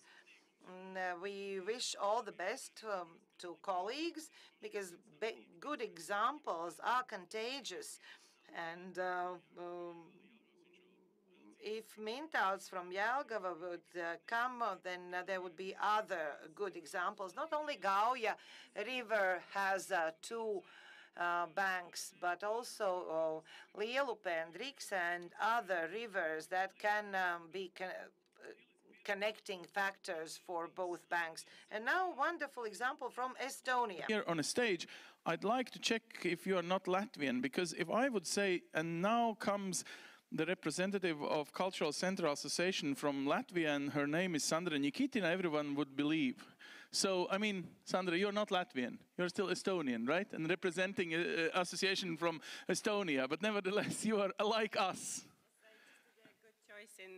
I just did a good decision in choosing my husband, so that's why I have this kind of name. Yeah. Okay. But he's also not Latvian. Okay, so well, sorry anyway, to. Sorry to. What is your experience? Oh yes, you have your microphone. Please. Hello, and greetings to all the brave ones in the audience and also all the people behind the screens. My name is Sandra, and I am from Estonia, and today I will represent the Association of Culture Centers of Estonia. First of all, I want to say that it's been a great pleasure being here with all of you during this day. It has been very, very interesting for me, and also it's been kind of soothing to realize that we actually have quite a lot of similar choice, but also quite a lot of similar problems in our countries. So this is the point of networking, to find out that you are not alone. Somewhere else is feeling the same feelings that you are. So this is a very good thing to know, and this is why we have to get together.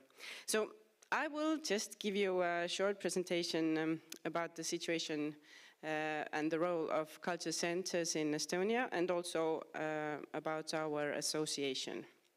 So, this a beautiful picture of me, of course. I am working as a volunteer to deal with the international relationships. As you could imagine, the variety of cultural houses in Estonia is pretty much the same as in Latvia or in Lithuania, or basically everywhere. Here I have put an illustrative picture for you from the first social house or cultural house in Estonia. This is Kanepi Cultural House. This is actually the first house that was built to be a cultural house, to be a social house. So this is a very important house for us. And it's still working, of course, not in the same building anymore, but in the same place. They have managed to keep the cultural work alive during all these changes in history. But in other places of Estonia, as probably in here, Latvia, there are very big houses in very small places. And then there are even smaller houses in even smaller places. And of course, we have a lot of big cultural centers in big cities and big cultural centers in smaller cities. So the picture is very, very, very colorful. We have old manors that have been beautifully renovated and taken into use as culture centers. We have 100-year-old schoolhouses that are used as community houses. And also we have some brand new high-tech multifunctional houses like this one here. We have this Viimsi Artium, which is so fresh that I even haven't been there. It opened only in August, so I haven't yet seen it with my own eyes. But it's, I think it's the freshest, the newest, the best. But at the same time, the picture is very different in some other places of Estonia. For example, in some of the cultural houses, the day of the cultural worker begins with heating the furnaces. And in some of the houses, they maybe have 3 or 4 or even 6 of these furnaces. This photo is illustrative. This is not from a cultural house, hopefully, just to calm you down. But this is the reality that the cultural workers in Estonia are dealing with today. The picture is colorful. We have Viimsi Artium, which is very high-tech. We have smaller houses that are not so high-tech and maybe have not so good conditions in them. But it's not good or bad. It's different, and it's supposed to be different because the people that live in these places are different. The needs of the local people that the community centers and cultural centers work for, the needs of these people are totally different. So different is good, different is okay.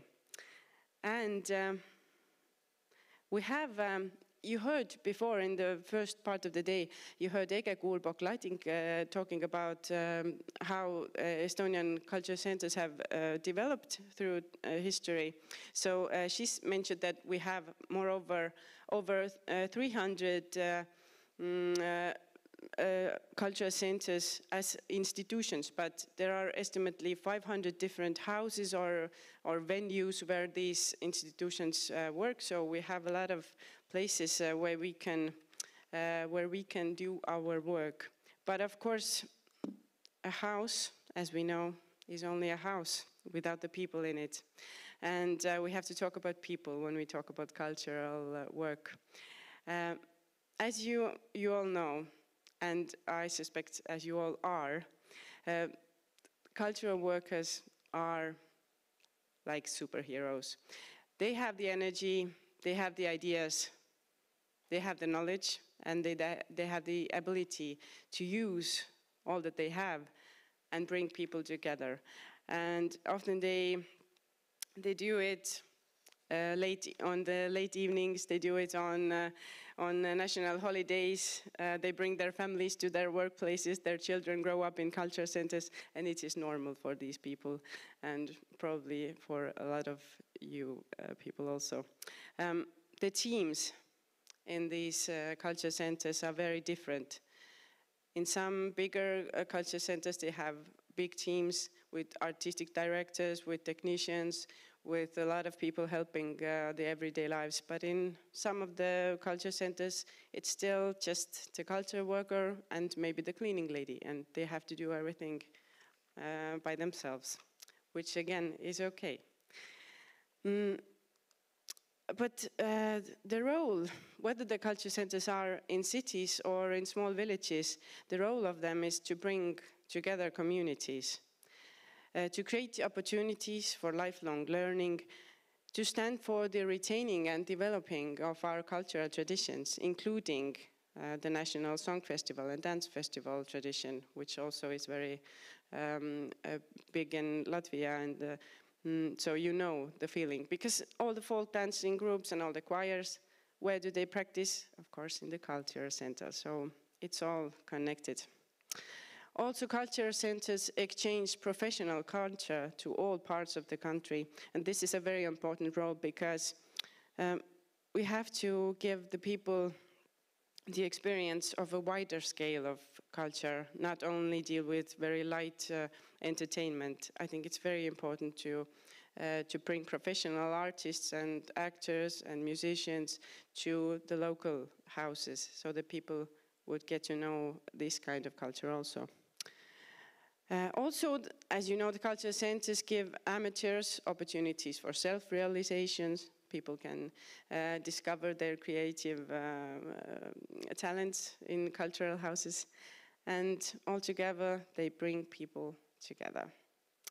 And we have discussed in Estonia that the houses and the people in these cultural centers, they are like a root system, like a tree has roots. So it's like a root system that keeps our nation standing. So about our association. The Association of Culture Centers of Estonia is celebrating its 15th anniversary now. And we work as an umbrella organization for the cultural centers that are owned and funded by local governments, by local municipalities. And being an umbrella organization, so we are a partner for our culture ministry, and they also fund us mainly for our activities. But we also have to find extra funding from funds or different projects.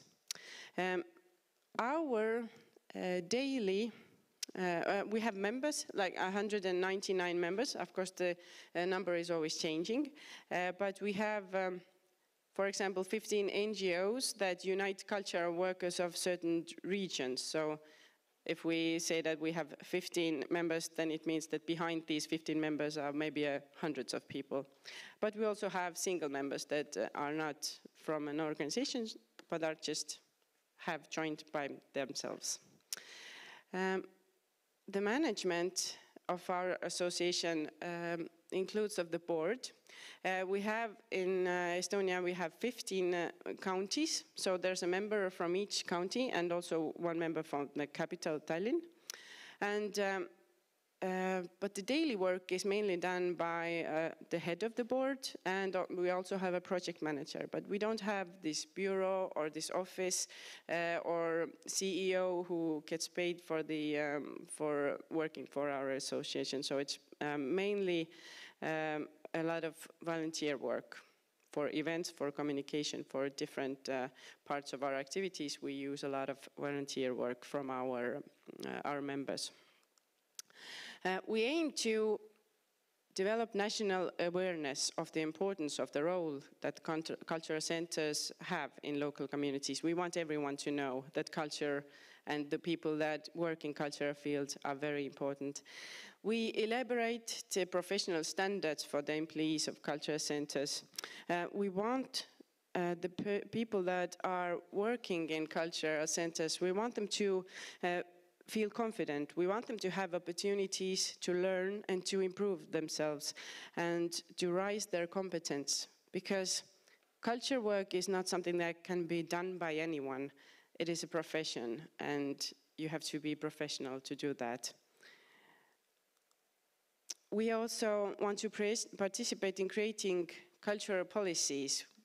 We want our ministries and our national government to talk through the things that they want to decide that concern culture. We want to be a part of these discussions. We want to generate and strengthen the existing relations between cultural centers in Estonia and abroad. As it has been said here so many times today, networking is everything. And we want to strengthen our network, and we also want to strengthen the relations that we have outside from our country. And we have different activities to accomplish our aims.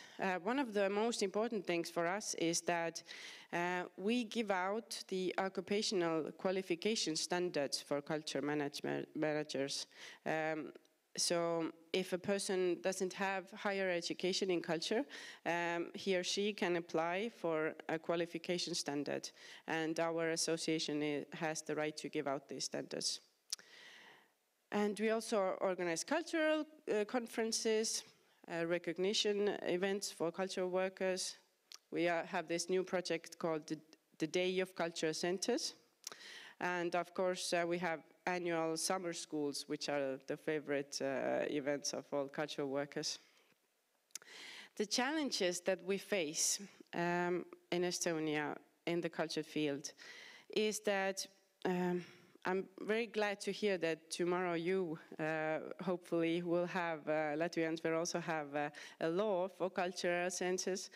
In Estonia, we have been working with this issue for quite some time, but we haven't had a result to this day. So we are quite worried because the culture centers in municipalities, they are quite vulnerable because we depend basically on the mercy of the leaders of the municipalities. If they are fans of culture, we blossom. If they think that culture is just something that that's a waste of time and waste of money, then we're doomed.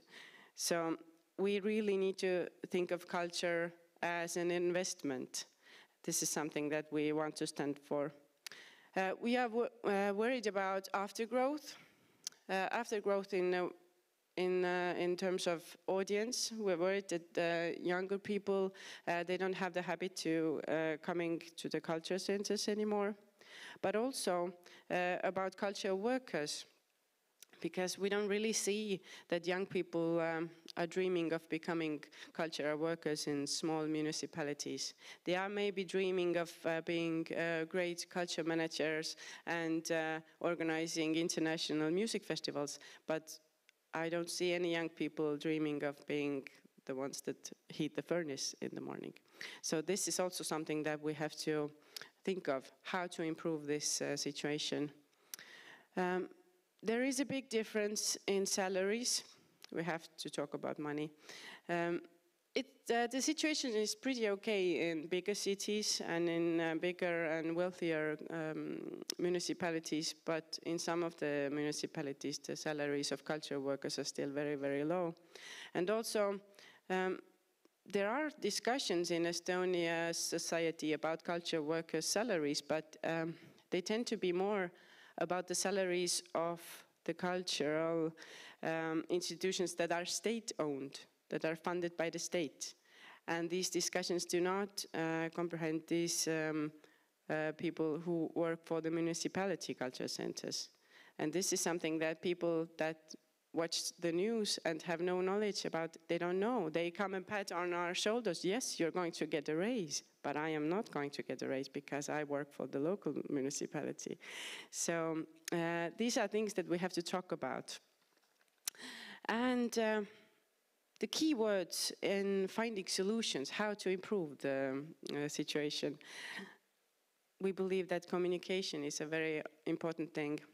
We have to communicate our strengths and also our needs. We have to learn to speak the language of those people who make the decisions. It's great that we have culture conferences where we come together, culture workers, people from culture field come together and talk about how it should be. But we also have to talk to these people who do not work in culture fields, who work in other fields and who make decisions. We have to also get the message to them. This is crucial. We have to cooperate. In Estonia, we feel that we have a lot of developing to do in terms of treating other local institutions, for example, libraries or youth centers or social centers or schools. I think we could treat them more like partners and not like competition. I feel that we have a lot of development in this section because the people that we work for, our audience, so-called, it's the same people. So we should try to figure out what they need and how we together could provide them that, not try to compete. You'll take 2 and I'll take 6. Let's put them all together. And the answer is being flexible and being open. I think we have to be open to new ways of doing things. We have to be open to new people. We have to be open to new situations.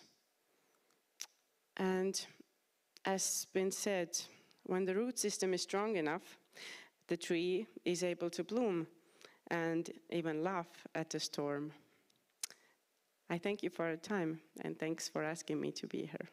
Thank you. Thank you for sharing this experience. Can I ask you a very quick question? What idea or something that different from the structure or something you could, take from Latvians? They always have this terrible feeling that everything that is in Estonia is much better. So could you please, on a light of this phenomena that Estonians think the same thing about Latvians. So could you please just loudly pronounce to us something good that is invented already in Latvia, so you can copy? There is one very certain thing from today, which actually we have already taken over, but I didn't know. We also have this children cultural school bag project that we have launched, but maybe it's just my incompetence. I didn't know that you have this already for 5 years.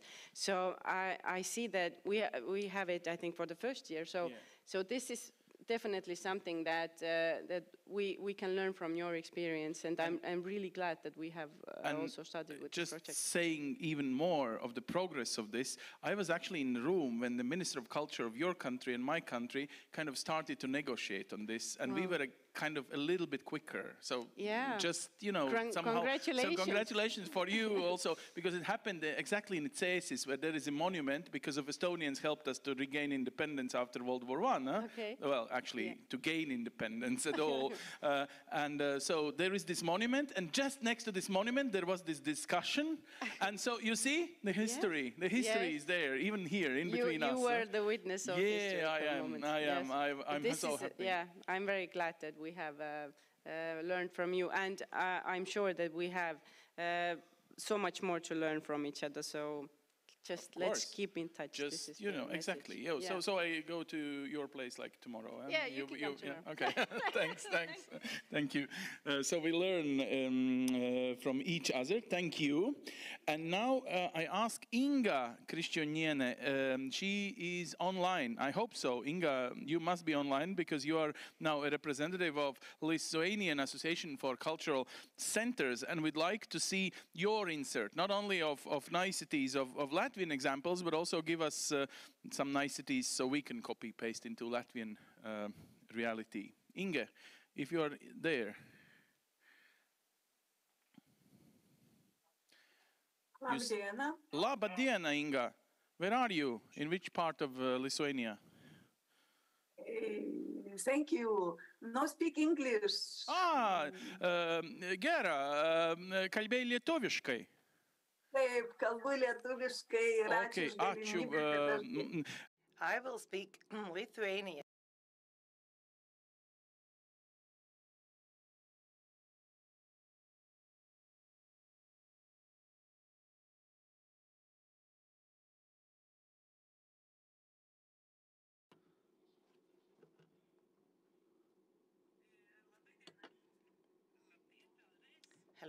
Hello one more time. Thank you for this opportunity to be able to speak in Lithuanian. Thank you for the good news that I've heard throughout the day.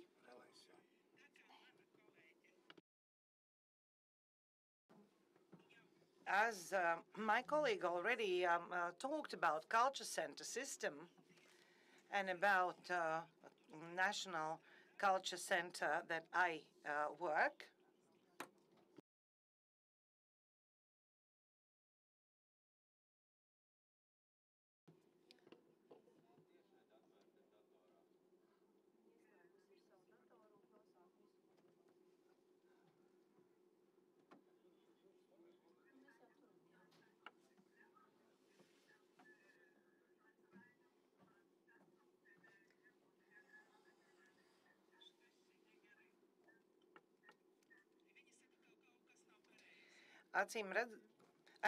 there apparently are some problems with the echo.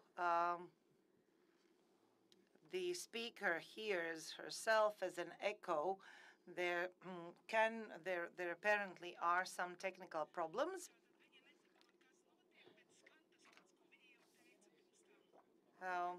Some problems with echoes.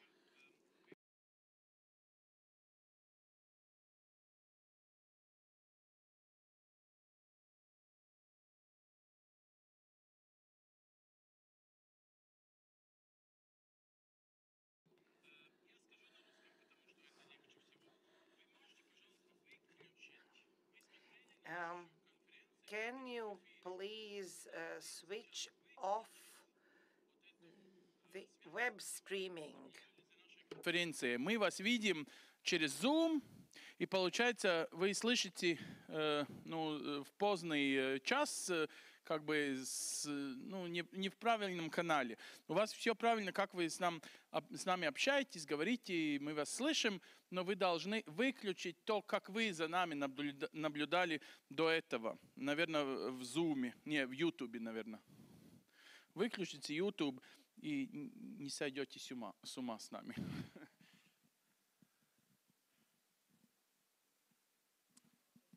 Слышали, да? Nebūs, ja? Pavisam. Viņai teica izslēgt, viņa izslēdzās, jā. Jā, jau, ka nāks atpakaļ.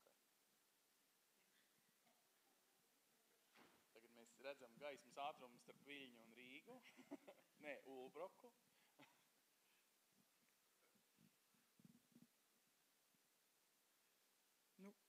Es domāju, ka tas ir tikai, ko tik visu mēs nevarējām, vai ne, šajos laikos. Bet tad saka mikrofonu, kolēģiem, ja? Jā.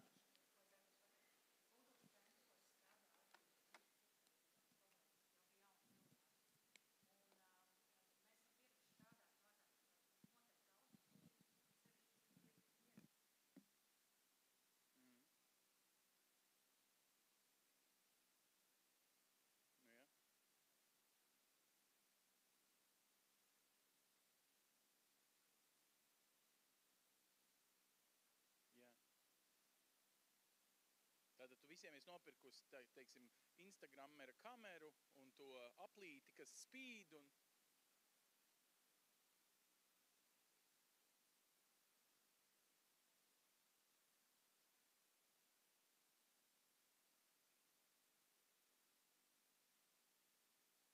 Aha.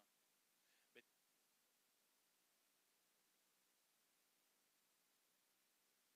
Labadiena, dar kartelį. Labadiena, Inga. Самое главное, что у вас выключен YouTube, где вы нас за нами наблюдали, но включен еще Zoom. Все, тогда вы нас хорошо слышите. Labadiena. Ačiū. Again.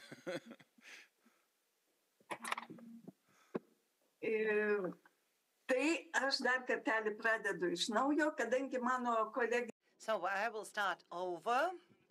As my colleague talked about the network of culture centers, I have to present you what is happening in Lithuania and to talk about other issues. As colleague mentioned, we have more than 600 culture centers, and 160 out of them are legal persons. What does it mean?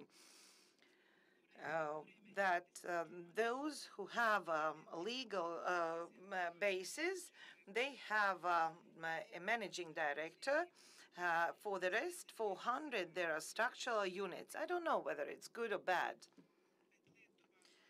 But in Lithuania, this is what is happening in culture center system. Optimization is taking place, but that doesn't mean that buildings are being sold or destroyed. But we merge culture centers, for example, in 30 municipalities where there is only one legal center and where there are those branch offices of those structural units. Very often, those branch offices or structural units, they do not have their own management board and no director, but there is one center that manages these structural units. I believe this is similar in Latvia as well as in Estonia and Lithuania. Thus, optimization is happening. Very often, only one or two people are working in those structural units. For example, they are event managers or cultural managers. There is a big network in Lithuania, but this petition is different. We often talk about accessibility of culture for everyone to be able to access culture, to participate in interest groups, but in Lithuania, there very often the network is very dense. But in other places, a person have to travel for about 40 kilometers to reach a culture house. We always talk that 20 kilometers should be maximum for a person to reach a culture house. And we use what we have. Besides this problem, as Estonians and Latvians mentioned, it is due to decrease of population. Also, the needs decrease and number of visitors decrease. Number of employees, we have a lot more than 4,500. It is quite a lot. Most of them are culture or art related employees. During pandemics, we had the time and we carried out a survey as to employees and information on them in culture sector, and we gathered information on those people, what is their age, what is their education, what is their current post, and it turned out very interestingly that almost 40% of all employees have graduated faculties that are not related to art. For example, lawyers, doctors, teachers, and other professions working in the area of culture. That doesn't mean that they are performing poorly. They have very often very high qualifications as well as they work for a long time. But it shows that we have a lack of specialized professionals who could probably reach better results. We do offer a raise of qualification, but requalification is happening not so often.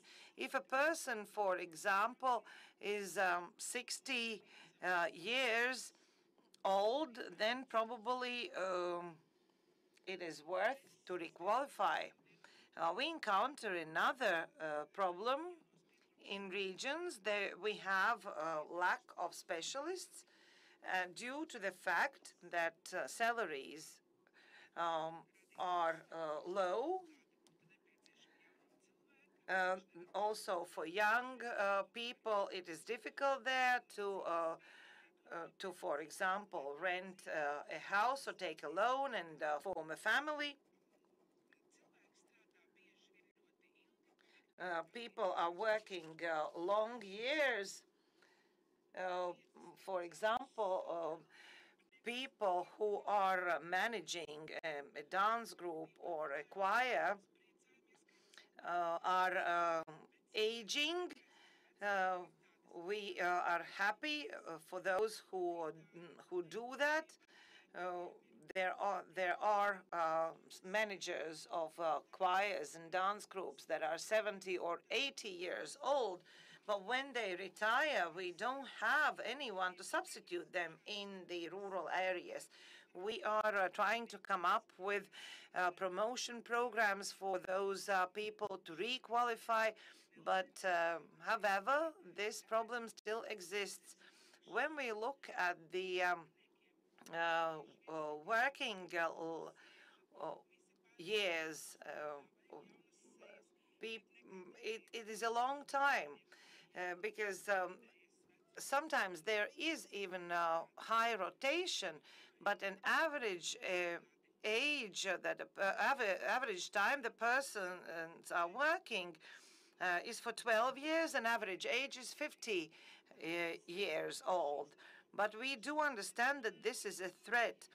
These specialties are not very popular, and another problem is that higher educational establishments are not preparing those types of specialists. For example, folklore group specialists, also choir managers and dance group managers. We have to adapt to the situation if a person works in a culture center. For culture center, investments have been quite large. Many culture centers have been renovated. We have invested in them.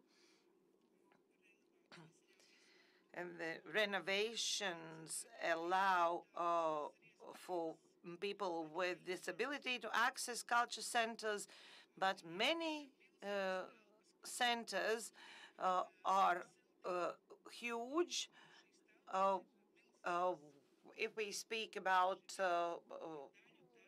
square meters, they are too big and they cannot be heated, or they are heated only during venues, during some events. And I don't know what is going to happen this winter when prices have doubled, how culture is going to survive.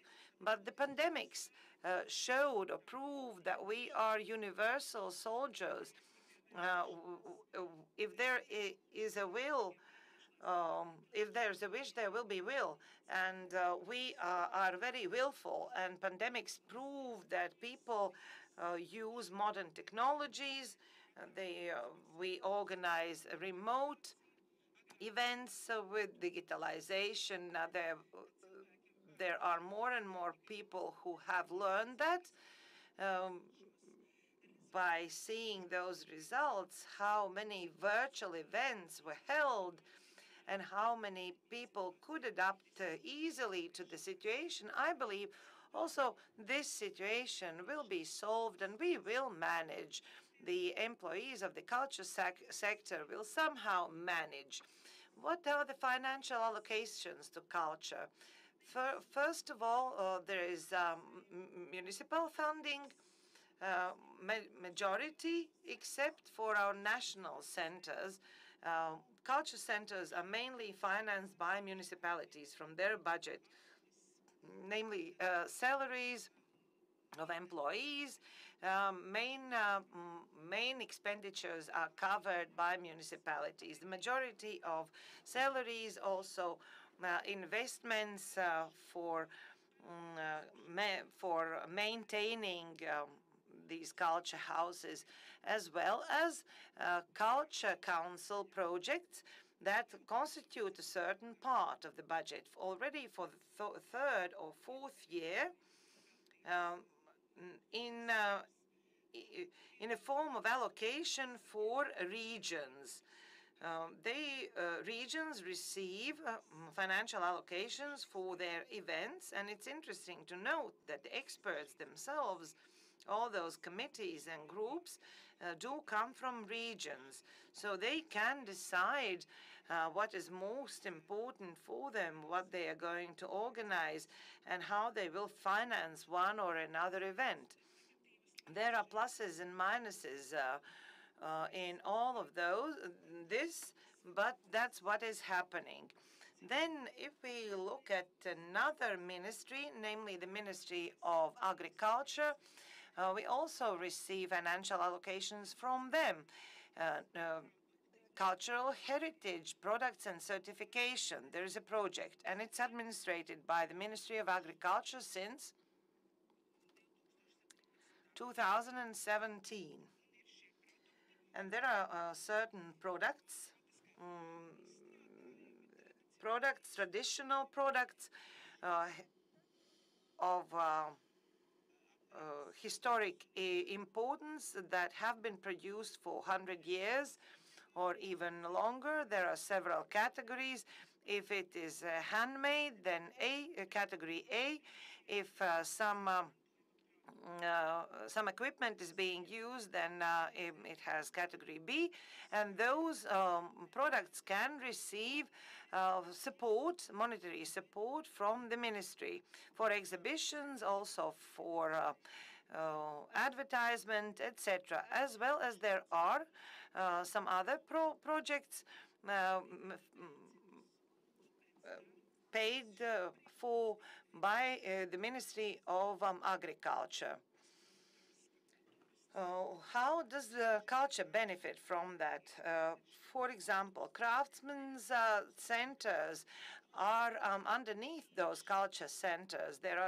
Those are structure units, and culture centers are engaging thus in those activities. This situation is being used, and thus national heritage can be used. Another beautiful project, non-material cultural heritage of Lithuania.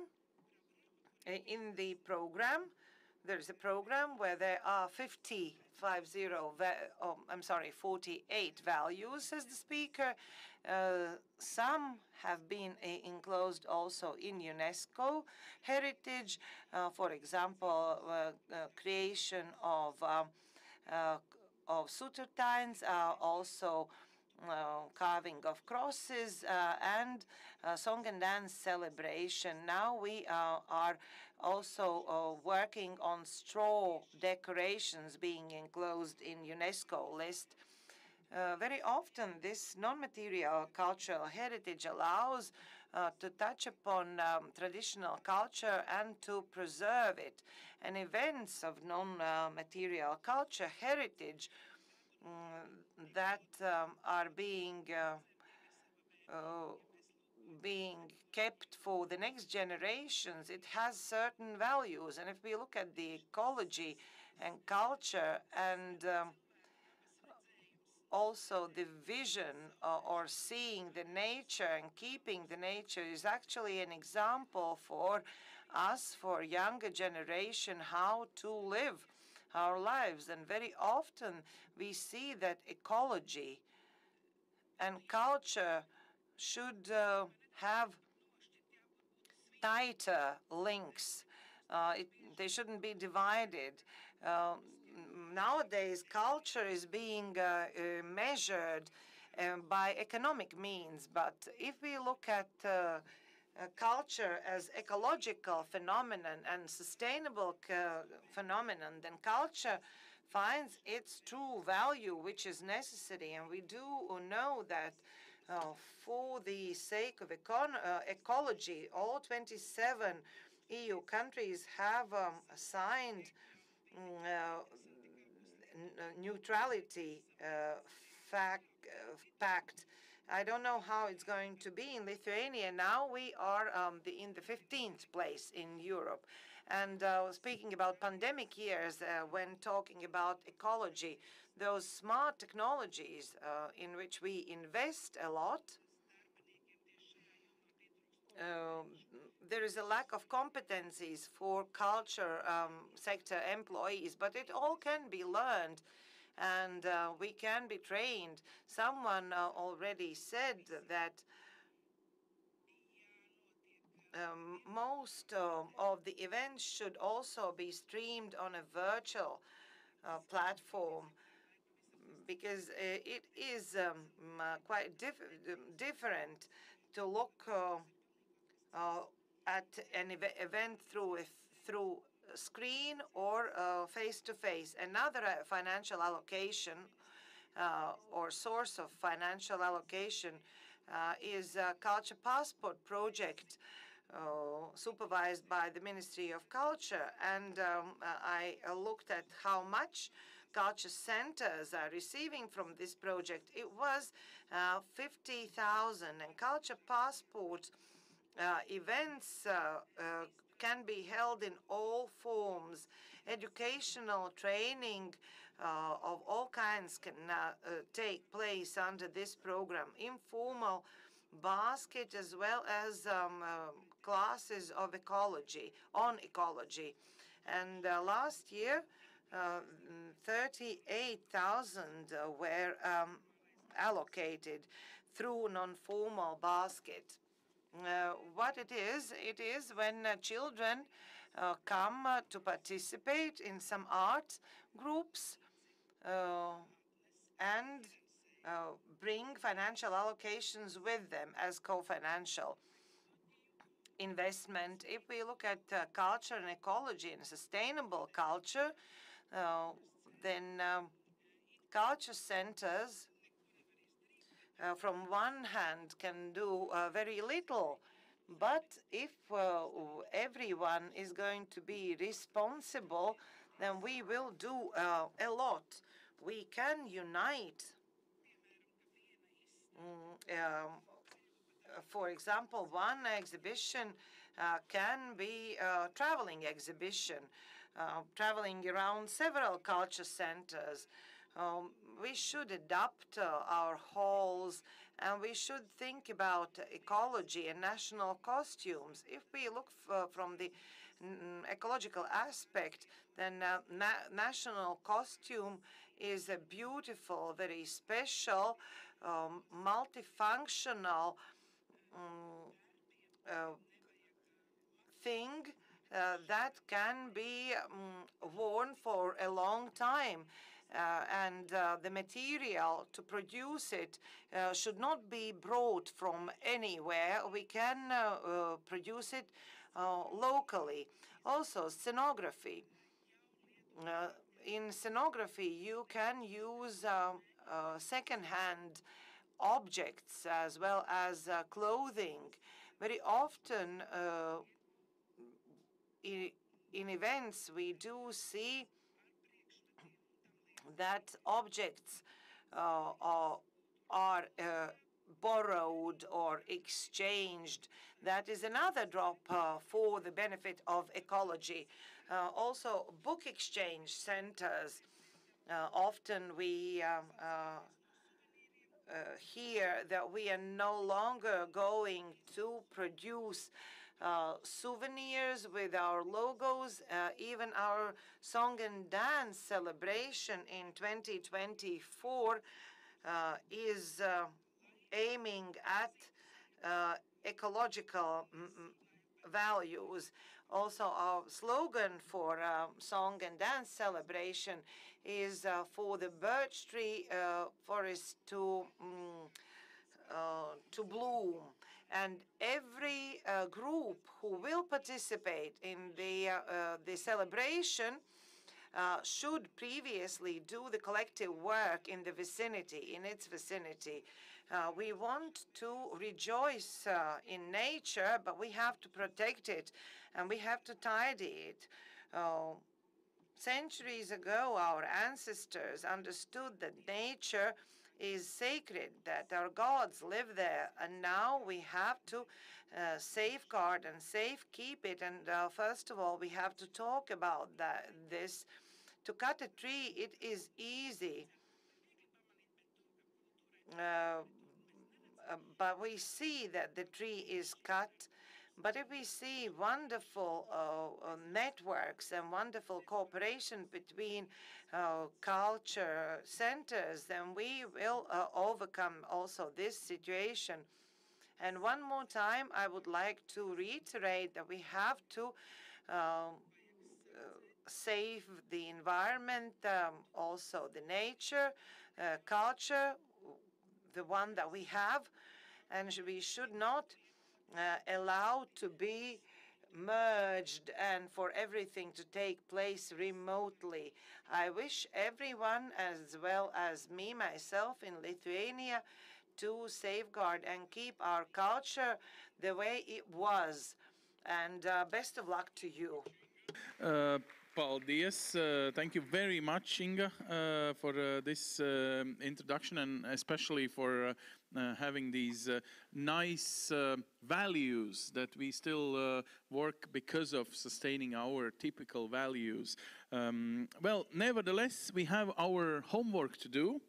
Un te es pārslēdzos latviešu valodu un vēršos pie And now I am switching to English and turning to Dita. Dita, you were like a gray cardinal. You came up with the ideas that we need examples and so on. Please come forward so that everyone can see you. I want to ask you tricky questions because you, so to say, even asked yourself to provide a summary of this day and also tell about how it is to live in the times of change. Because in the last decade, all my years have been the years of change, either in one area or the other. Now we are speaking about energy efficiency and so on, but sooner or later it will affect the networking among culture centers and so on. As a scientist, as an aspiring scientist, you have formulated this topic. I don't know what is your focus, but it seems that today's conference is like a scientific pre-research of further potential research topics. Maybe you'll be the one who prepares a reform plan, or it will be like in Poland, everything is different. You know, one municipality entrusts this idea to NGOs, another uses the Rome approach, or the third choose something else. Do you have this one good universal golden solution that Latvians could adopt to avoid potential mistakes in the future? Hello, colleagues. So the mic should work as well. Hello, I would like to answer this question at the end. And to save time, since I already knew that I may be short of time, since I'm the last, I'll try to be very brief. And as you see, my presentation,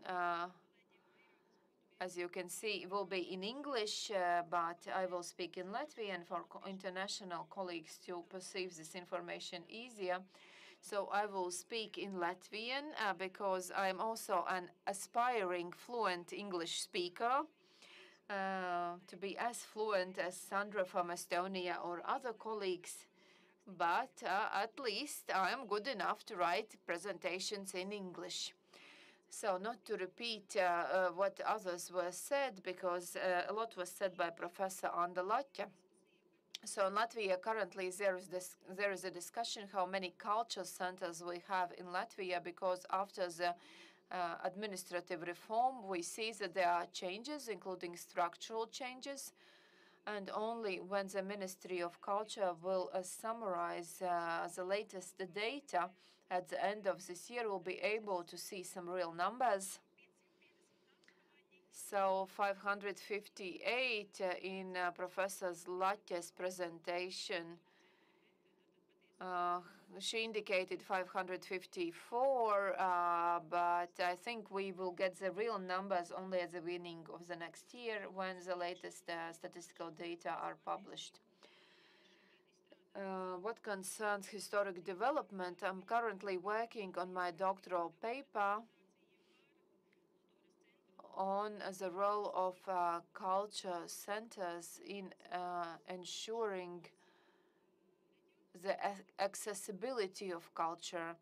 And my focus is on the regional aspect, on small towns and on rural territories, because my vision is that large cities and municipal centers, as we saw very well in examples provided by Jolanta, the culture centers will continue to exist and financing will be found for them. But now we should be very concerned about what Ansis already underlined, namely what will happen in rural territories, what will happen with the small culture houses or centers. And this is the focus of my study. Historically, I'm very happy that I was able to get to know wonderful people, professionals, scientists in the European Culture Centers Network. Ega Kulbokolatikas, that was the first to speak, completed her thesis in or around 2014. She wrote on culture centers in Estonia. Professor Jürgen Niene, together with colleagues that were not able to come today, have written a book on the Lithuanian culture centers, and she has extensively studied this topic. And Silvana Barakova also has a doctoral degree, and she wrote her doctoral paper on a Chittalist network in Bulgaria. And in the European network of cultural centers, discussing this topic with peers, we understood that, like in the rest of Europe, the history of cultural centers in Latvia, the context of their development, has never been studied comprehensively because there are no books on the history of cultural centers or cultural centers in Europe, in the world, since no such studies have been conducted. There are separate studies in national countries. And this is something that we clearly saw today. We have a lot of common roots in Europe. We see those roots very well in Bulgaria and Poland, Estonia, in Latvia and Lithuania. So this is a upwards movement, something that was thought of by the society roots movement. This was a place where people could meet. These were the places where people could meet, like in Chittalista in Bulgaria and centers in Estonia and Lithuania and Poland. That's where the national identity was formed and so on. I will not provide more detail on these historic periods, but we have established that in most countries in Europe, we can speak about the second half of the 19th century when these first houses, centers were opened. Piotr mentions that in Poland it could have happened even earlier, and Bulgaria is very proud of their Chittalista network, which is a part of the UNESCO intangible heritage objects. They believe that it is probably the first such network in Europe, but we are not far behind. So, speaking about these centers in Latvia, I would like to especially focus on the time of the so-called First Republic, when these centers had different functions than before, then also the Soviet period, when all the countries in the Soviet bloc had similar experiences, and then, of course, what happened to us after the restoration of the independence. I will not read this out, but these functions. But to touch upon what Professor Latja mentioned in her presentation, in studying how cultural centers have developed in various European countries, and also by reading documents on cultural policies and also normative acts from various countries, like laws on cultural centers, like the one in Lithuania or Bulgaria, we hope that, and hopefully there'll be a law adopted tomorrow in Latvia as well. But in each of these laws, the functions are defined with different focus areas. And what I read, what concerns our functions, what are defined in our law, here we have greater emphasis on the culture function and educational function. And by culture, I mean everything that was mentioned by Professor Latja, like protection of heritage, song and dance celebration, tradition, and so on and so on. But I see the educational function as a separate function, and historically, this function was much more prevalent than today, and even more prevalent than the culture function. And I saw that in Jolanta's presentation and somewhere else, but I didn't see that in the law because it would be quite strange to indicate that culture centers also have this entertainment function, so we realize that it is actually the case, and a balance should be found, of course, also with this function, because the culture centers also organize various events for the people to enjoy their life. And if you have seen these experiences in Europe, And not only in Europe, in Latvia as well, there's also the sports function and recreation function, active recreation function. Quite often, sports, culture, and education are placed in one block, in one budgetary item. And in life, we really see that culture centers perform all of these functions to a greater or lesser extent. In our law, there is a function that is maybe not so much highlighted, but which is very important for the European countries, namely the social function, which involves integration of the society, working with refugees, migrants, vulnerable groups, excluded groups, children from families with problems.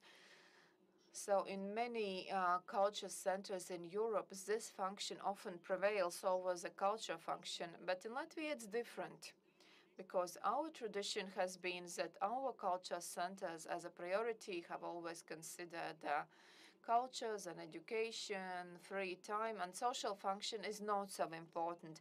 But maybe in this process of changes mentioned by Ansis, maybe at some point in time we'll just have to focus more on this social function, which will become more and more topical in Latvia. I'm almost done with my presentation. I will not speak about the association. It's established in 2002. Today we have this year we have the 20th anniversary. I have worked in this association since the very beginning. That's the former director of Agriculture Center, Ligita Zadvinska, was the first courageous director. And for a while we had Jolanta Borita in charge, and then this role was taken over by Dace Jurka. Here you can see our functions, methods, communication, educational function. We have cooperated with the Latvian National Cancer Center during these 20 years and organized various qualification events, top-up events, training events, and so on. International cooperation function has become very important of late, because there is a moment in time when you realize that you cannot solve your problems locally, that you have to cooperate with colleagues from Europe. And I'm very happy to meet very many knowledgeable people who find this topic very important. I have never been in charge of any culture sector. I am not a practitioner. I am invited as an advisor. And what is important, and what I wanted to underline, is this cooperation with the Ministry of Culture, with the Latvian National Culture Center, both for the purposes of normative acts as well as for the development of culture policy and respective documents. And this is a very important function for us as well. And I really hope that tomorrow we will have one of our goals finally materializing, and we will be able to tell that we have succeeded in our aspirations. I will not read all, but of course our most important partner is the Latvian National Center of Culture. Thank you, Signe. Our capacity is limited, and if we didn't have the Latvian National Center of Culture and the support with resources and infrastructure and so on, we would not be able to do what we have managed to do so far. Of late, we have received a lot of support from the Ministry of Culture, since we have the current minister, and I'm really grateful to the minister for this.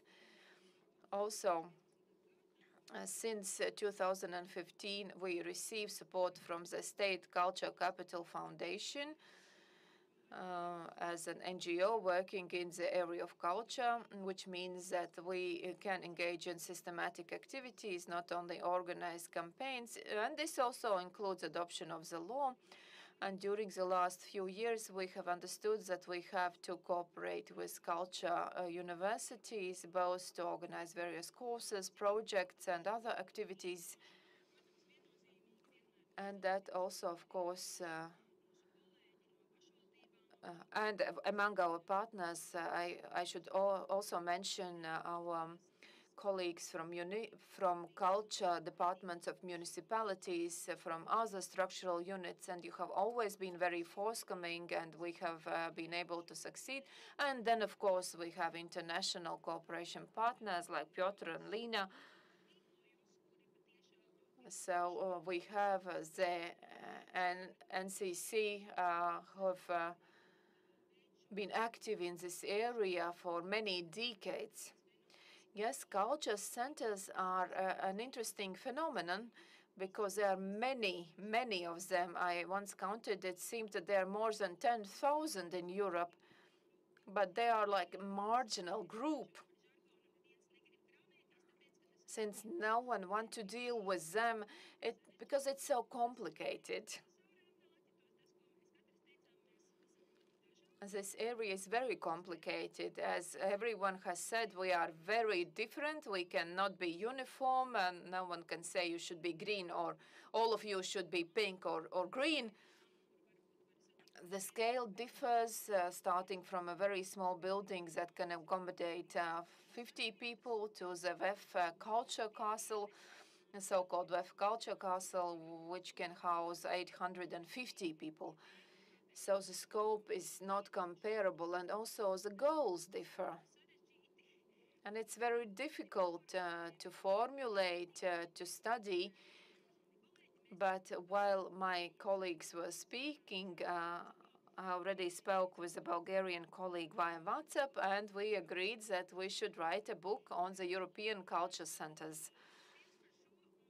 I'm very happy about this, and of course our nearest neighbors, the Estonian and Lithuanian associations of culture centers, we have quite a lot in common, not only this post-Soviet heritage, but also the song and dance celebration tradition, which is a unique tradition.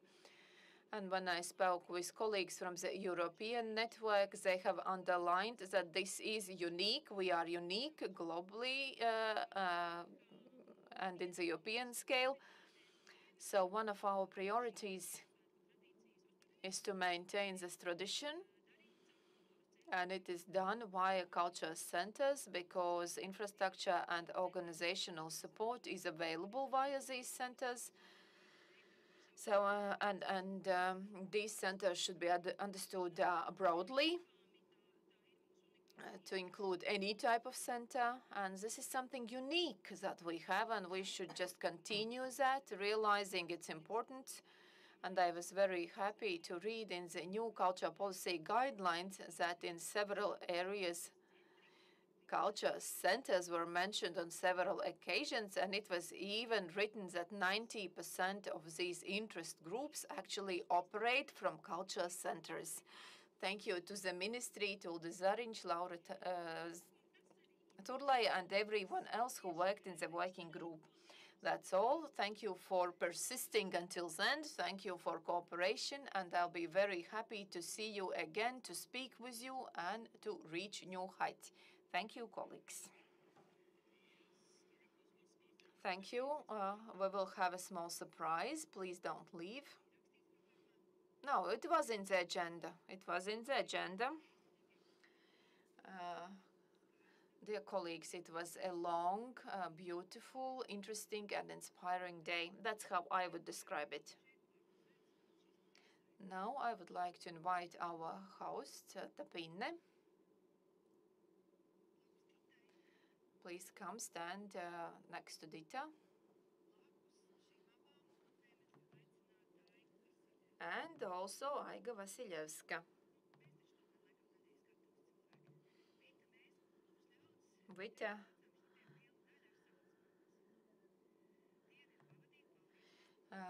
We came here with a small gift. The day is over. So, to feel stronger, here is a loaf of rye bread, and I hope that we will see each other in October. Thank you, Aiga.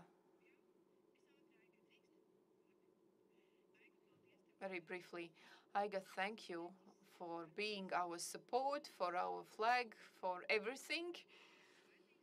we definitely need a person like you, and we know that there has been a optimization in the culture center and that this expert is not there anymore, but I hope that the minister will make sure that there is such a post.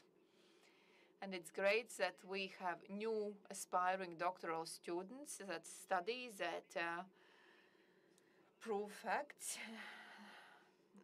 because tomorrow will be finally named, included in a national document. So thank you for Dita for the content, for everything. Thank you for being in our team.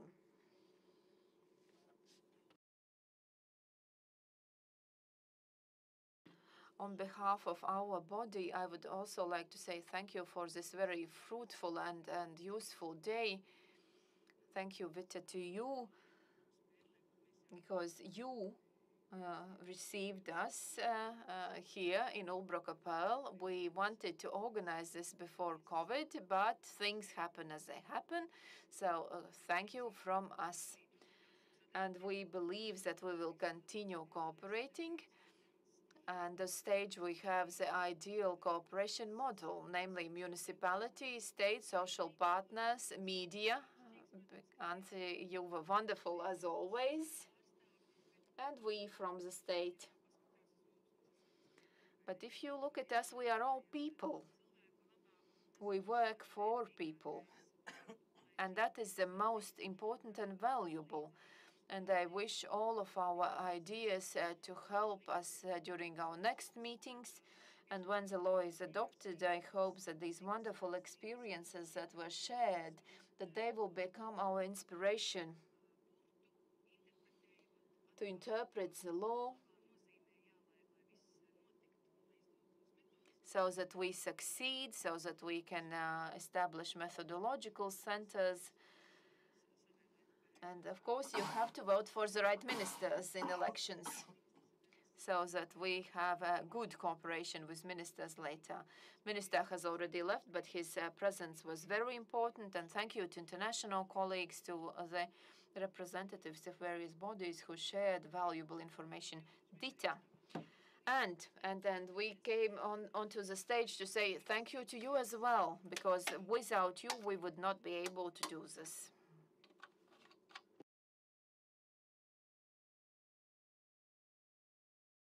Thank you. So I wish all of you your favorite bottle of champagne for tomorrow, but probably in Zoom, not in presence here.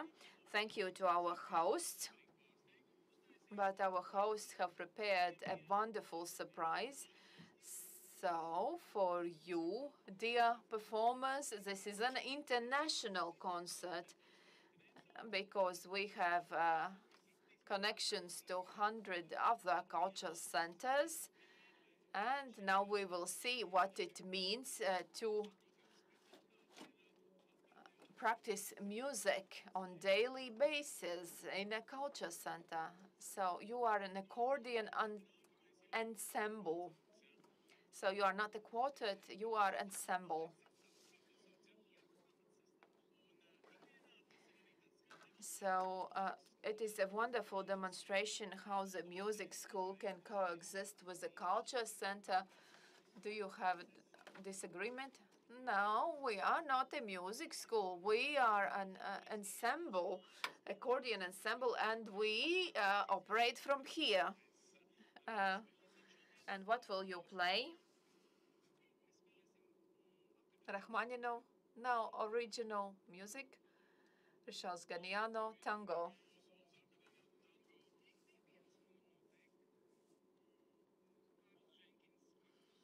Carlos Jenkins Cantus, Song of the Spirit. Then also some folk music. Serbian folk dance. And at the end, Samba Negra. You have to love Serbs because they are like untamed Europeans and acting quite strangely recently. We have to integrate them into the European values. Tango Negro is something where you can, where the ladies can ask the gentlemen to dance. So we are ready.